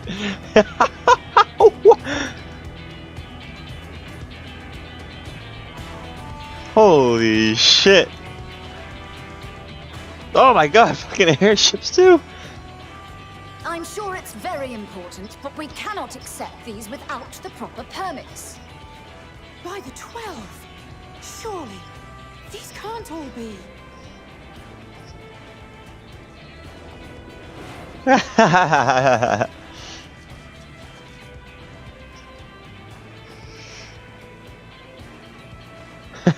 Bleeding hellfire!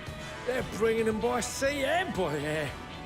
All these folks in these crates.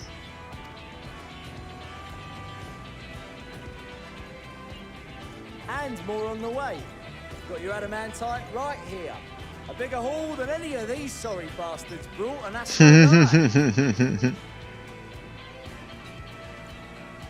Yes, because you were charged with seeing the shipments from Gridania and Uldar here, along with your own. Give credit where credit is due. Sounds like the sorry wind you ever saw losing. An hypocrite to boot.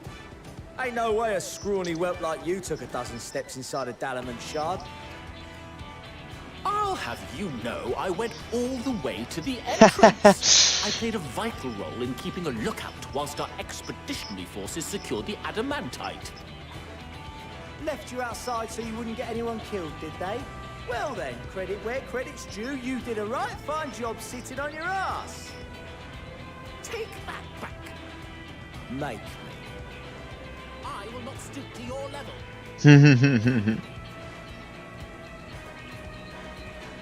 My, what a grand welcome party. Hancock and Soroban. We come bearing relics both sacred and elegant, as well as a few other gifts that may be of help, to be presented with best wishes from the Eastern Alliance. I myself have come with a sacred relic of the Kojin.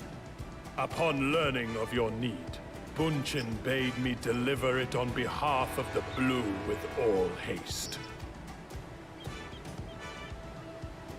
Fearing I could not swim here with the necessary speed, however, I thought to beg our Confederate allies for aid. To my delight, Hancock was already preparing for departure at the self-same port, and had space for additional cargo. We did, of course, need quite the impressive vessel to get it all here in time.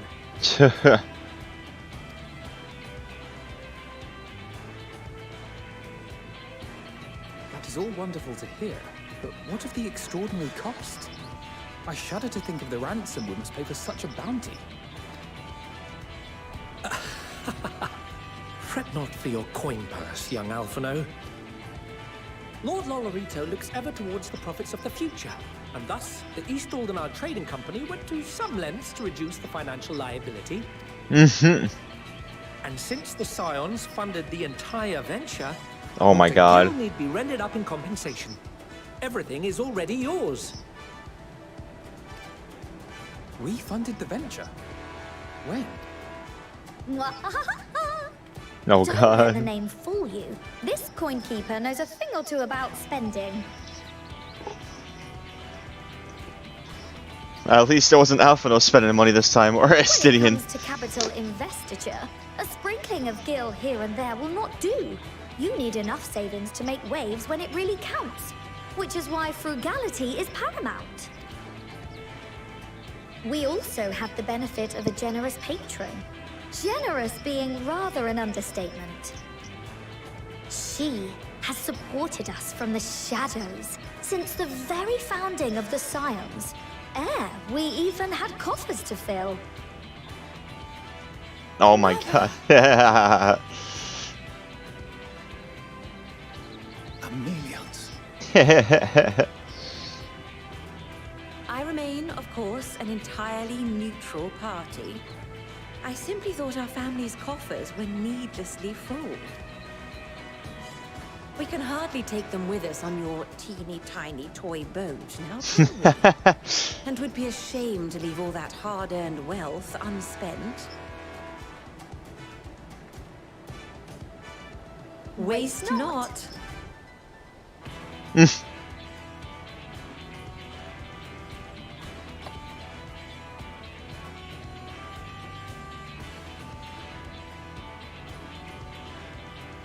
However did you manage so much in so short a time, then?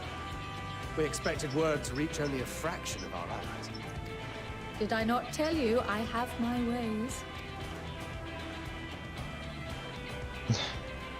Erenville, you were involved too. I received a letter from Cryo after we parted ways in Labyrinthos. Everyone is They explained here. what the science we're trying to accomplish, and why you might soon require the services of the Gleaners, spread across the world as we are. I pray you do not interpret this as a betrayal of Charlotte. I accept that the Forum's aim in pushing us to our limits was to preserve what knowledge we have, and I bear you no ill will for it. Yet, in collecting that knowledge, what I came to appreciate most about our star is that there remains so much we do not know. That is why I chose to help the Scions, to combat the obliteration of those countless undiscovered wonders. I held no illusions that they would be less demanding taskmasters. Though, rest assured, if I had, I would have been sorely disappointed.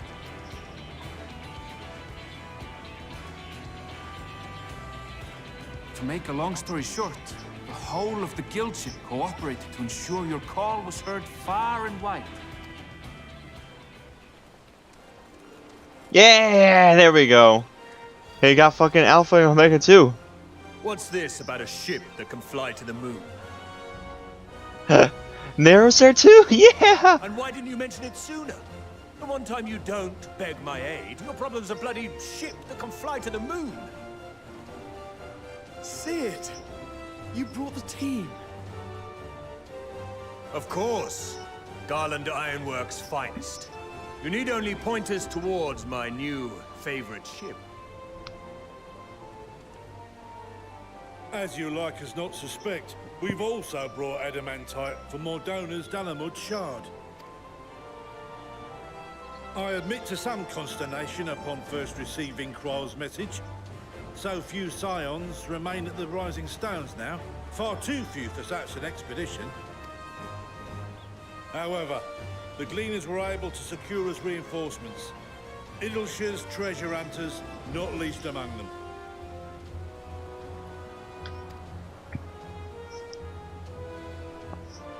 Fascinating as all this is, I fail to see how it explains your presence here. Does Razat-Han not have more pressing concerns?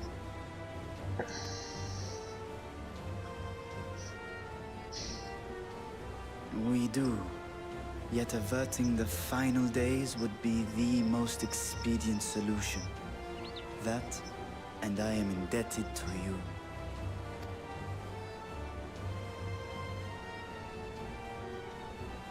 Hell yeah. Though they chose to take their leave of Thavnair, those you saved in Galimund remain my people. My gratitude is beyond words. 'Tis appropriate that I aid you in kind.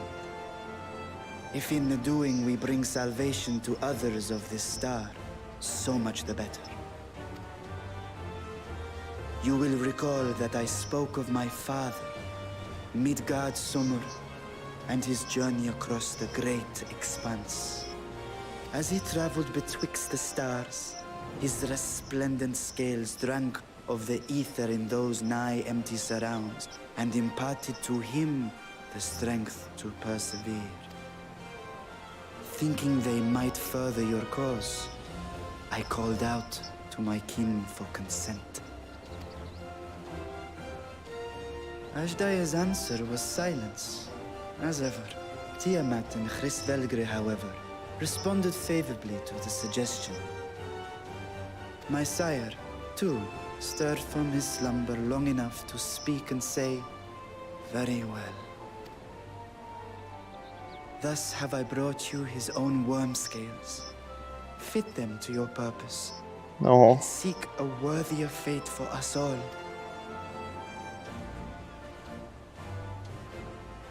You'd be hard-pressed to find someone else so familiar with the unique properties of dragon scales. So I invited myself along. Ah, fuck me. Fucking me, this is so Nice pull the unbelievable. I've got my right headset back on my round to head. believing Off my it head. again. God damn it. Alright, bugger me, this is unbelievable. I've gone right back around to the evolution to Get a 6% gain in efficiency. With all these goodies, we could get 7, no, 10, no, 14 bleeding percent. Think of how far we could go. What we could do with that much power. What we could blow up. If Kokol is duly convinced, then it must be true. In which case, the Scion's end of the bargain has been fulfilled. Would you not agree?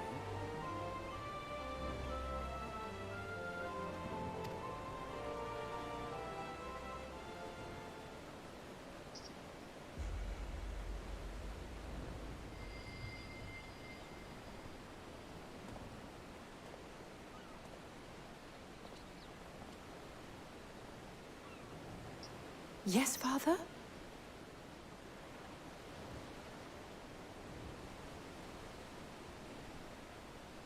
I know not what you seek of Hydaelyn, nor for what purpose you would take command of our ship. Yet this much is certain.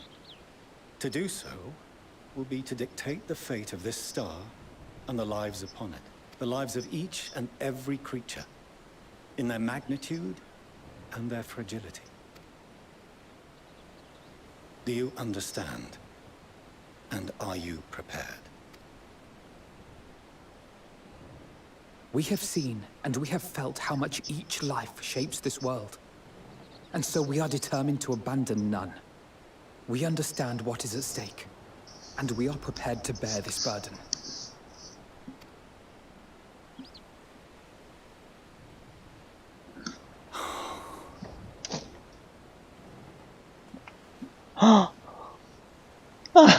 Then I will bear it with you. Oh. I beg you, share your struggles with me. As family.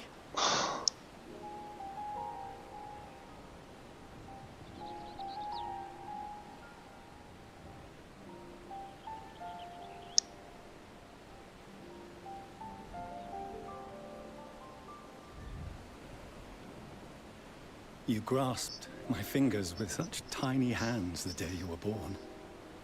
I thought my heart might burst. It was love and happiness beyond expression. Overwhelming. And a conviction so powerful that I trembled with something close to rage. I had heard the final days foretold. I swore to myself then and there that I would not let them steal your futures.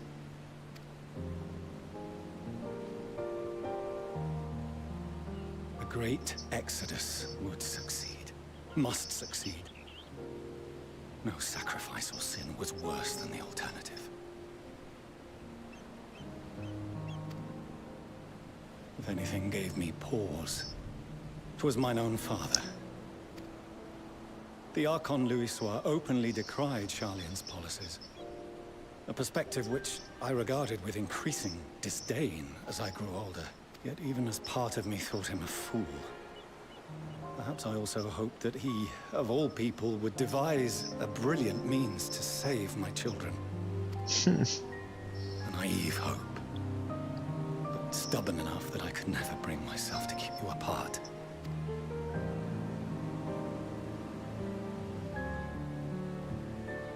No, that was his doing, when he perished at Cartano. As we pulled that twisted slab of Dalamud from the sea, I remembered the warmth of your newborn touch. Chastened, I vowed never again to suffer any interference in my mission to protect you. No matter that you yourselves wished otherwise.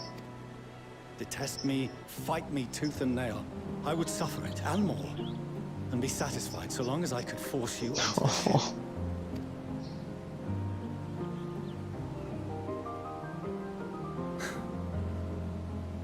I was wrong. You two have grown so much stronger and so much wiser than I dared dream. You have earned the right to walk your own path, and already begun to do so. Good. Because there are things we care about, and people we love, and none of them is replaceable. Not a one. It cannot have been an easy journey for you to have come so far. We shall be glad to acquaint you with the finer details someday, once this danger has passed. All that we have seen and heard, that we have felt and learned in our travels. Ours is not a kind world, but it is beautiful. Always. Oh no. Are you quite sure that's wise? After all, someone turns pale and flees the room when he sees so much as an envelope containing word of your adventures. Whatever will happen if he learns what you were really up to? Oh.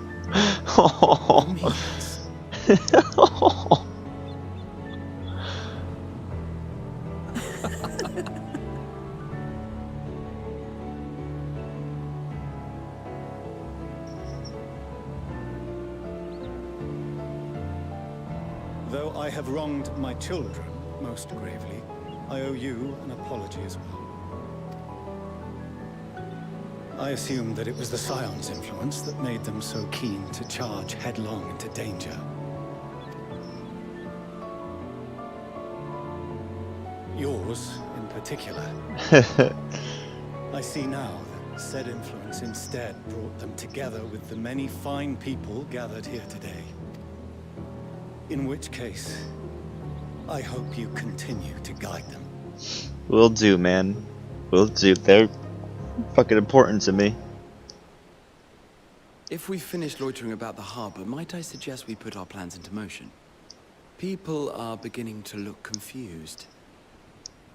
This whole thing that just happened is making me realize that this is the end for a lot of these characters, and this is probably my last journey with Alvaro and Alize.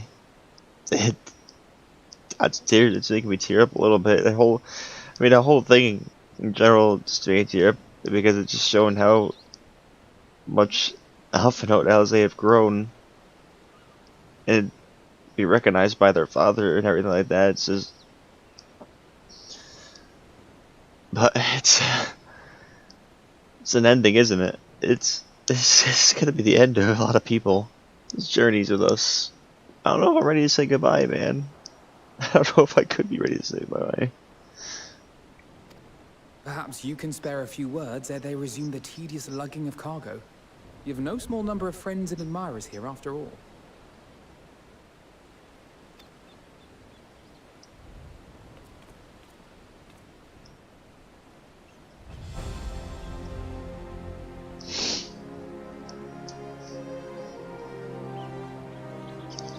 Oh.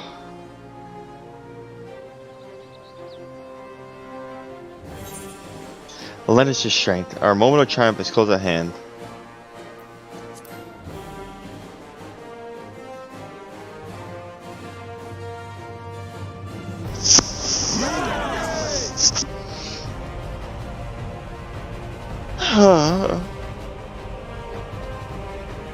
Let's fucking go.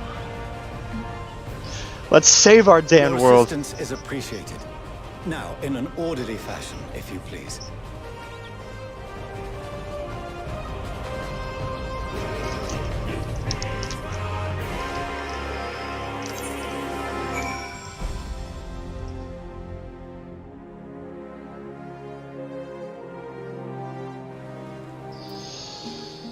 Oh man, I'm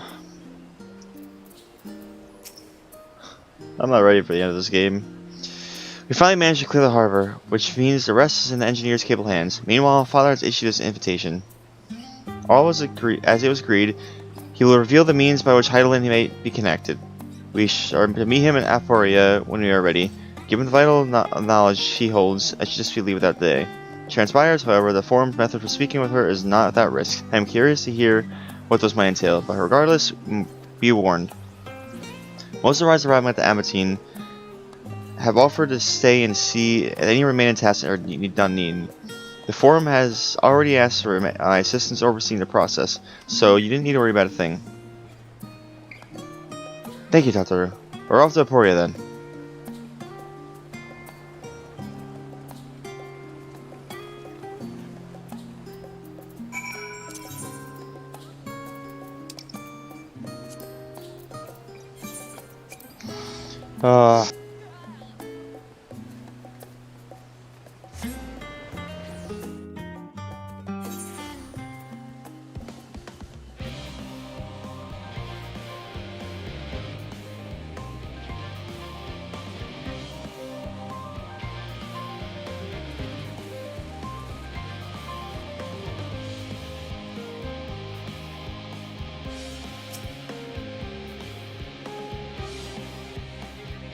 Big. I've already shown the others inside. You will want to speak to Caroline. She has the key to the lift and she can send you down after me.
I'm gonna have to get some Fantasia.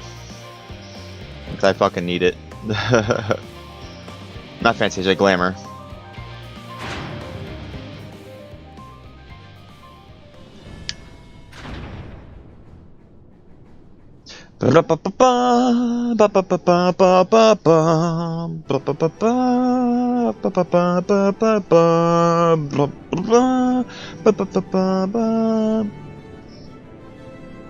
It's triangular.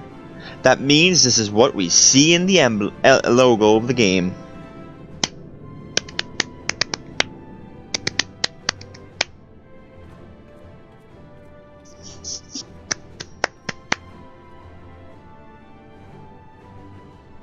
I bid you welcome to Thaumason.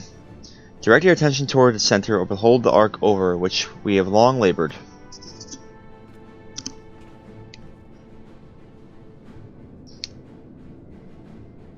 As you can see, it was designed as a medium-sized craft. To better reduce fuel concentration, miniaturizing magics have been applied to its interior to ensure that the thrust-weight ratio does not place too great a limitation on the freight's capacity. Aetherburner, as you know, has been removed for further modification, but we shall reattach it soon enough. I received word that Coco and several of your allies are working on it with intense favor. They are sure to see it done. 'Twas by expertise that many prior disaster was averted. If anything, I fear they will not afford us much time for speaking with Heidelin ere they finish. Point taken. Let us move on. I must warn you again, however, that even with the benefit of our device, to treat with her is no simple feat.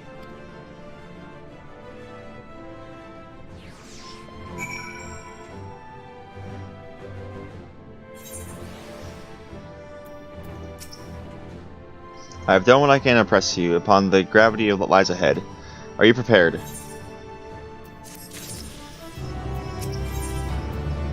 Ah, shit. 89. Make it for the lift at the center of the chamber come.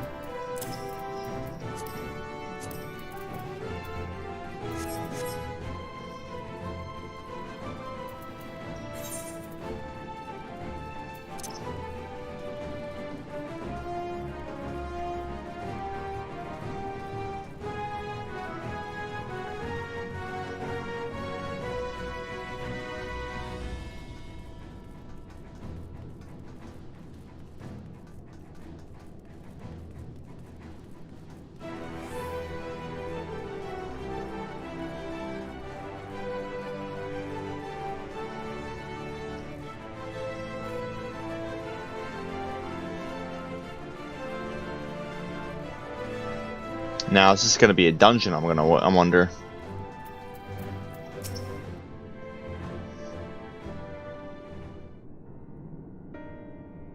As you all know, alongside our physical world exists an ethereal plane, which we refer to as the ethereal sea. At the heart of the star, the physical and ethereal are one and of the same. Thus, the deeper we go, the easier it becomes to pass between the planes. We utilize this principle in constructing an anti-tower, and once more, here we are in Thaumason. Holy shit. No sooner did the forum decide to withdraw from the Asia than we began to work on this facility. Our work has culminated in a device that allows us to peer deeper into the ethereal sea than ever before, in search of Heidelin's ever fainter echoes. The telescope. Can you communicate with her through this device? For a time, yes, but since 7th Umbral Calamity, it has been rare to hear even a whisper. If you wish to reach her, you must journey closer to the center of the star than we have ever dared, beyond the telescope. Even so, I make no guarantee that you'll find her, nor for your safety, not so deep even in the ethereal sea. We understand, but if we are to deliver this world, we have no choice but to try.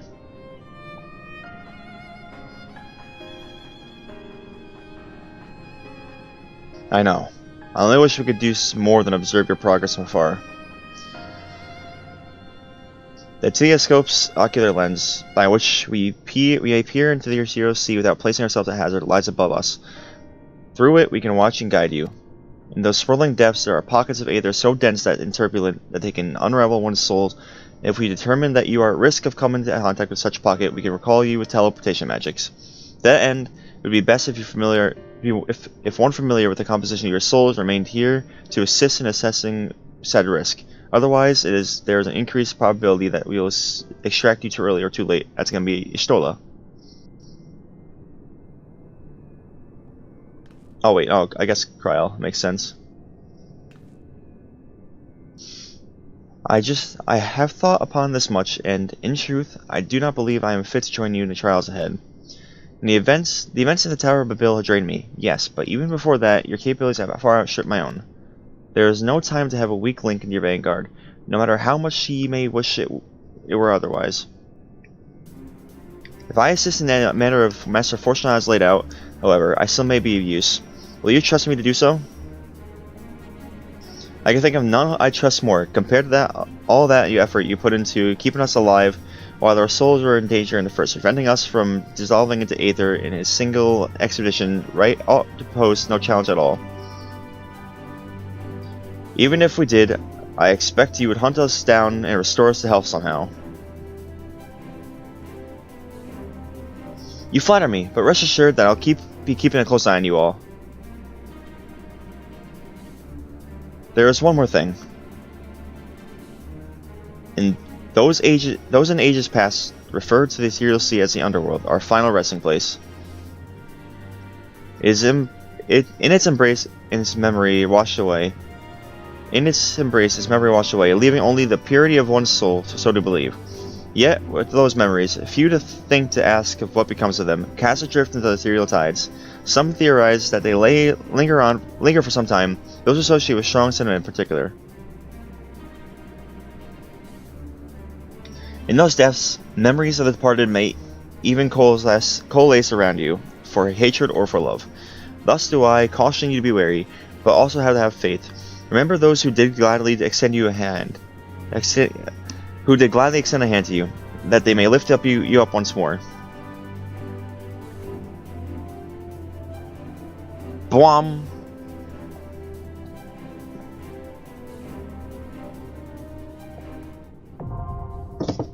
Dungeon time, baby.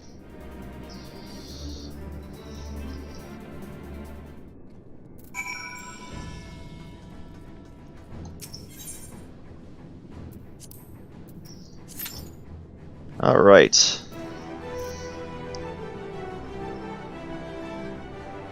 Now we wait for a dungeon, the party to come in together.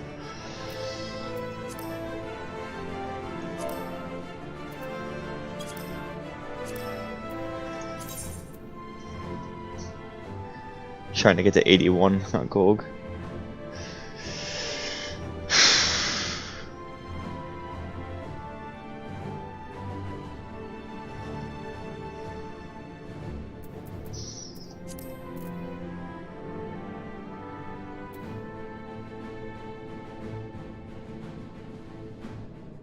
You know what? Hang on. Before I do this, I'll be right back. I'm gonna go to the bathroom real quickly before I get sucked into this.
Fuck. Okay, shit.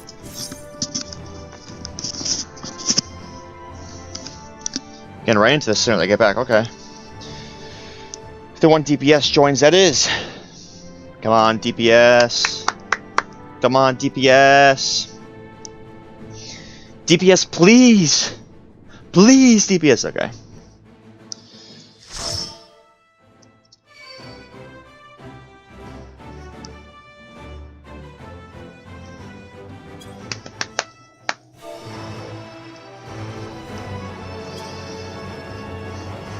Holy shit. Whoa, this looks fucking cool.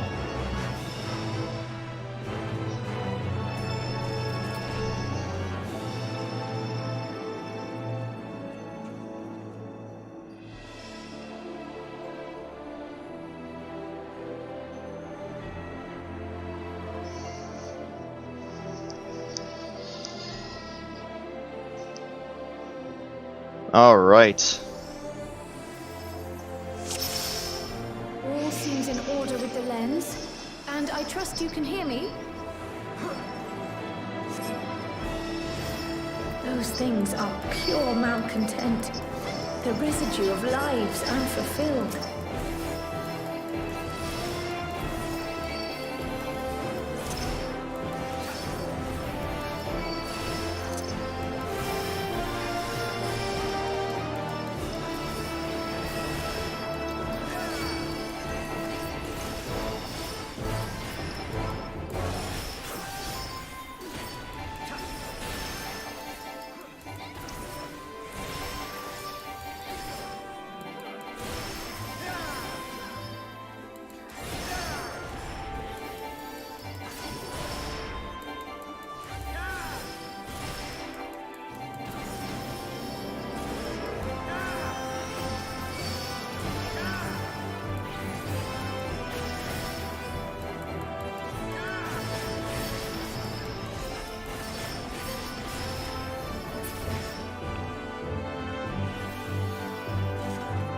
Oh my god, we have a Reaper.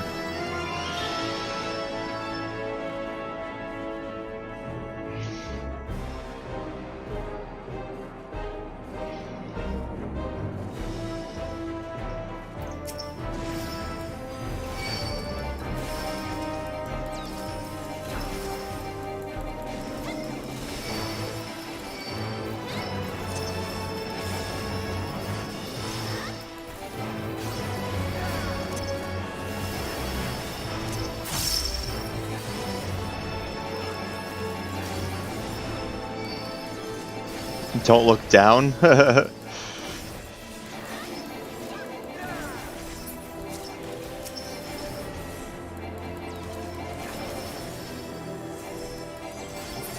It's a long way down, that's for sure.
Okay, that Reaper going far.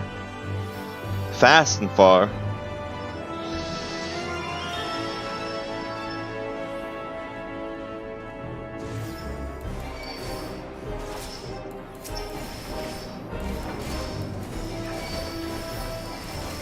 Ilberd? Ilberd? Sloppy?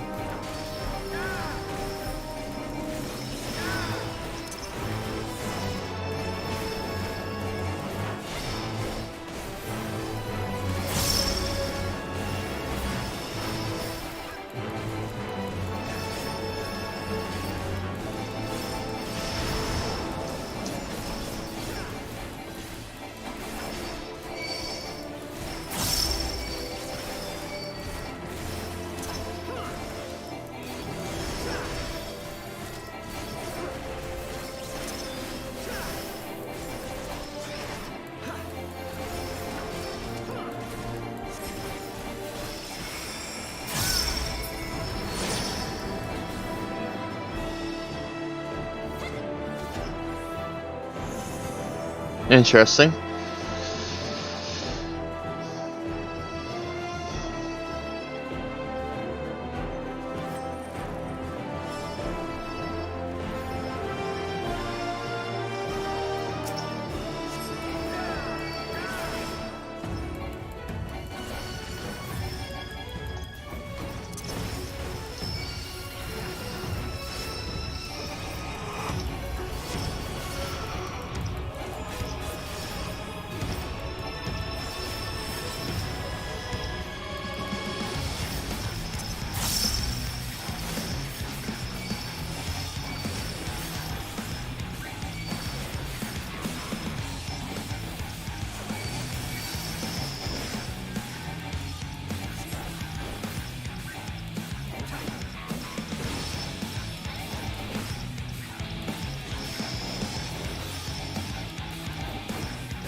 Oh.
Never say damn sorry, especially on new content dungeons, man.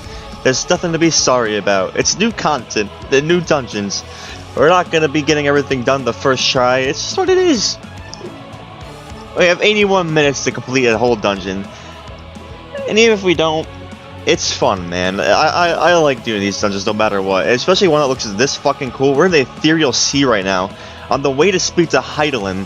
Something that we only seen in visions, not actually being there ourselves. So it's fucking cool as shit to be here.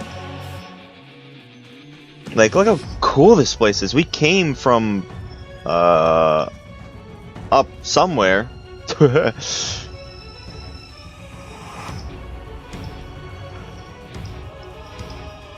I'm really curious to see if you can jump off the side.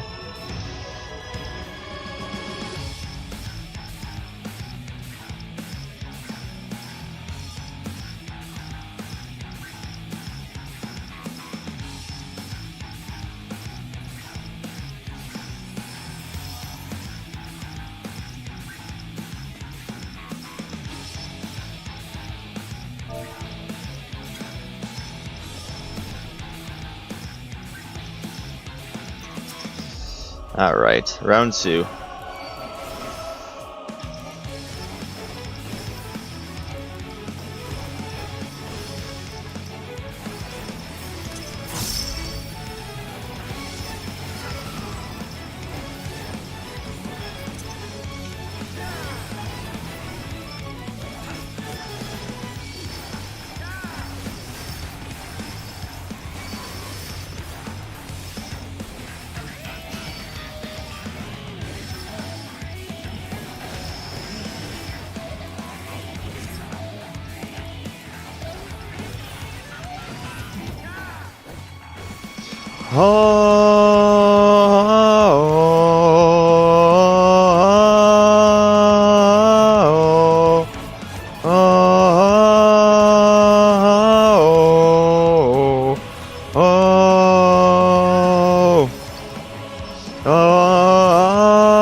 Nice. Follow the flow of ether. It will guide you.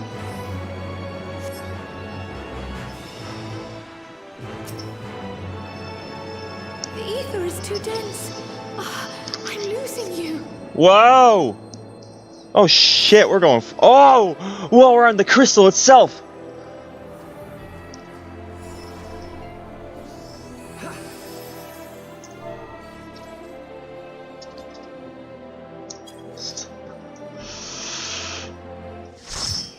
Hey, what happened?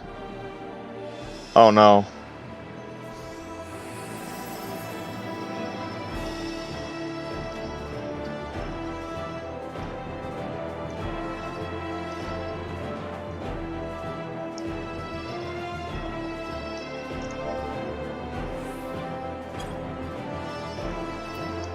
Wait, did we get a new person?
Alright, second boss, here we go. Raytheon the Unshakable.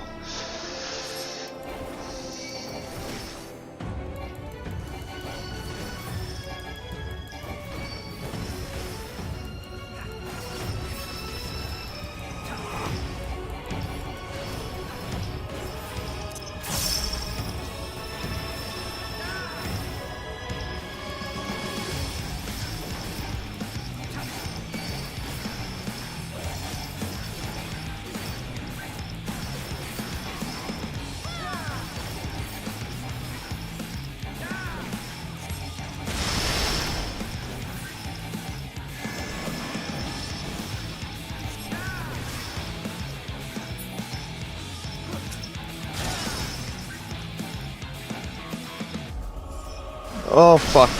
Yeah.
That's where we're going. That's the end.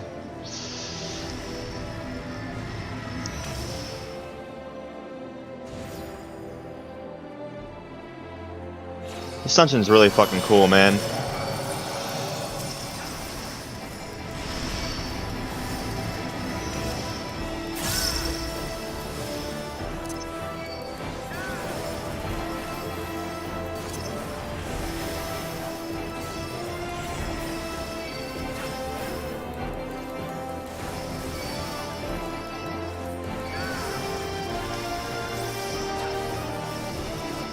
This is so fucking cool, dude.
Minfilia.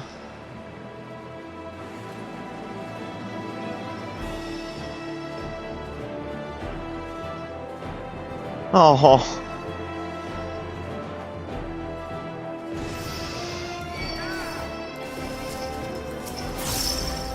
I like how everybody's so down around Minfilia.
Here we go. The boss. What if it's fucking Vanat? What if it is Vanat? Nope, not Vanat. Who then?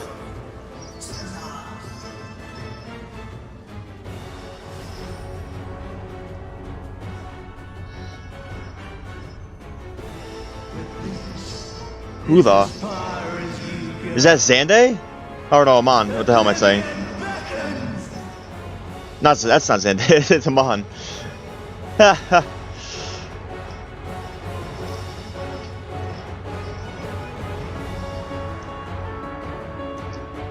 Let's fucking kick his ass.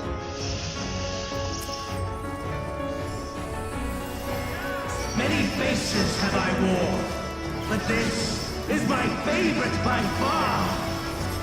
We're gonna fuck you up.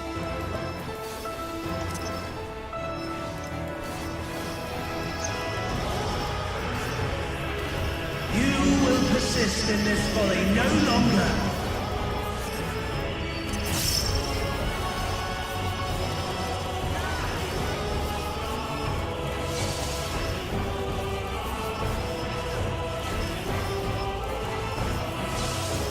The stage is set.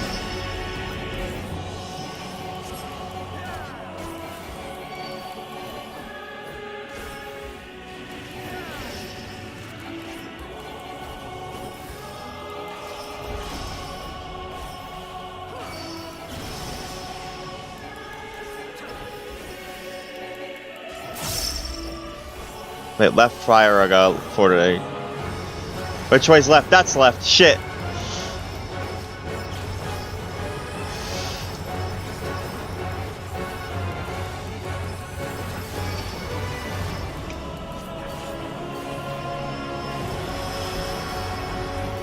Let the curtains rise for the main attraction.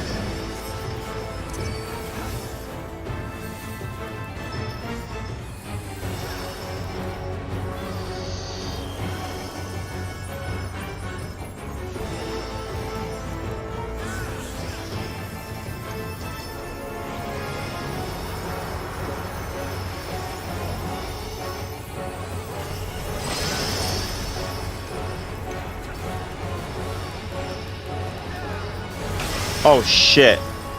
I didn't notice anything, but I didn't see behind the crystal. Boorish audience you are.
Oh shit.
That was a long wait for a death. Goddamn. I was up in his face. I was throwing hands with that motherfucker.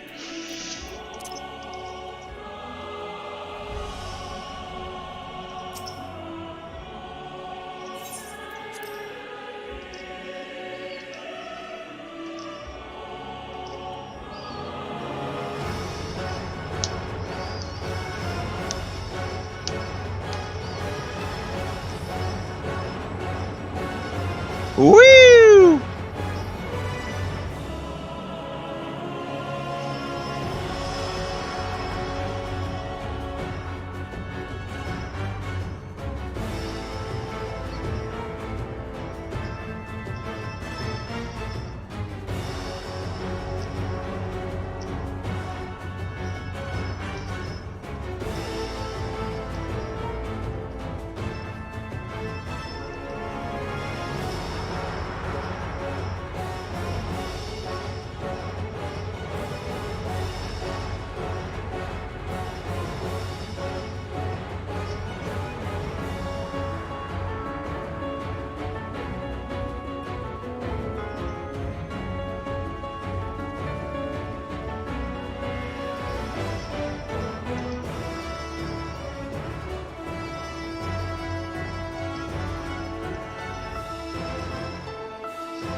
God damn it, alright. Many faces have I worn, but this is my favorite by far.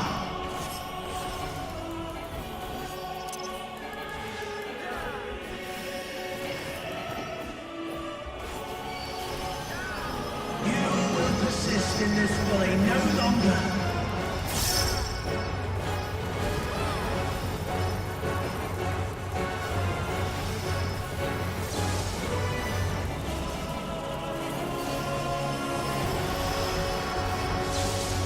The stage is set!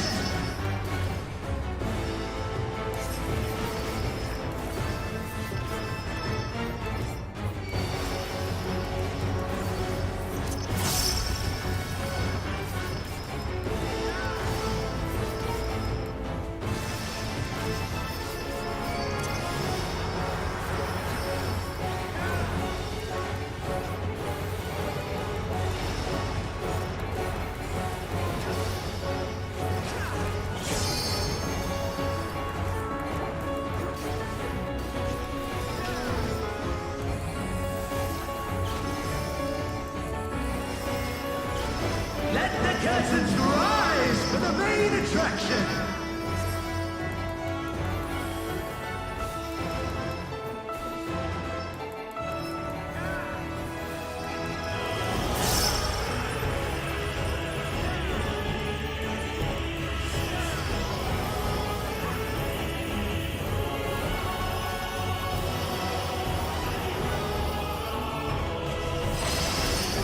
Hello, Shiva.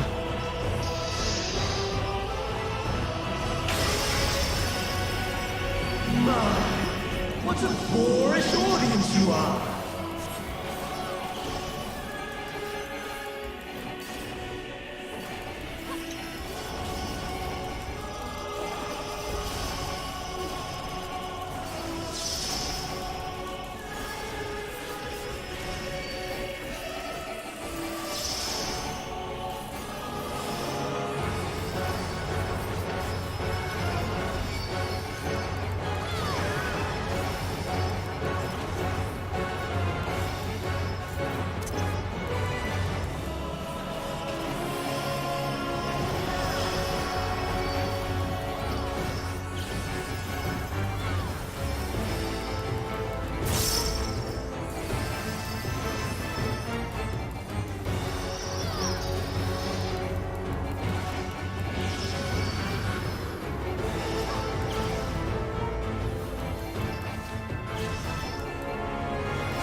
Lies! All lies! Your dreams, your hopes, your futures, delusions and lies! So he's just going. He's running away now, huh? You'll have fucking that guy had chainsaw fucking hands. It's fucking cool as hell.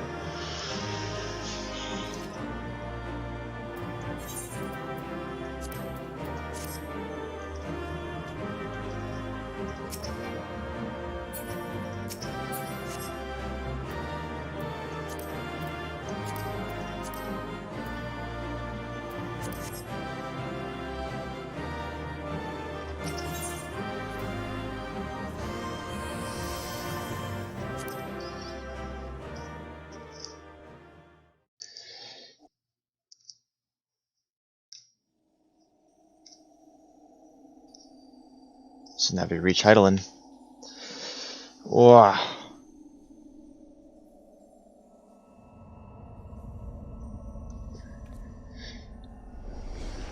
And come on, I'm on. Ooh. Okay, he came crashing back down with a force.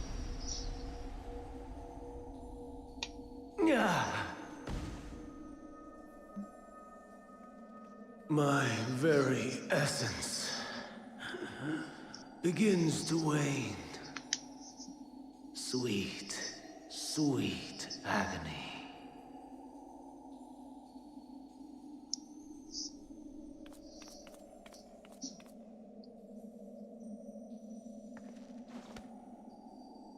Leave this to him.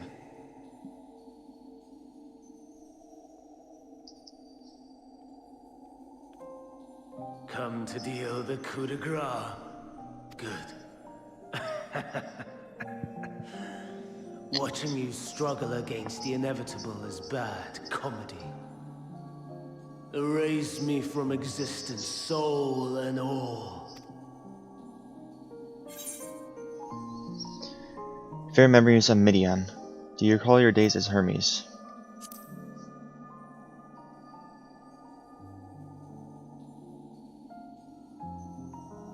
How would you know that name?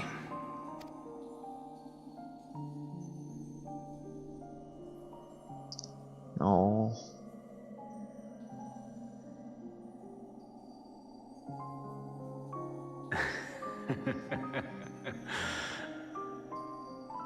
Then it was you.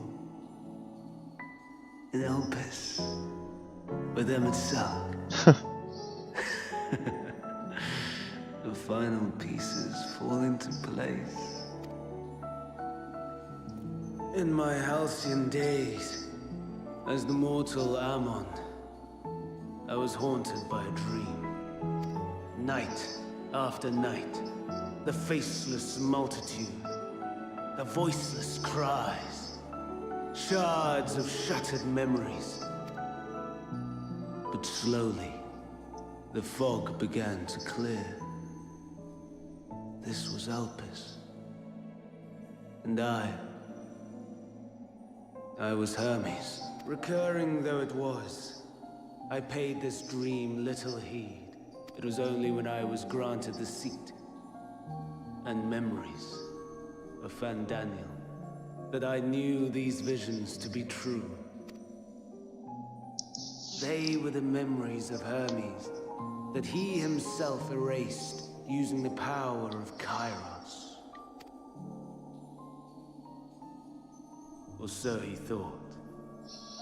In his attempt to burn away the events of that fateful day, he succeeded only in searing them more deeply into his soul. My soul. Death failed to expunge them. No matter how many times it came. Rebirth after rebirth, from one Fandaniel to the next. I wonder, is Emmet-Salk adrift somewhere in this ethereal sea? In defeat, finally remembering your time together in Elpis? How it must gall him to be entrusted with knowledge of the final days, only to be rendered powerless to act upon it. So many lifetimes dedicated to restoring his beloved Amarok in blissful ignorance. Oh, folly. But make no mistake, my life as Hermes is not the reason I invited the world's end. I have lived. I have struggled. I have dredged the very depths of despair. And in the detritus of existence, I found the truth. I served a great ruler, powerful beyond measure. The world his dominion. Yet even he and his vast empire were destined to fall. To become one with oblivion. At the end of life's journey lies only death. So I ask you, why live at all? We betray, we torment, we murder. We are wicked, spiteful creatures, without exception. If life is so sacred, so precious, why fill it with such misery? Man wallows in a hell of his own making without purpose or meaning. To live is to suffer, and I would end that suffering by my own hand. It matters not if it flies in the face of all believed right and just. Death is the only solution! That is my truth. My answer to the question. And yet, Even as the words pass my lips, I am filled with doubt. Has my search reached its end?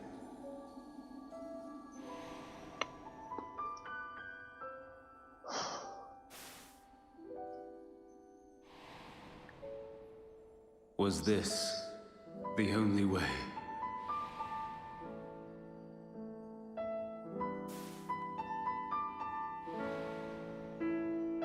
After all these years,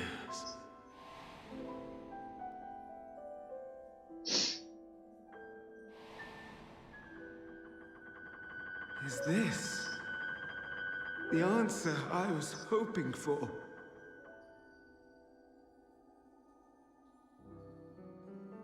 The lamentations of the damned. How it vexes me to see your conviction falter at the last.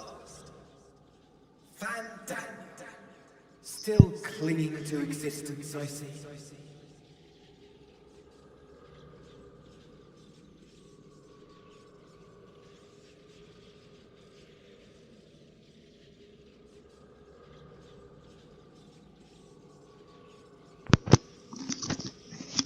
My headset died, god damn it.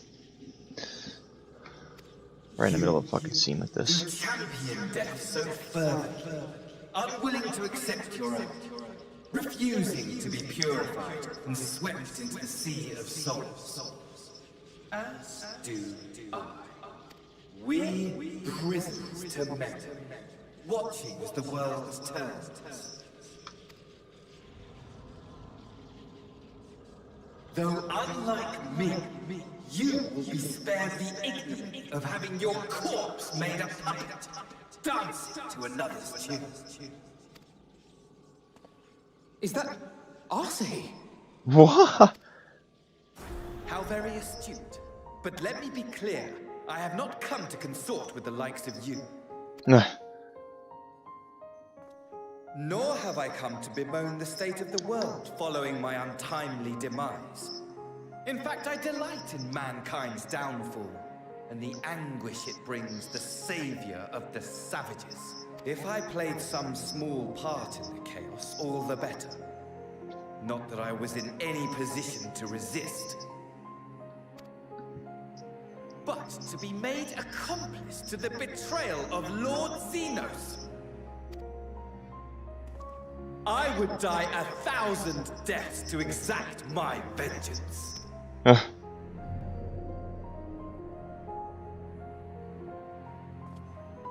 Now you are at my mercy. I shall drag us both into oblivion, and you will never see the fulfillment of your magnum opus, even should you be reborn. Your desperate search for answers must start again. Jesus.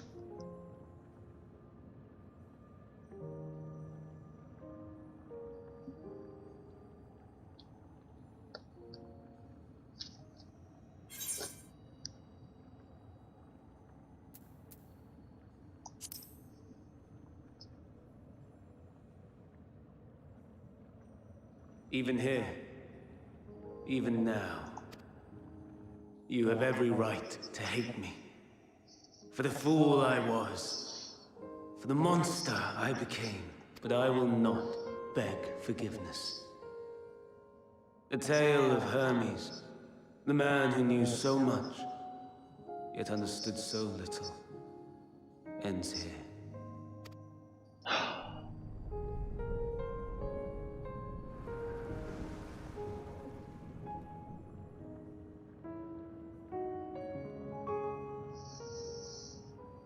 Don't try to follow me. I had more of you people than I could stomach in life. Never mind in death. Likewise, I pray we do not meet again.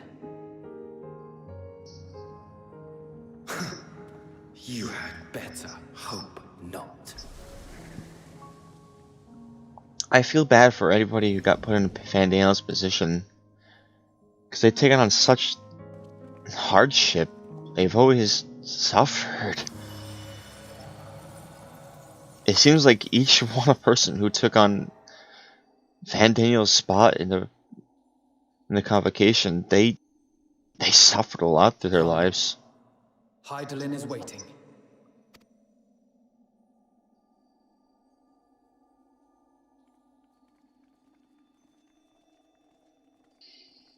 It's a pained existence for them, and that's why they go so desperate to seek the answer the answer for life.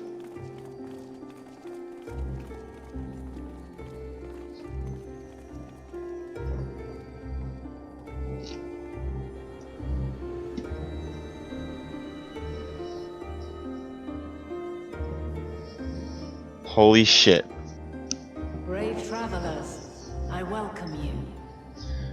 We're here. Holy crap.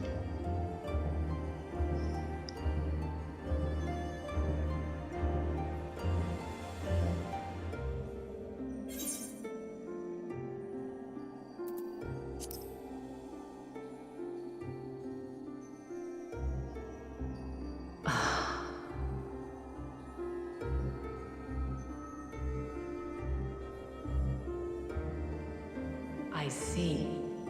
Thou didst journey unto Elpis. And now, the rivers of time converge.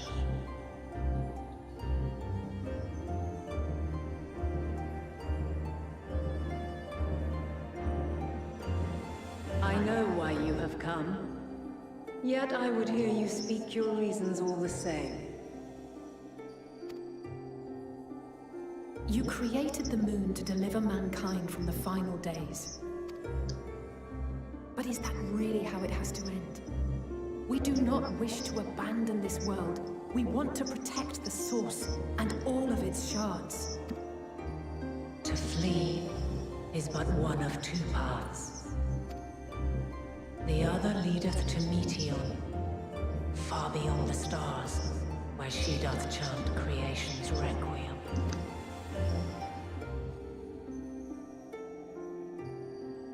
Her domain is formed of dynamis, pure, absolute. Where emotion and memory govern all, ether will avail you naught. Meteon hath gathered the pain and despair of countless stars, and to go unprepared is to go unto your doom. We'll beat her. We'll win. I swear it. Is what I might have said. Once. After everything I've seen, all the times I've succumbed to my own anger and fear. I can no longer pretend that courage and faith will be enough. But are we truly so powerless? That our only choice is to flee? Far from it, my child. Long ago, the inhabitants of myriad stars, many more prosperous than Atheris, sought to free their worlds from life's woes. Sorrow and anger, conflict and hostility, despair, and even death itself. But as Meteon reported, every attempt ended in failure. Darkness abideth within every living being and can never be cast out. Neither reason nor faith can challenge this immutable truth.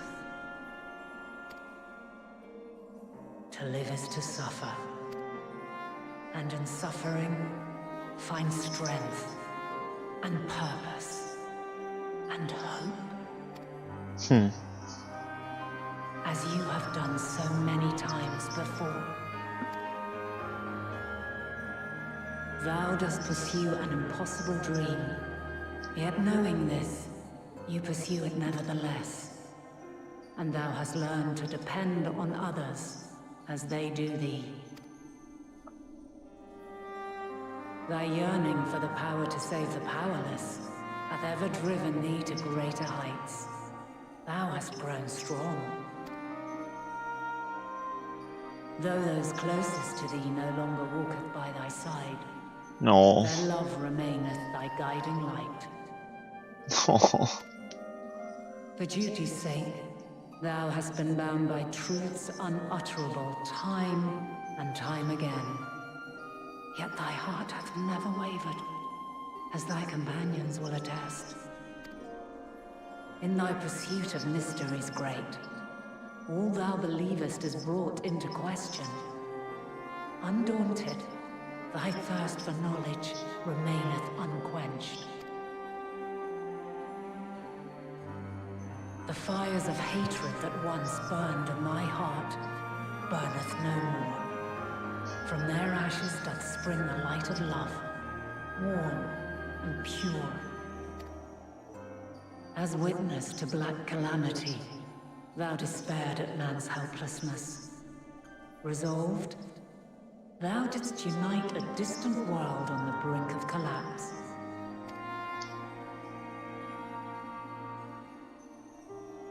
And thou, my champion, when all did seem lost, thou never abandoned hope.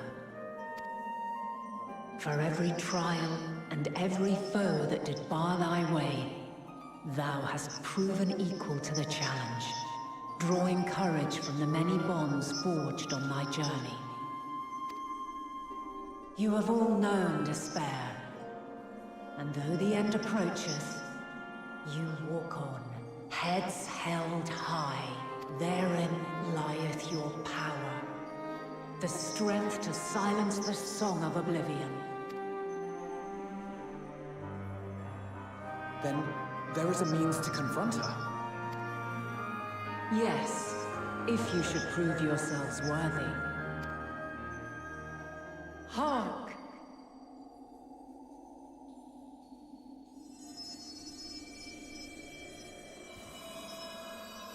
Oh shit. Nigh impossible is it to send mortals to the edge of the universe. Should you fail, there will be no second chance. As the will of the star, I ask of you this. Do you possess the fortitude to stand firm when all around you doth crumble? Do you possess the faith to vanquish despair itself? Should you lack the strength to best a supreme deity, I cannot allow you to make the journey. Are we fighting Heidelin? Leave this star and never return. Or oh.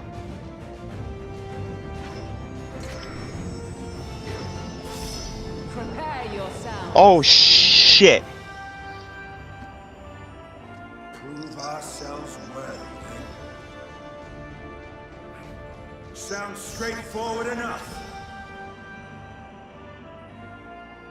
Aye.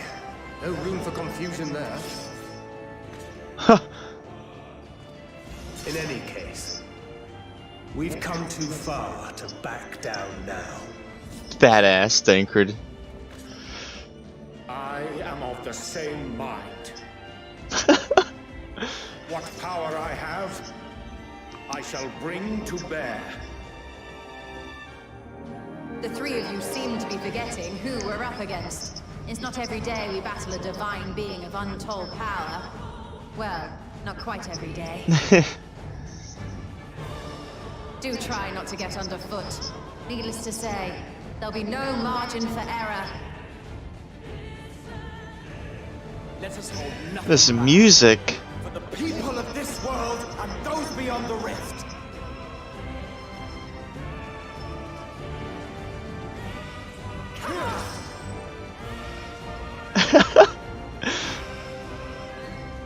Alas, the question I posed to thee in Elpis hath remained unanswered these long years.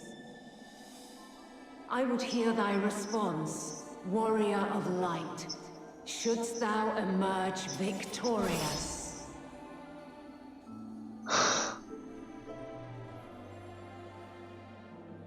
Everybody's resolved the fight.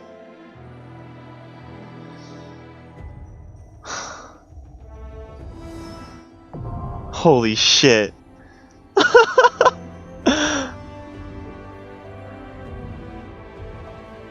During this quest, and we use Chester, you have opportunity to take a trial with party assigned. Some of these allied roles different from normally select.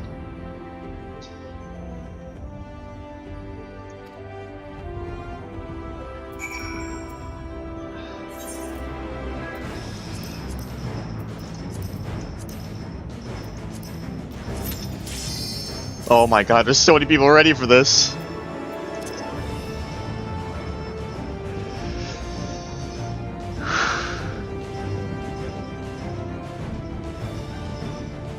I can't believe we actually have a fucking healer for all this stuff now.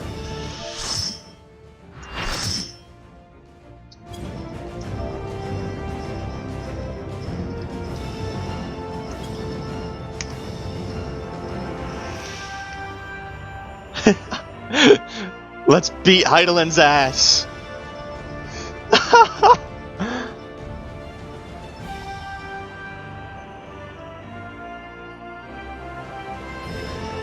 Everybody's so fucking hyped for it. The last of my kind shall test thee.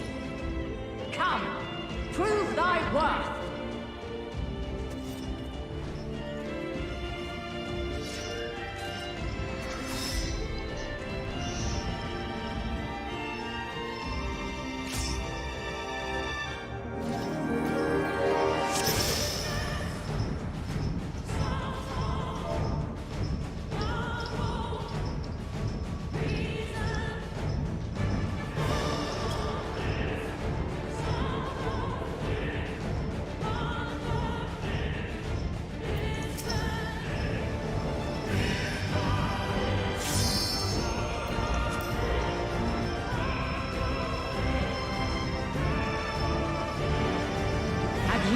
Strength of will to alter man's fate.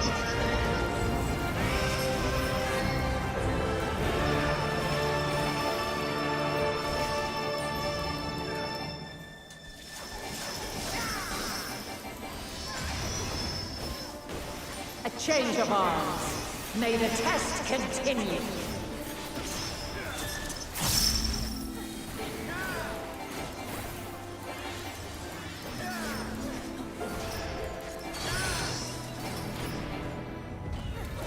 We're near or far.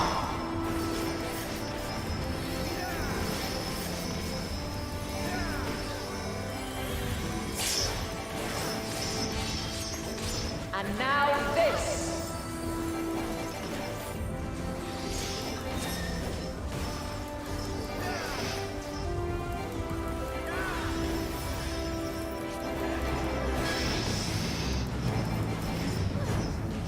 Light unyielding.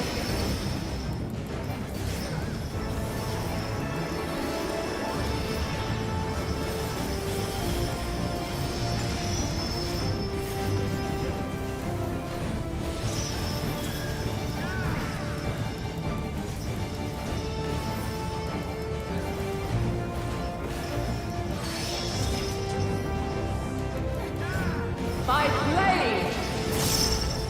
Oh shit.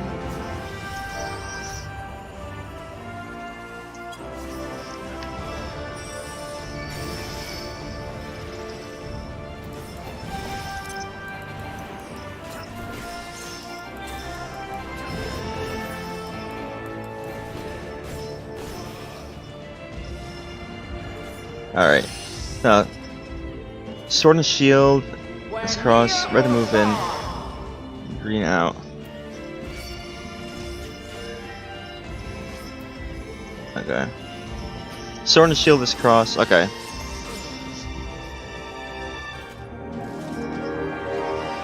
Sword and shield is cross, red move in, staff is in the circle, green out, okay.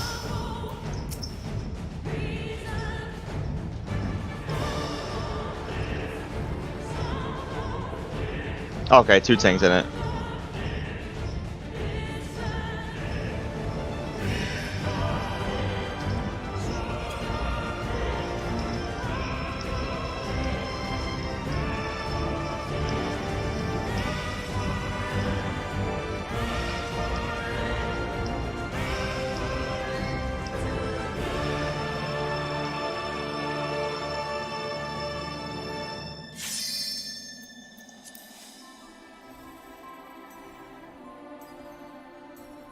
Have you the strength of will to alter man's fate?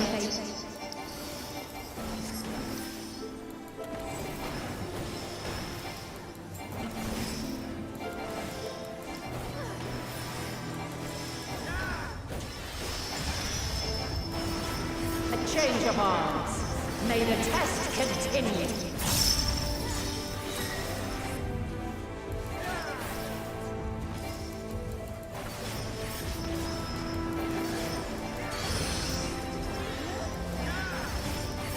We're near or far.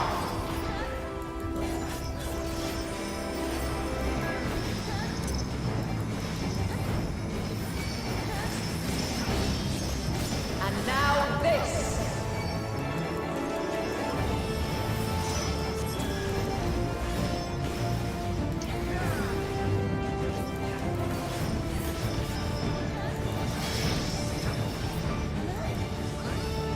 Light unyielding.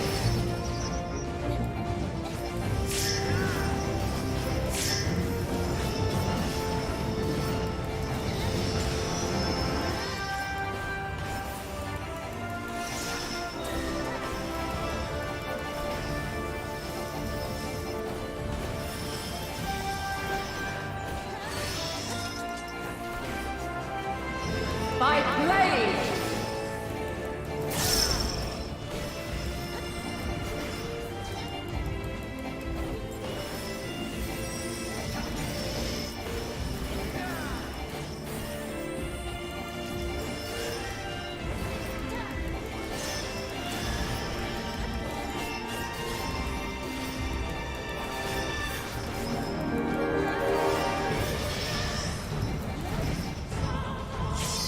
Light unyielding.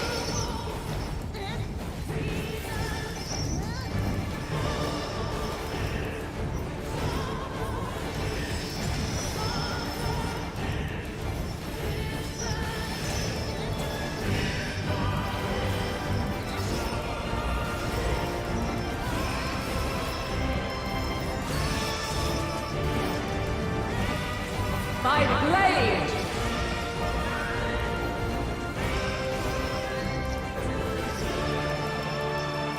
Crystals of light, to me.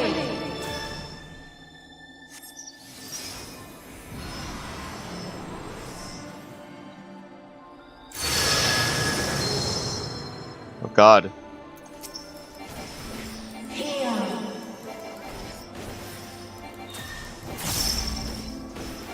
The song of creation's end.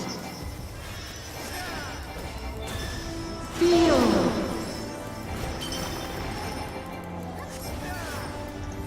The sorrow at hope's demise. Think.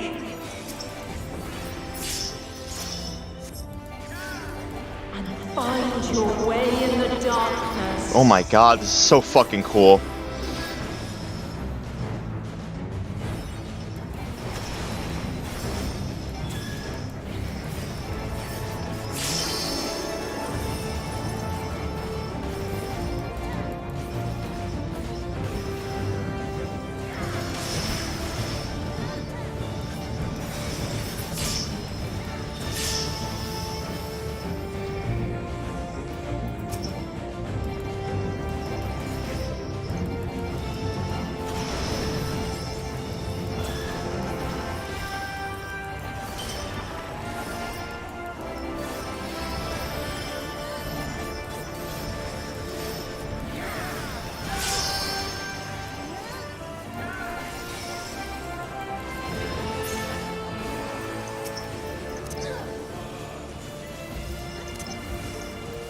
God damn it, let me lock onto this.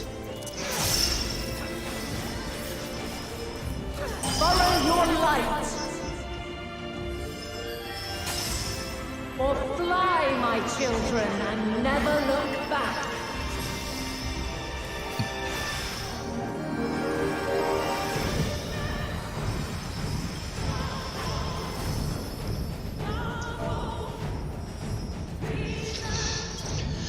Alright. She do a steppy.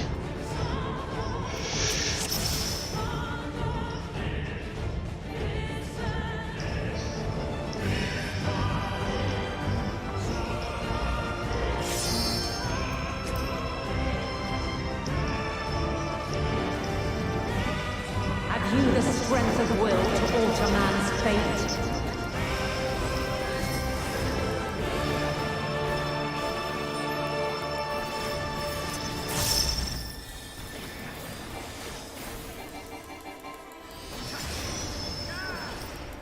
A change of arms.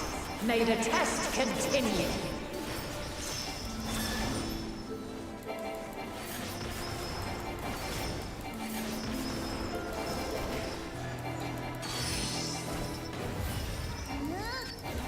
We're near or far.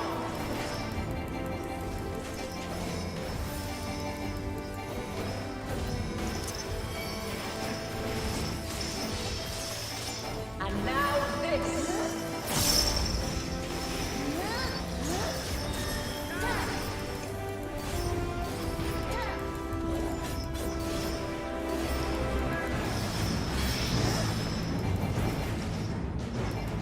Light unyielding.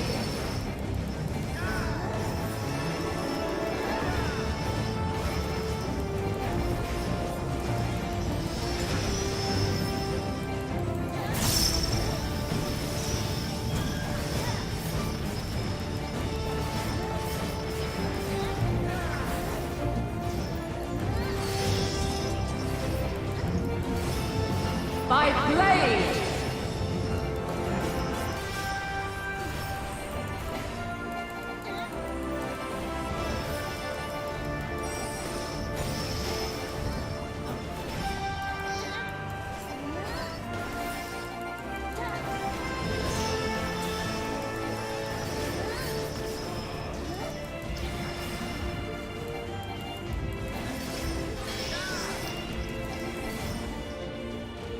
Light unyielding.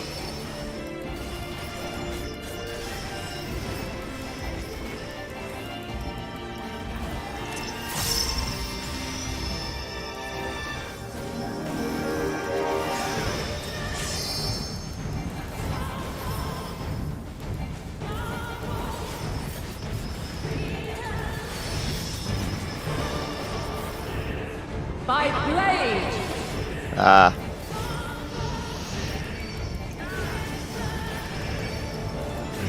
Crystals of light, to me.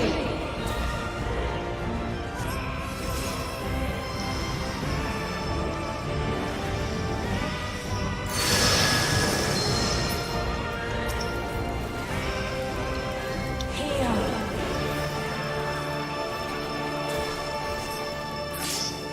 The song of creation's end. Feel.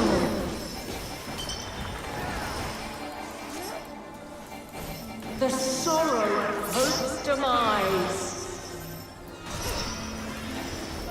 Think.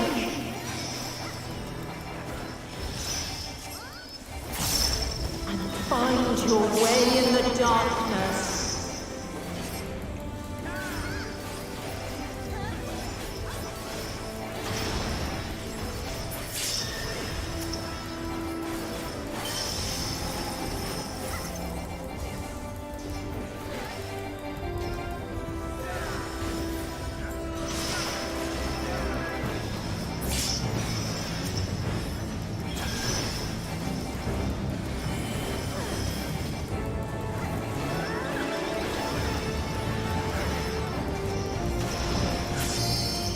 Follow your light. Or fly, my children, and never look back.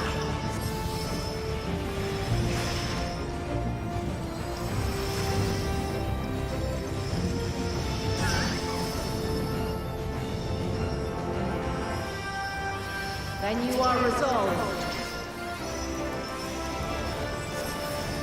But this test is far from over. By crystal's light.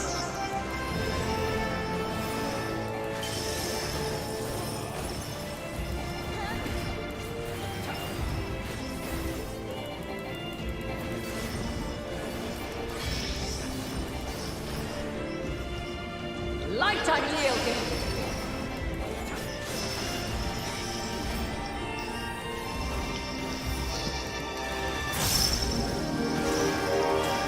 Refulgent eternal.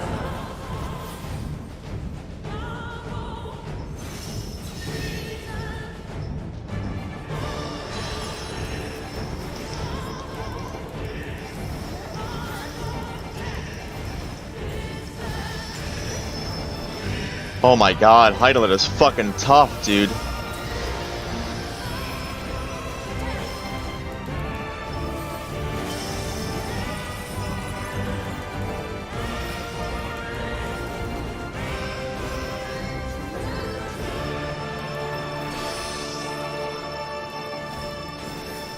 Where near or far.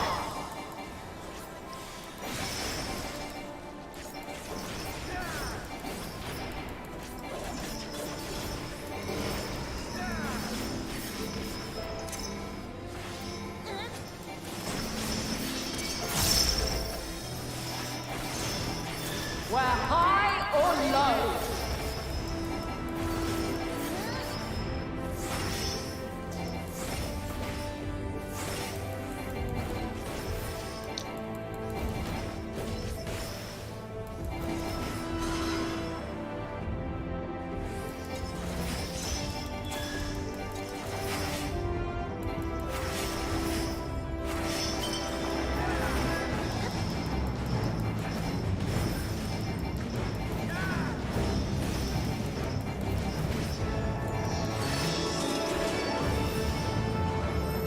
By blade!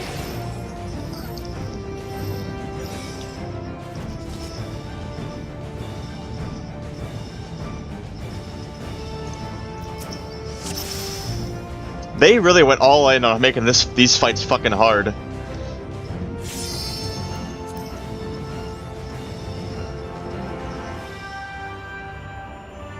Have you the strength of will to alter man's fate?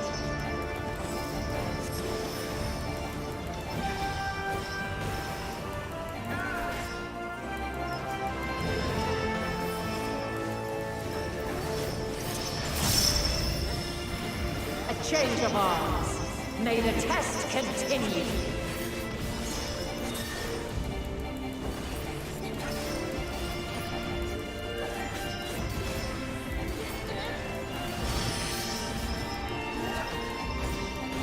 Where near or far.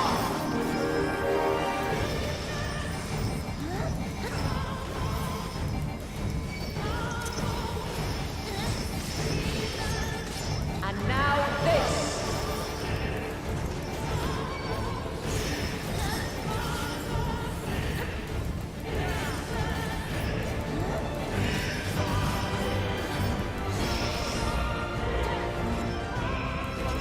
Light unyielding.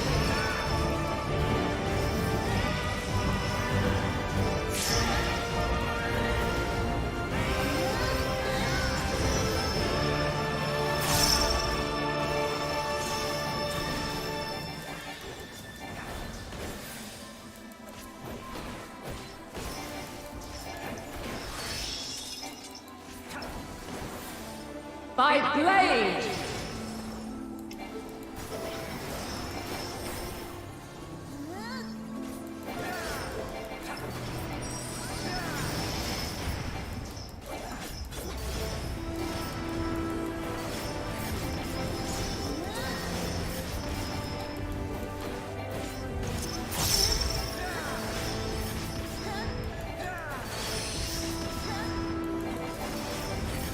Where near or far.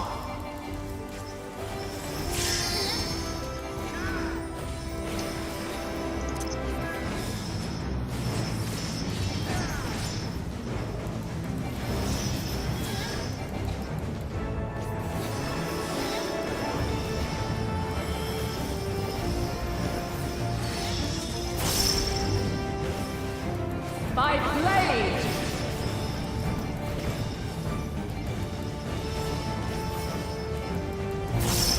Crystals of light, to me!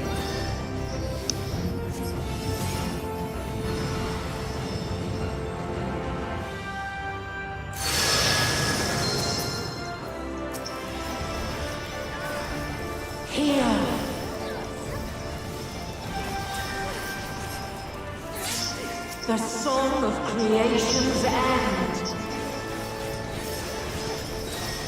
Feel.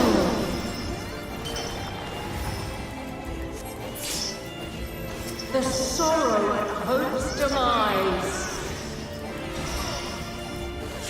Think.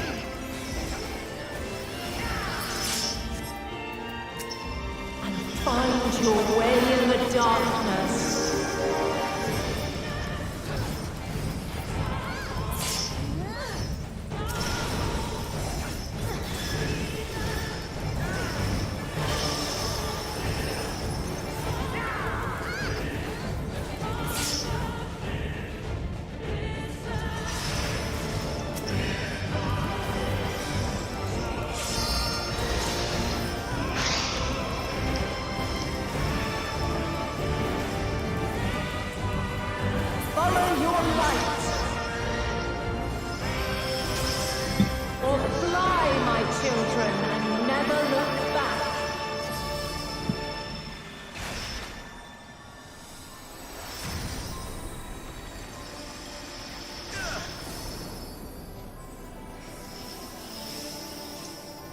Then you are resolved.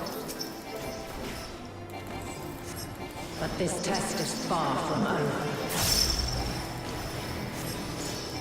By crystal's light.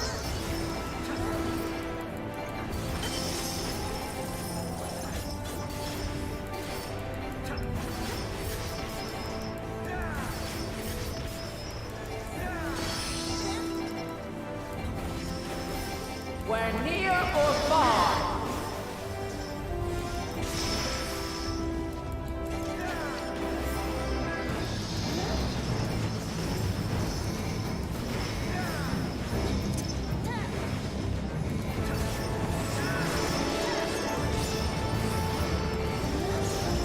Where high or low.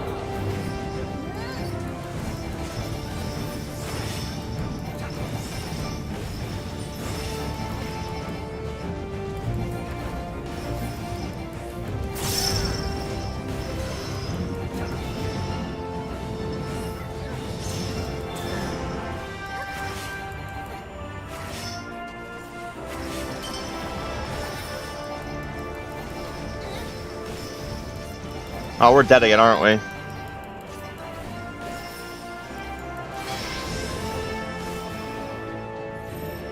Light unyielding.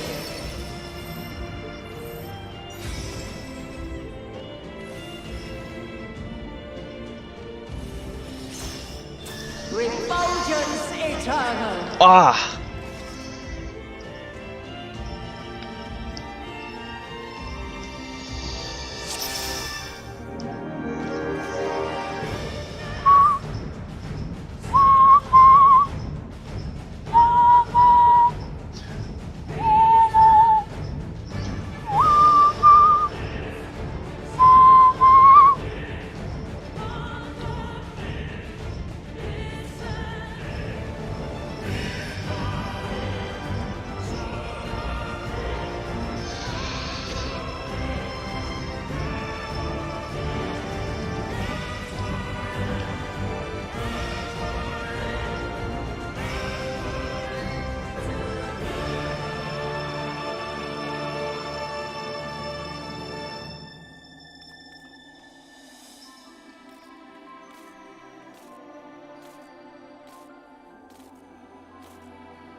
It's a very nice arena, though. It's a very, very, very pretty fucking area. We're fighting in front of the crystal. We're fighting. Got a Heidelin. That shit's crazy. I expected a Heidelin fight, but I also didn't know after all the Venat shit. So.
This is a little unfortunate because we got such a fast thing. Oh, we got somebody in. We got Kuja. Oh shit, we got another Rezer. We got a Rezer anyway. Yeah, baby.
I have 8 Glimmer Prisms. That's cool. Means I can do some stuff later with them.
I think getting healers is going to be pretty hard to get.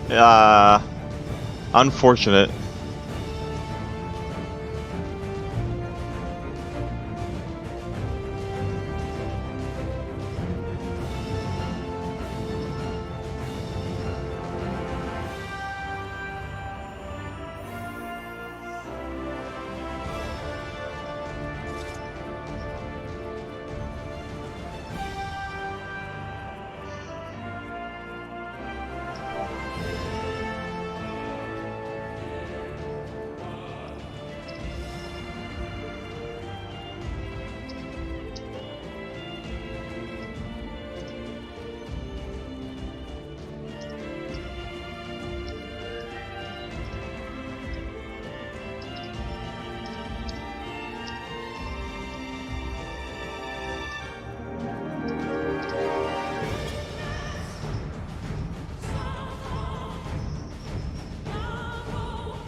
Strength of will to alter man's fate.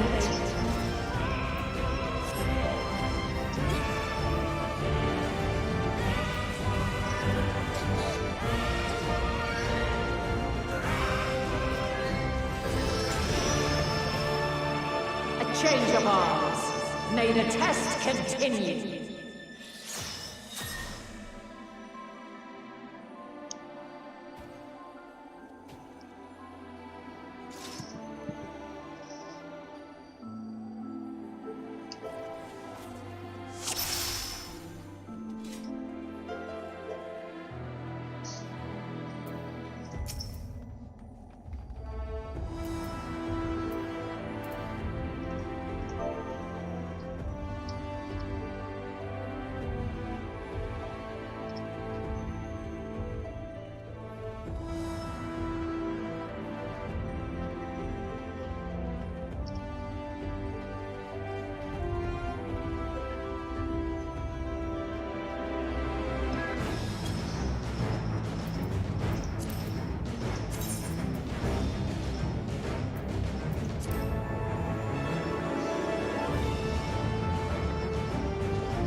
Let's speedrun this shit.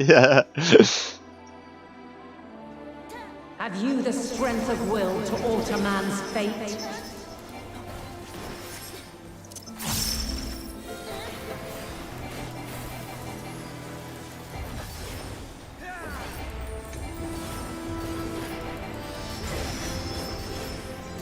A change of arms. May the test continue.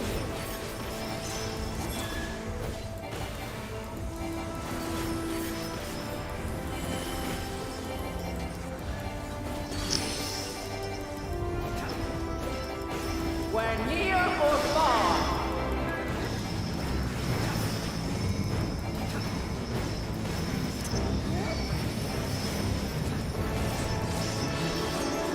And now this.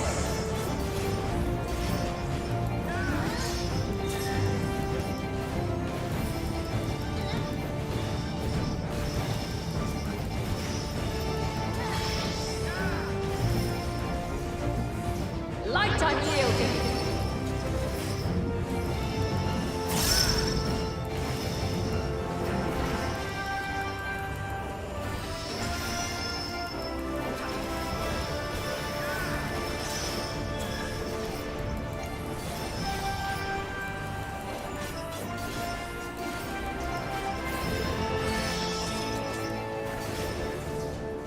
By blade!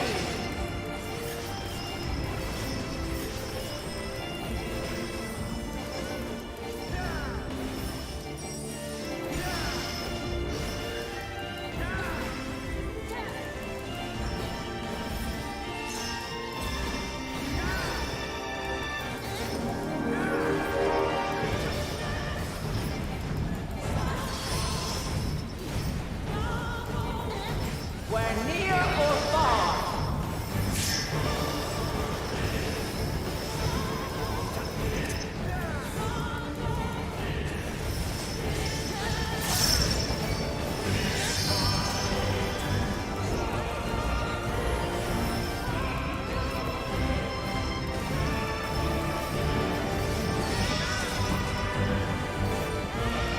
By blade!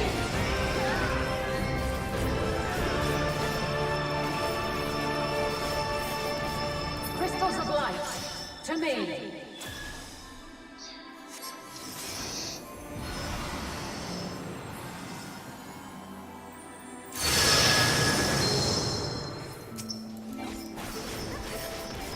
Here!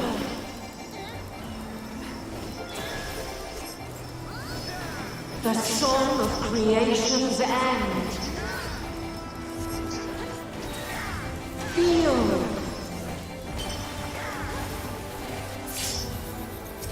The sorrow and hope's demise. Think.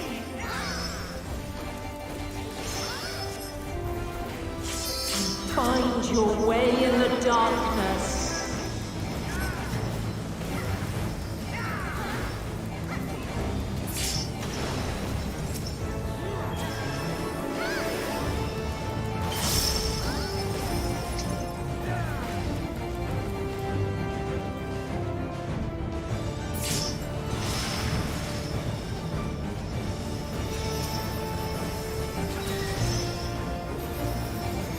Follow your light.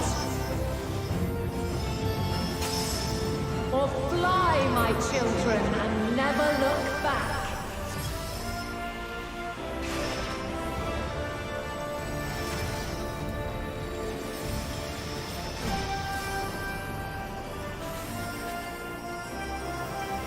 Then you are resolved.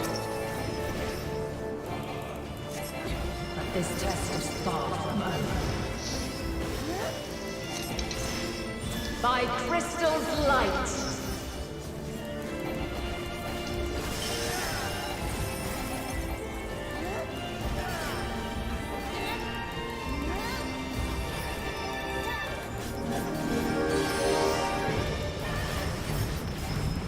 We're near or far.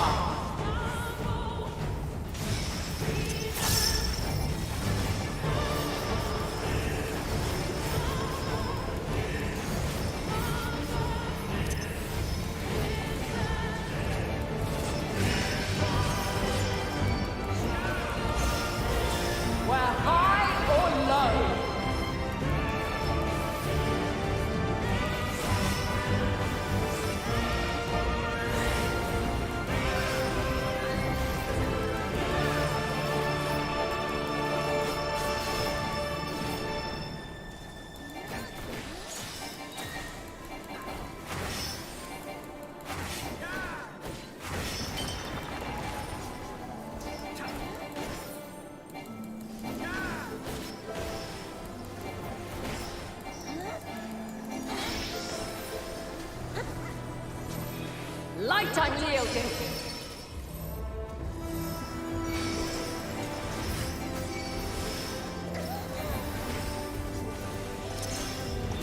Refulgence eternal.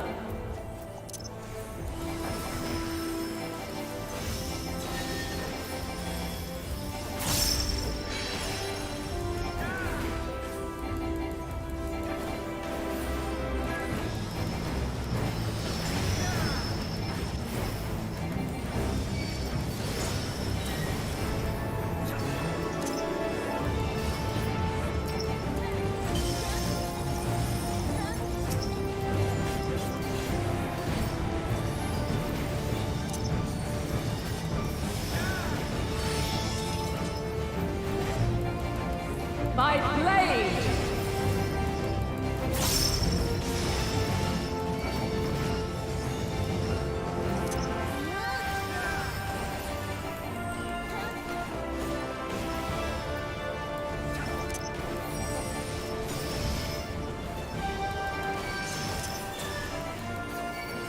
Succumb not to fear!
Light unyielding.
Well.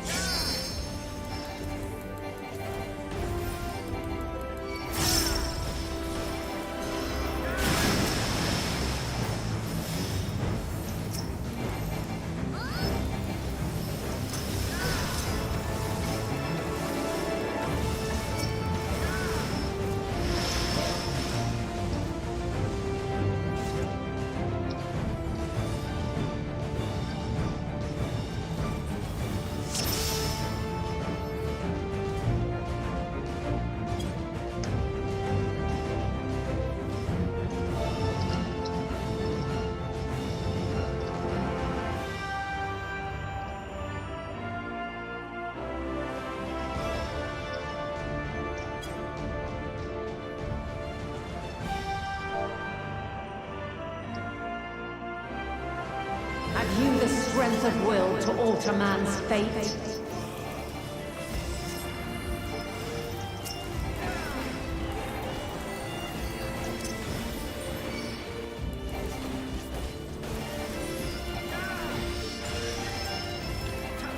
A change of arms. May the test continue.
My blade!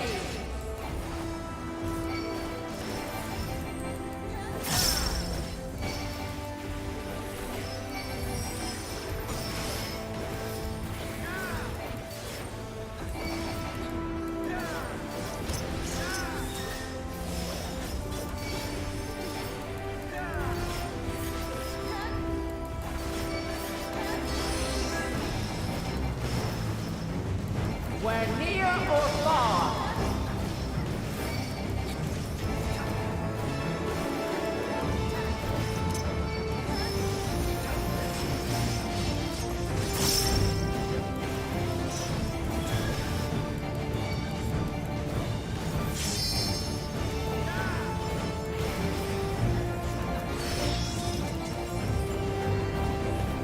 My blade!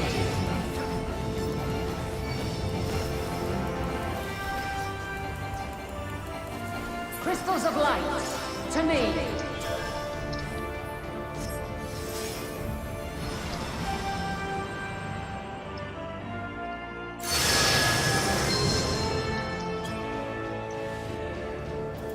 Here.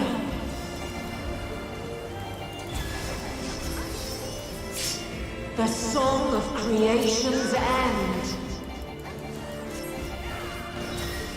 Feel.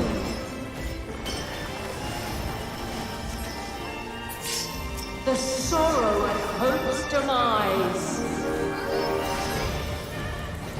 Think. And find your way in the darkness.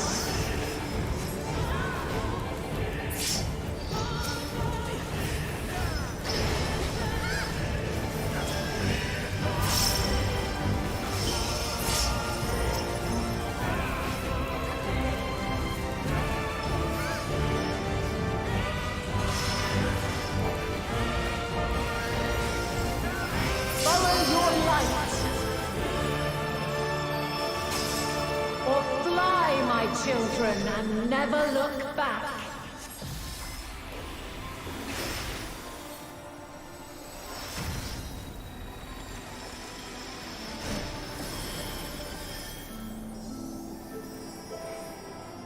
then you are resolved.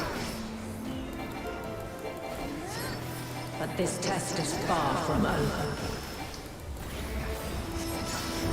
By Crystal's light.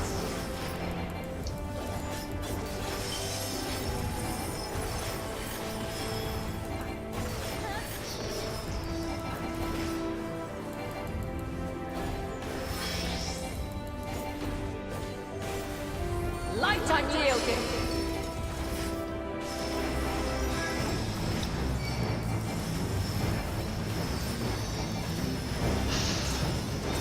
Refulgence eternal.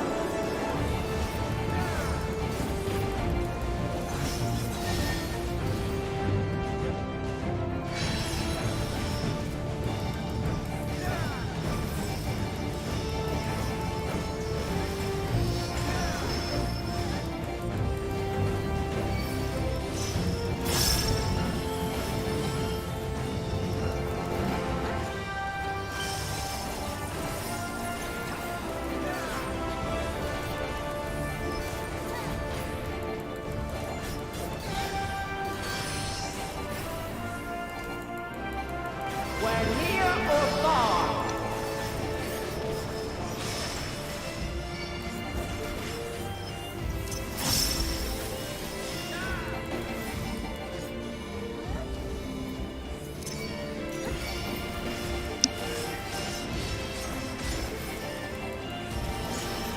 Where high or low.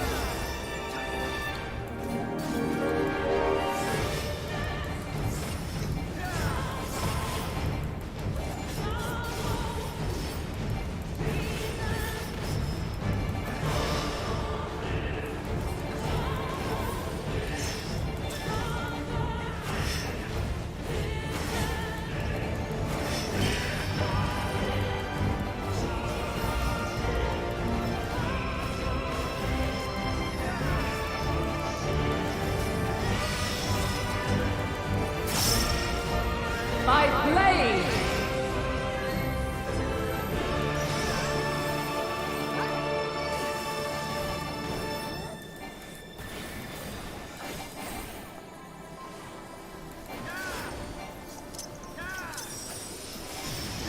Oof. Succumb not to fear!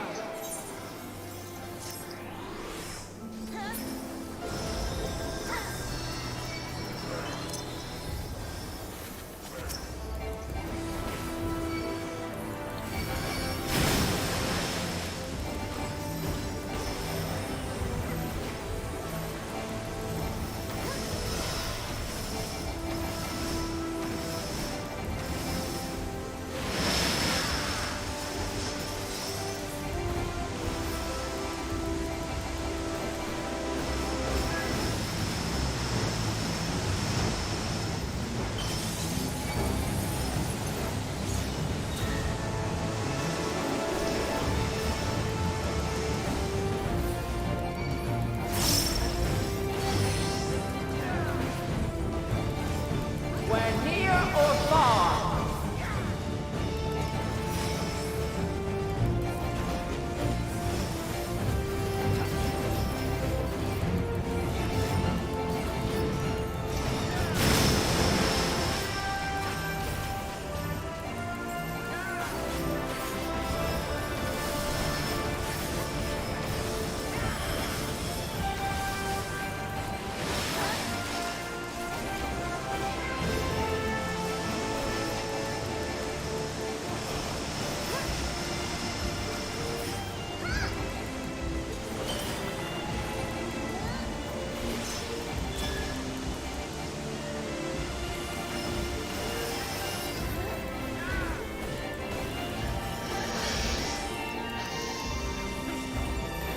Light unyielding.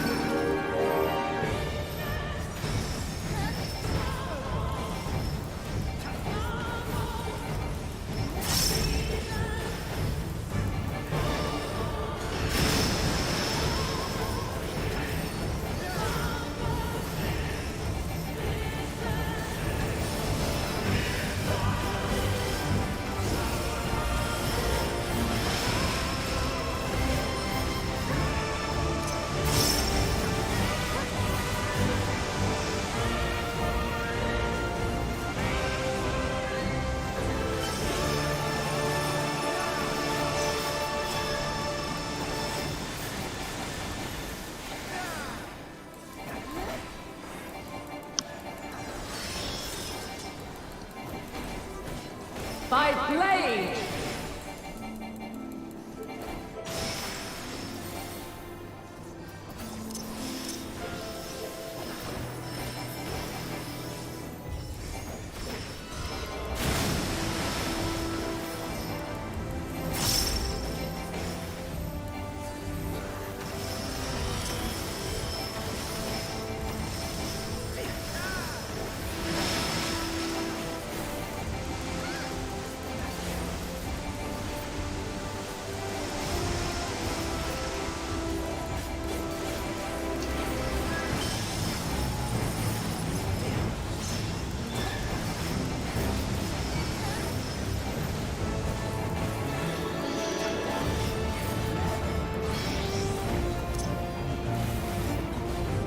Light unyielding!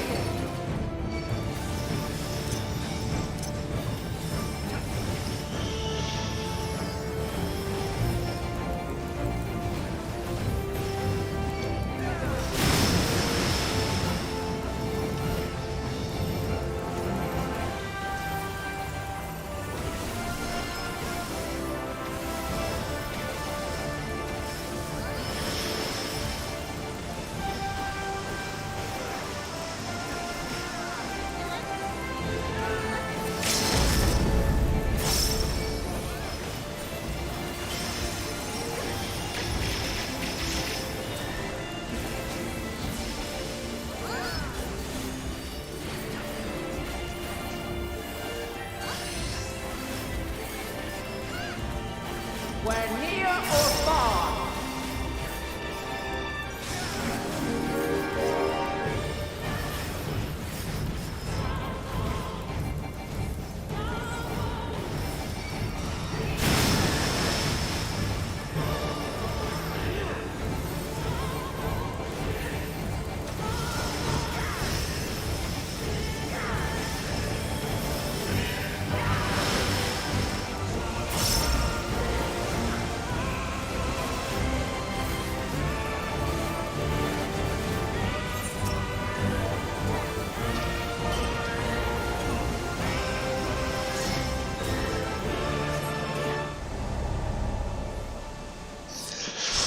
Ah, man, we got so fucking close.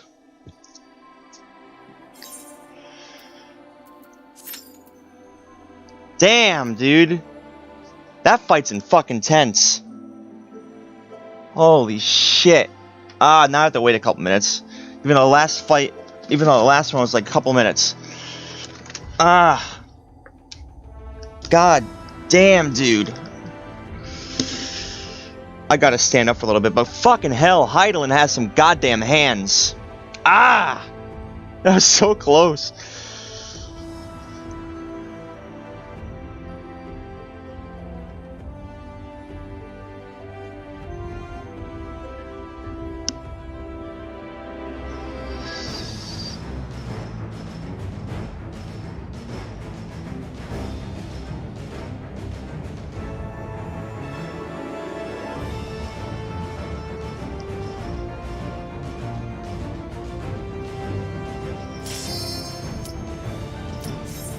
Round two, well, more like a couple good rounds.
the strength of will to alter man's fate.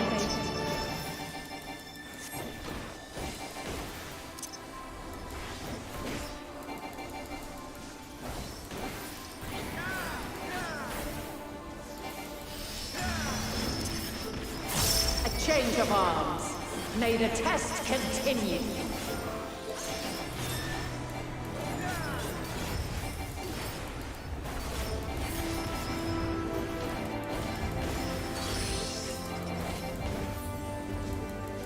We're near or far.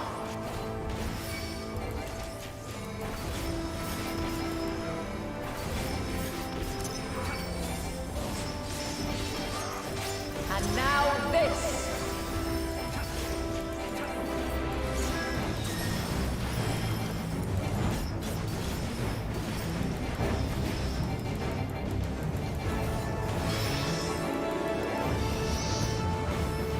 Light unyielding.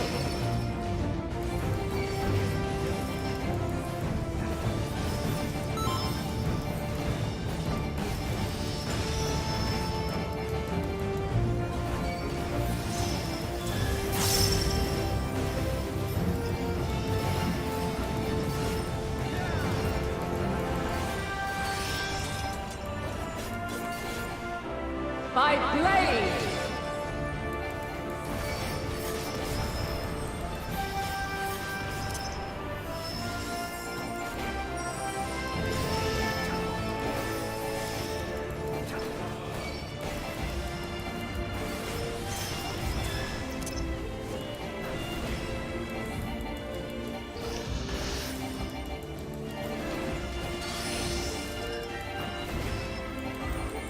We're near or far.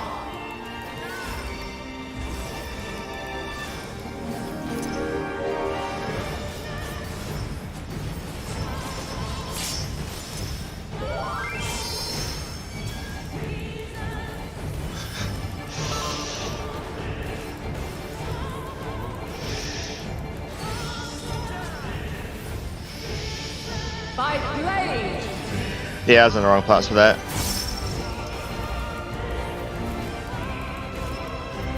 Crystals of light. To me.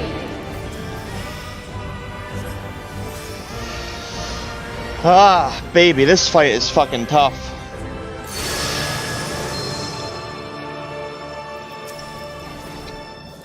Here.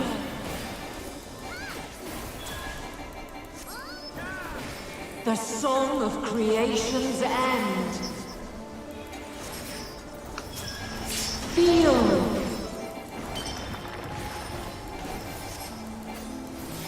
The sorrow at hope's demise. Think.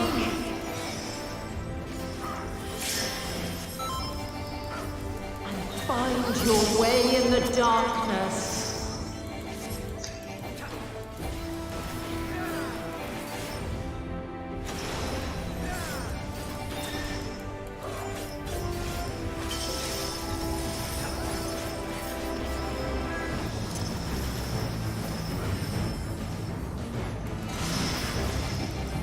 Oh my god, we're all wiping on this one.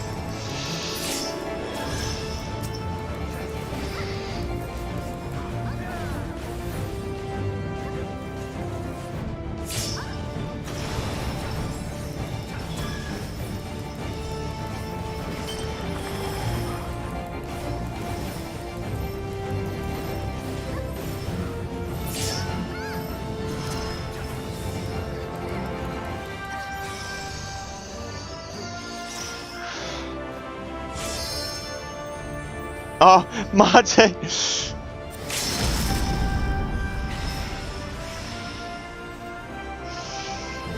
Follow your light. I'm dead again. How the fuck that happened? Fly, my children, and never look back.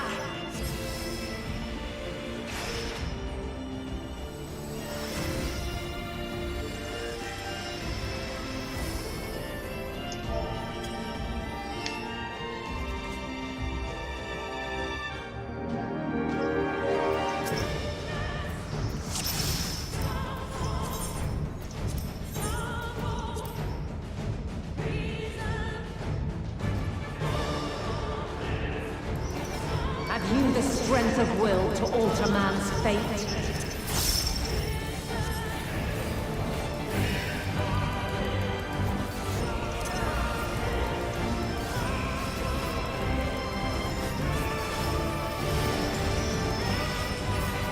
A change of arms. May the test continue.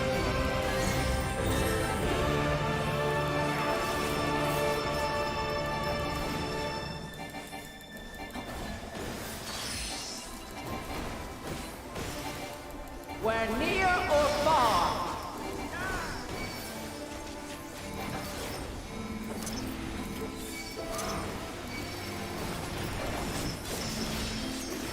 And now this.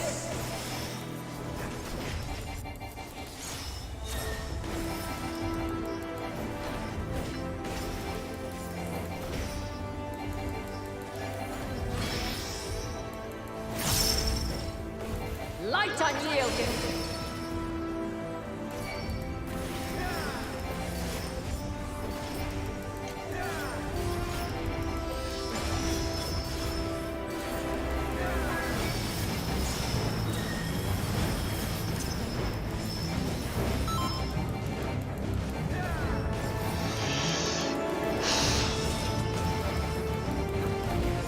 By blade. Oh, I fucked up on that one. I wasn't paying attention. I might be dead.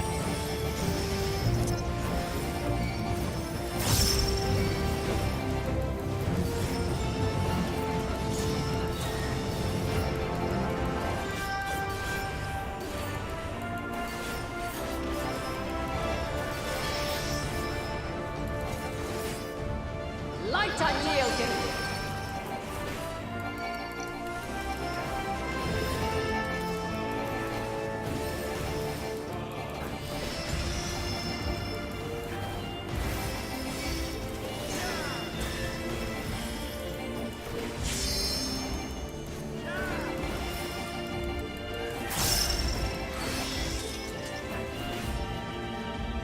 By blade.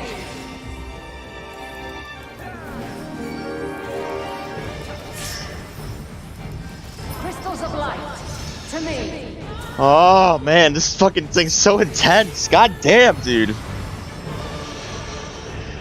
Woo!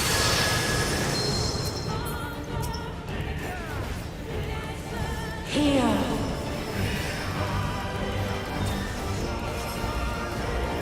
The song of creation's end. Feel.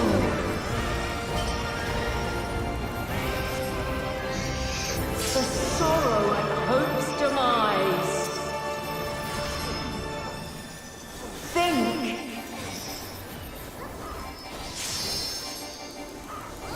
And find your way in the darkness.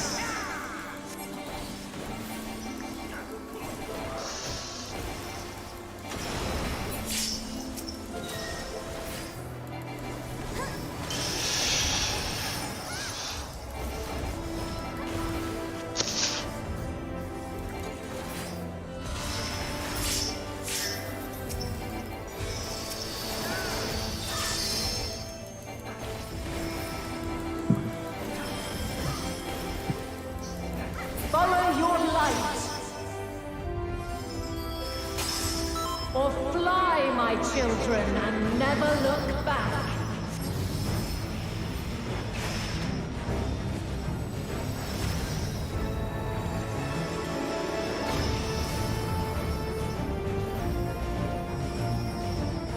Then you are resolved.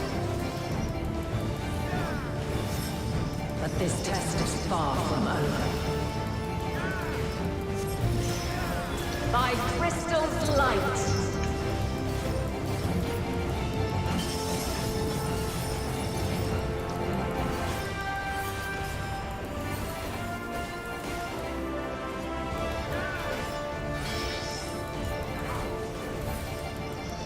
Light unyielding.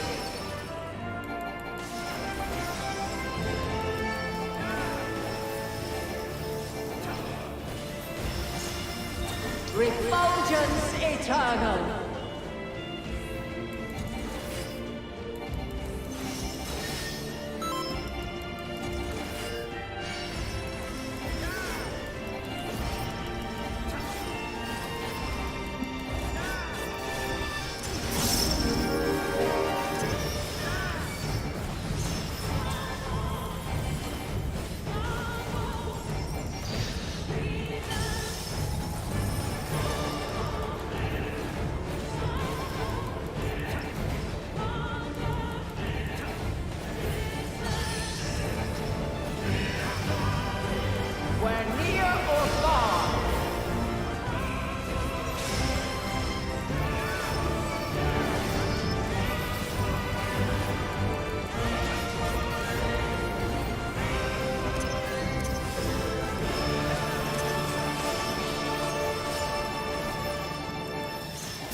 We're high or low.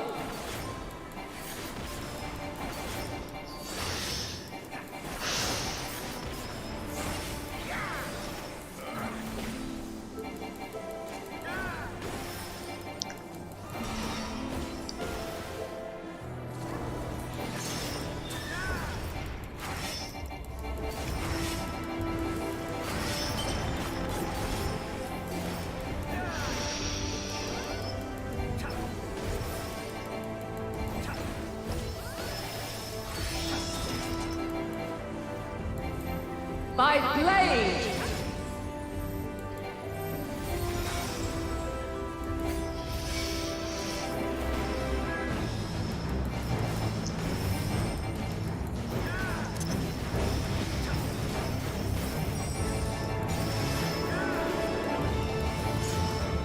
Succumb not to fear!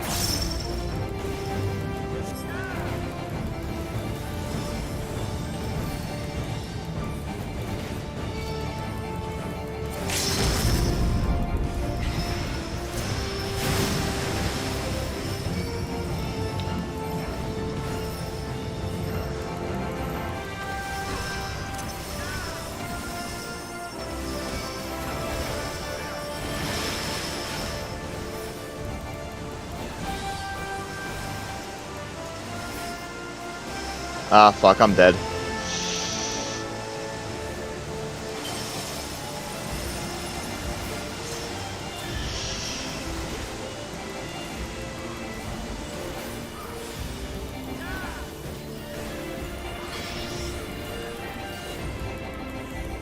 Light unyielding!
where near or far.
Have you the strength of will to alter man's fate?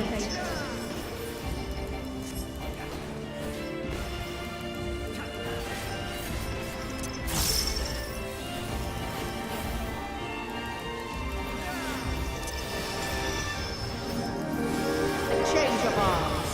May the test continue.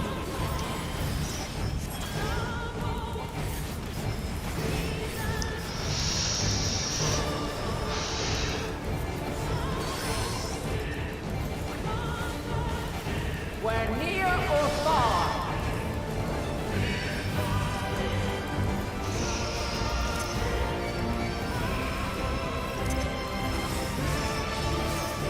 And now this.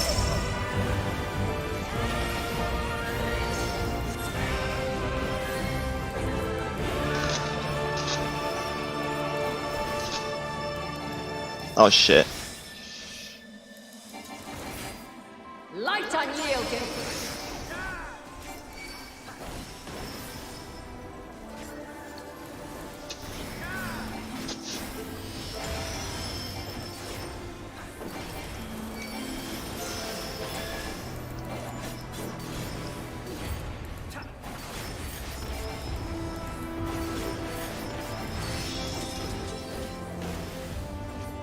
By blade.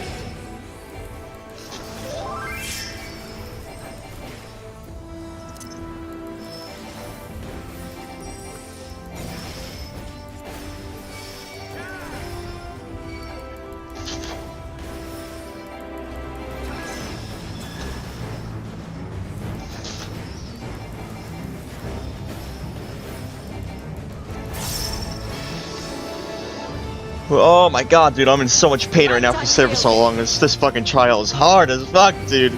Harder than Zodiac, 100%.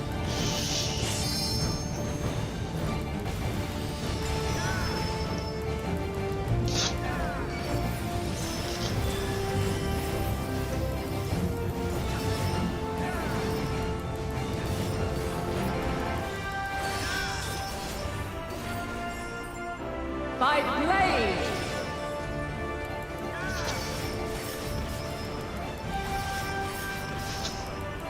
Crystals of light. Alright. To me. Alright. Ah, boy, baby. Oh boy. My fucking back and everything is fucking hurting me from playing this shit for so fucking long. I'm gonna get some carpal tunnel after all this playing. Here.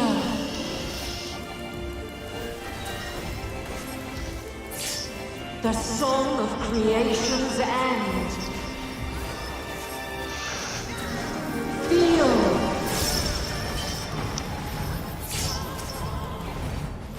The sorrow at hope's demise.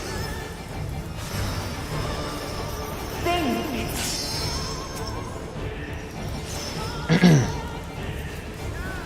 Find your way in the darkness.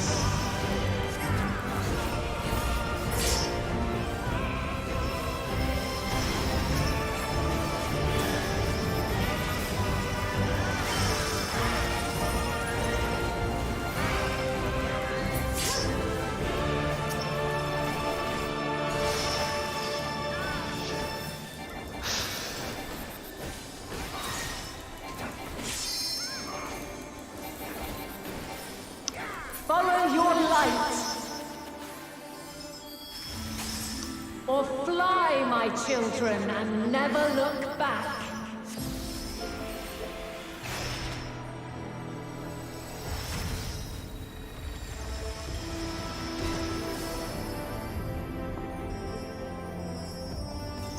Then you are resolved. But this test is far from over. By Crystal's light.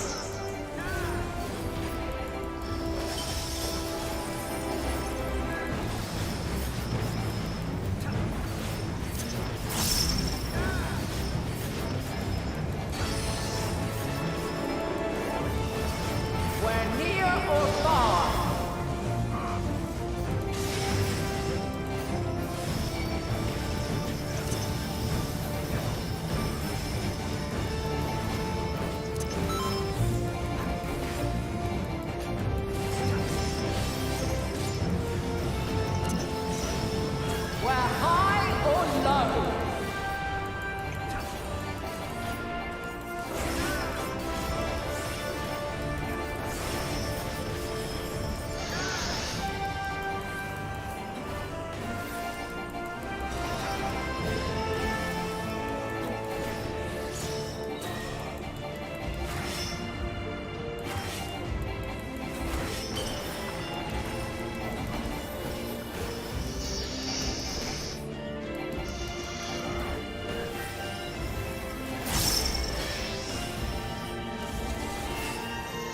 Light unyielding.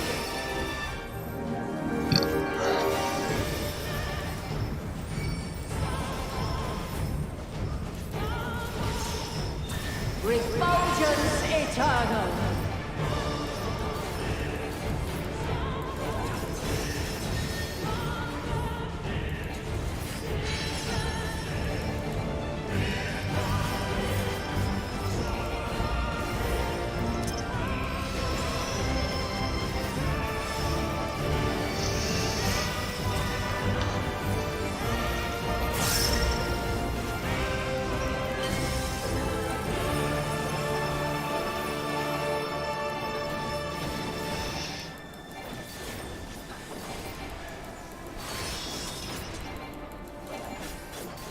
By blade!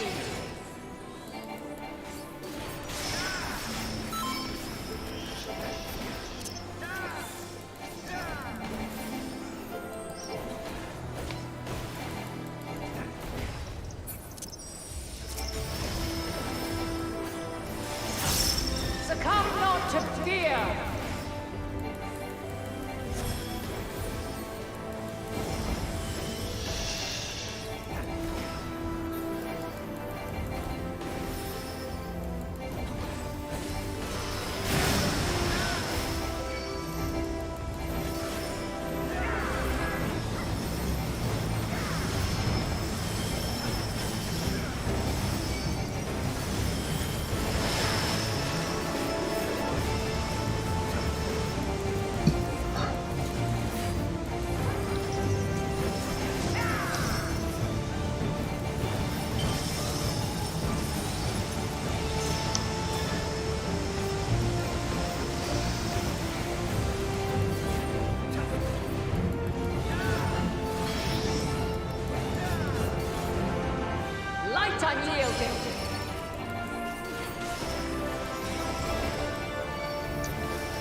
Oh my god. At last, man has the strength to. Woo-hoo-hoo-hoo! My god, that was hard. Woo-hoo-hoo!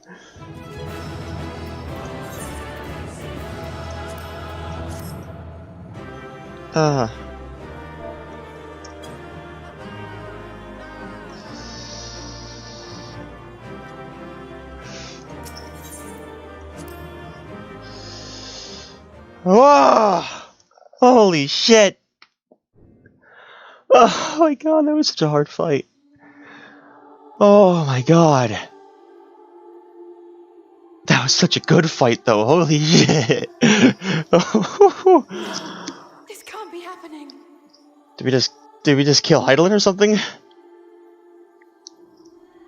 Dude, I'm fucking wiped from that. Holy shit. My heart was beating at the end of that.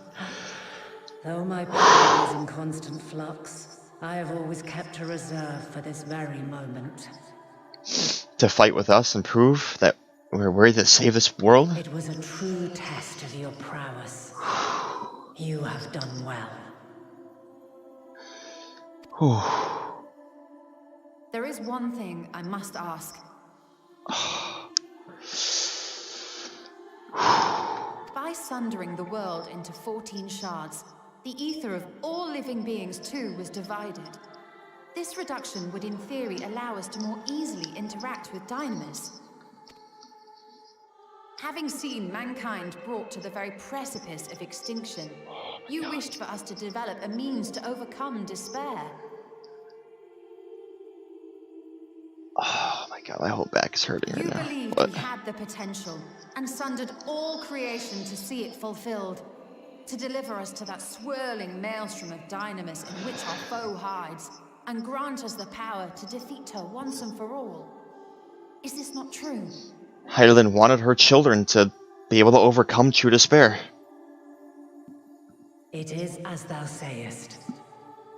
'Twas the trial to which I subjected mankind, and it hath led to untold bloodshed and suffering.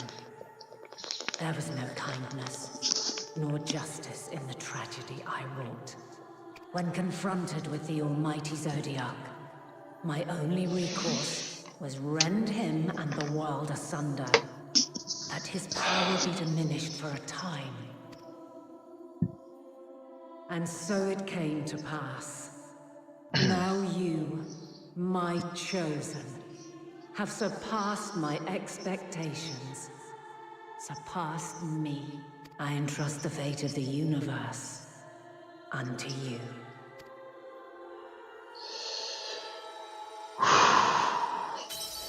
This crystal contains the memory of Meteon's passage through the stars. Deliver it unto the Loperids. They will guide you to her. Is this a goodbye to Heidelin now then?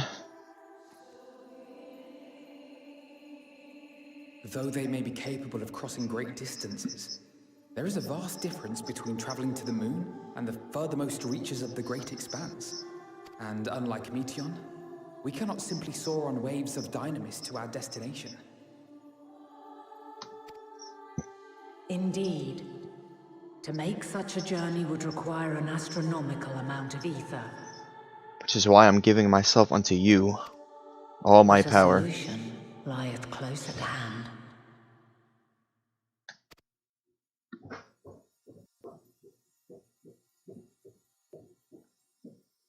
Of course. It's gonna be a different solution, Yes, but my child. the crystal Ever itself right since here. I became the will of the star, the ether drawn here had slowly crystallized. They who have answered my call know it well. The mother crystal. While I have remained hidden, it hath become the embodiment of the planet's will in my place. A faceless, omnipotent force of nature. Holy shit. The mother crystal. Our final hope.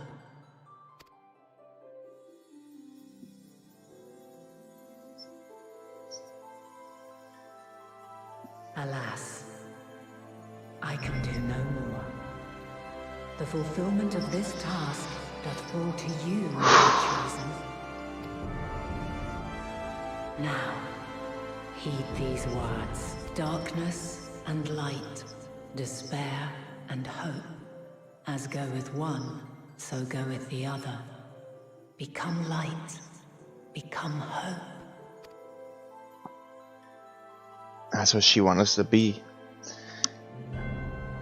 The symbol of hope. To bring hope to those in need. I have a gift for thee. Come closer.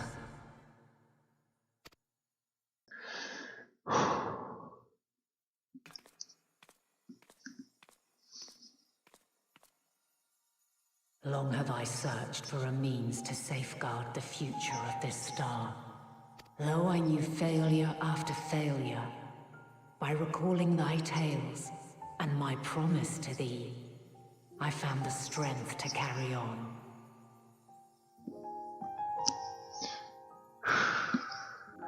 Though the world is ever changing, thy thirst for adventure hath never waned. Thine unshakable resolve never ceases to amaze, to inspire. As a mark of my gratitude, I bestow this final gift. Thou dost possess the crystal of Azan, yes? Oh shit.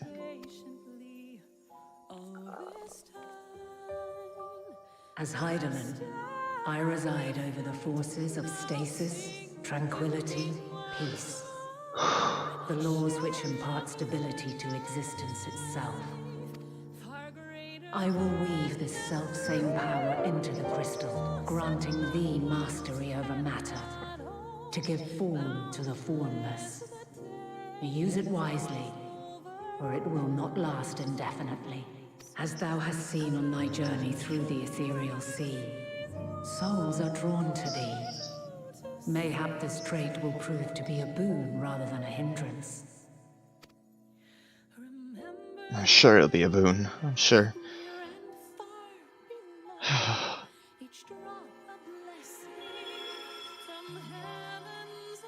It is thy hopes and prayers that enable Azam's invocations and give them life. So keep them close. But pray, remember this.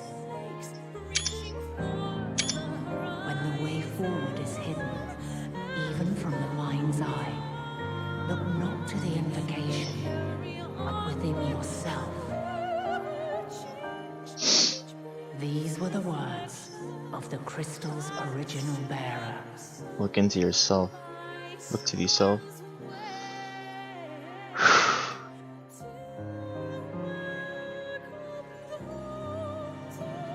With that, my work is finished. Fulfill our promise. Right the wrongs committed when the world was yet whole. Silence the song of oblivion. Goodbye, Heidelin. Teach her a brighter melody. Show her our journey is far from over. Goodbye, Vana. Oh, fight her. Yeah, I mean, I'm not calling her Heidelin. She's Vana. Yeah, find a way, Vana. Our friend from long ago.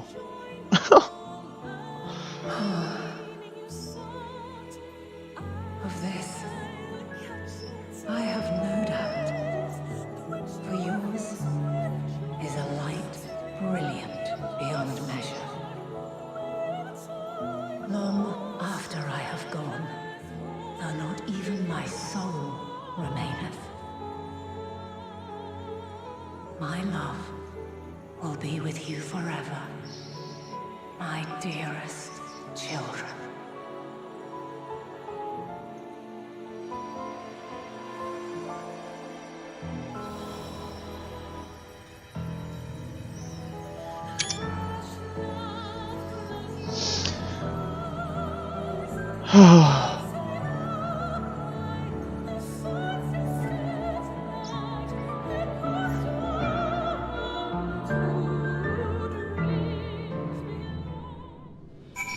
Glad I don't have a face cam for this dude.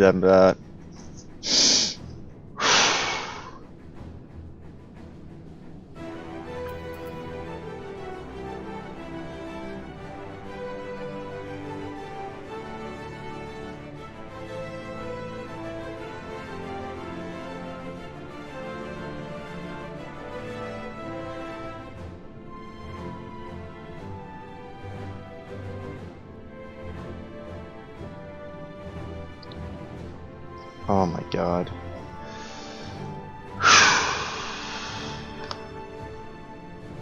I'm gonna take a quick stretch break because I'm still hurting from that battle, but I also have to compose my feelings as well right now, so I'll be right back.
Yeah.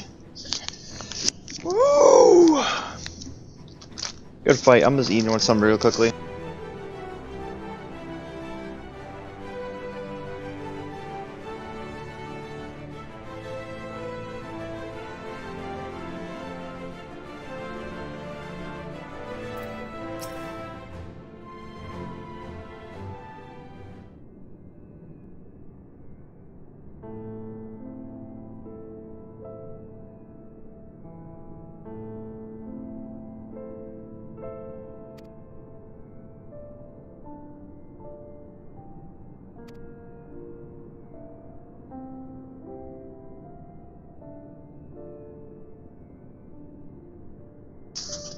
I'll probably definitely do refights with the characters, but I really just enjoy fighting with random people, dude. It's the best thing on this game. I understand why trust is there, but I don't want to use trust during my first time playing, because I just like experiencing stuff with random people. It's so fun, it's so nice as well. You mean to say Hypnelin is... No. There's no time to feel our feelings. We must carry out Hylin's will without delay. We'll find Midian, if it's the last thing we do. If you wouldn't mind handing over the crystal, that is. The fancy navigator one.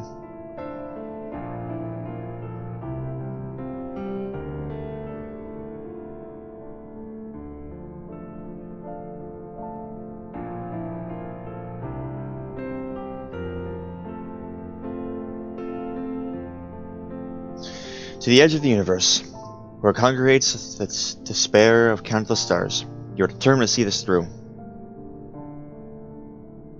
We are. Should words fail us, we will fight to the bitter end. I know it pains you to accept this, but that I need to ask nothing more of you. Yet we have only two means to travel the great expanse, the moon and Charlene's Ark. I am all too aware that without both of them, there will be no exodus, but I nevertheless beg you for to honor the agreements we made.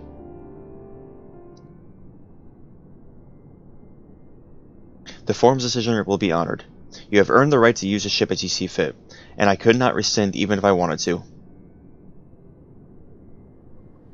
As it happens, I do not. And when you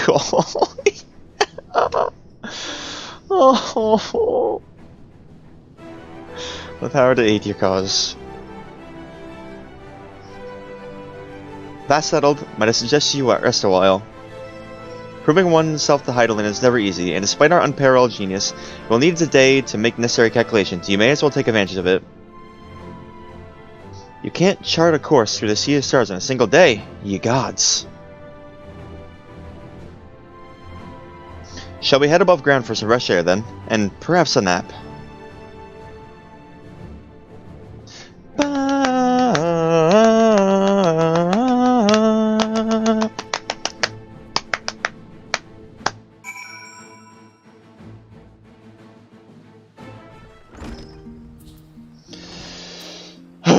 Man, that was such a good fight. That was such a good fight. Such a good fight.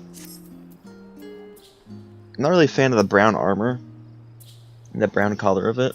I hope I get better armor suit for the end of the MSQ, but I'll wear it for now just because the stats. Like I said, I'm gonna glamour everything before I fucking do anything final wise. I need to make sure those final cutscenes are rocking.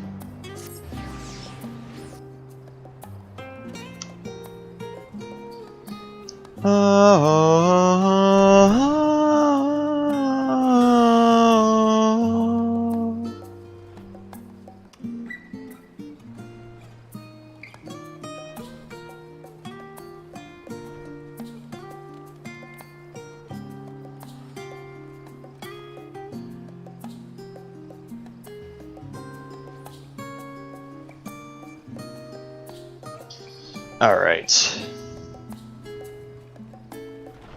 I can't believe we're almost at level 90.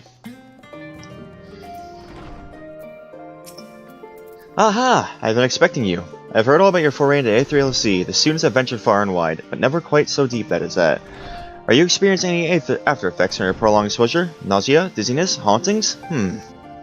Well, have a pleasant sleep, and if you do experience any unusual phenomena, please let me know, and I shall add it to our records.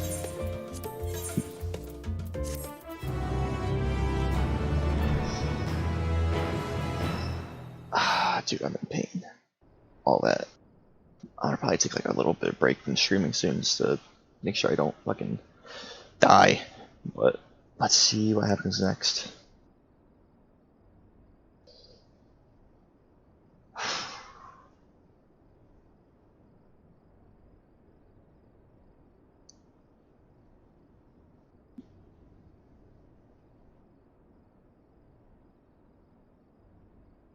I mean, this makes more sense for me to sleep into my big armor that I would have had, so at least that fits. Oh, we're back at armor up. Or at least something. Something related to Ascians. There you are. Oh. Oh. Some time, indeed, yes. For you, at least. Am I speaking to the water? Believe me, I'd meant to get some proper sleep. But here we are, drifting along instead. Well, well, you too. And so we remain, to watch and wonder.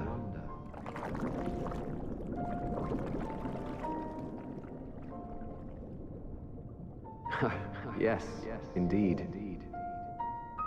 To begin, we first must see the end.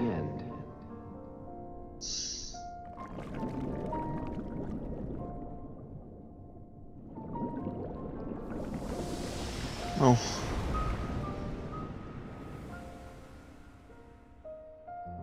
I didn't get to speak much longer with him.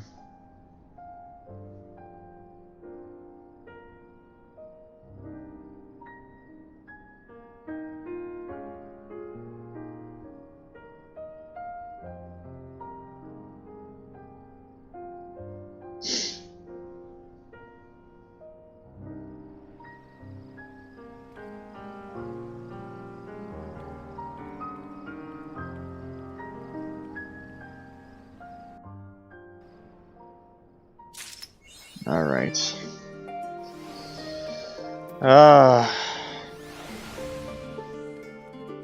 So before we continue on, we have business back in Gridania. Oh wait, before I do that.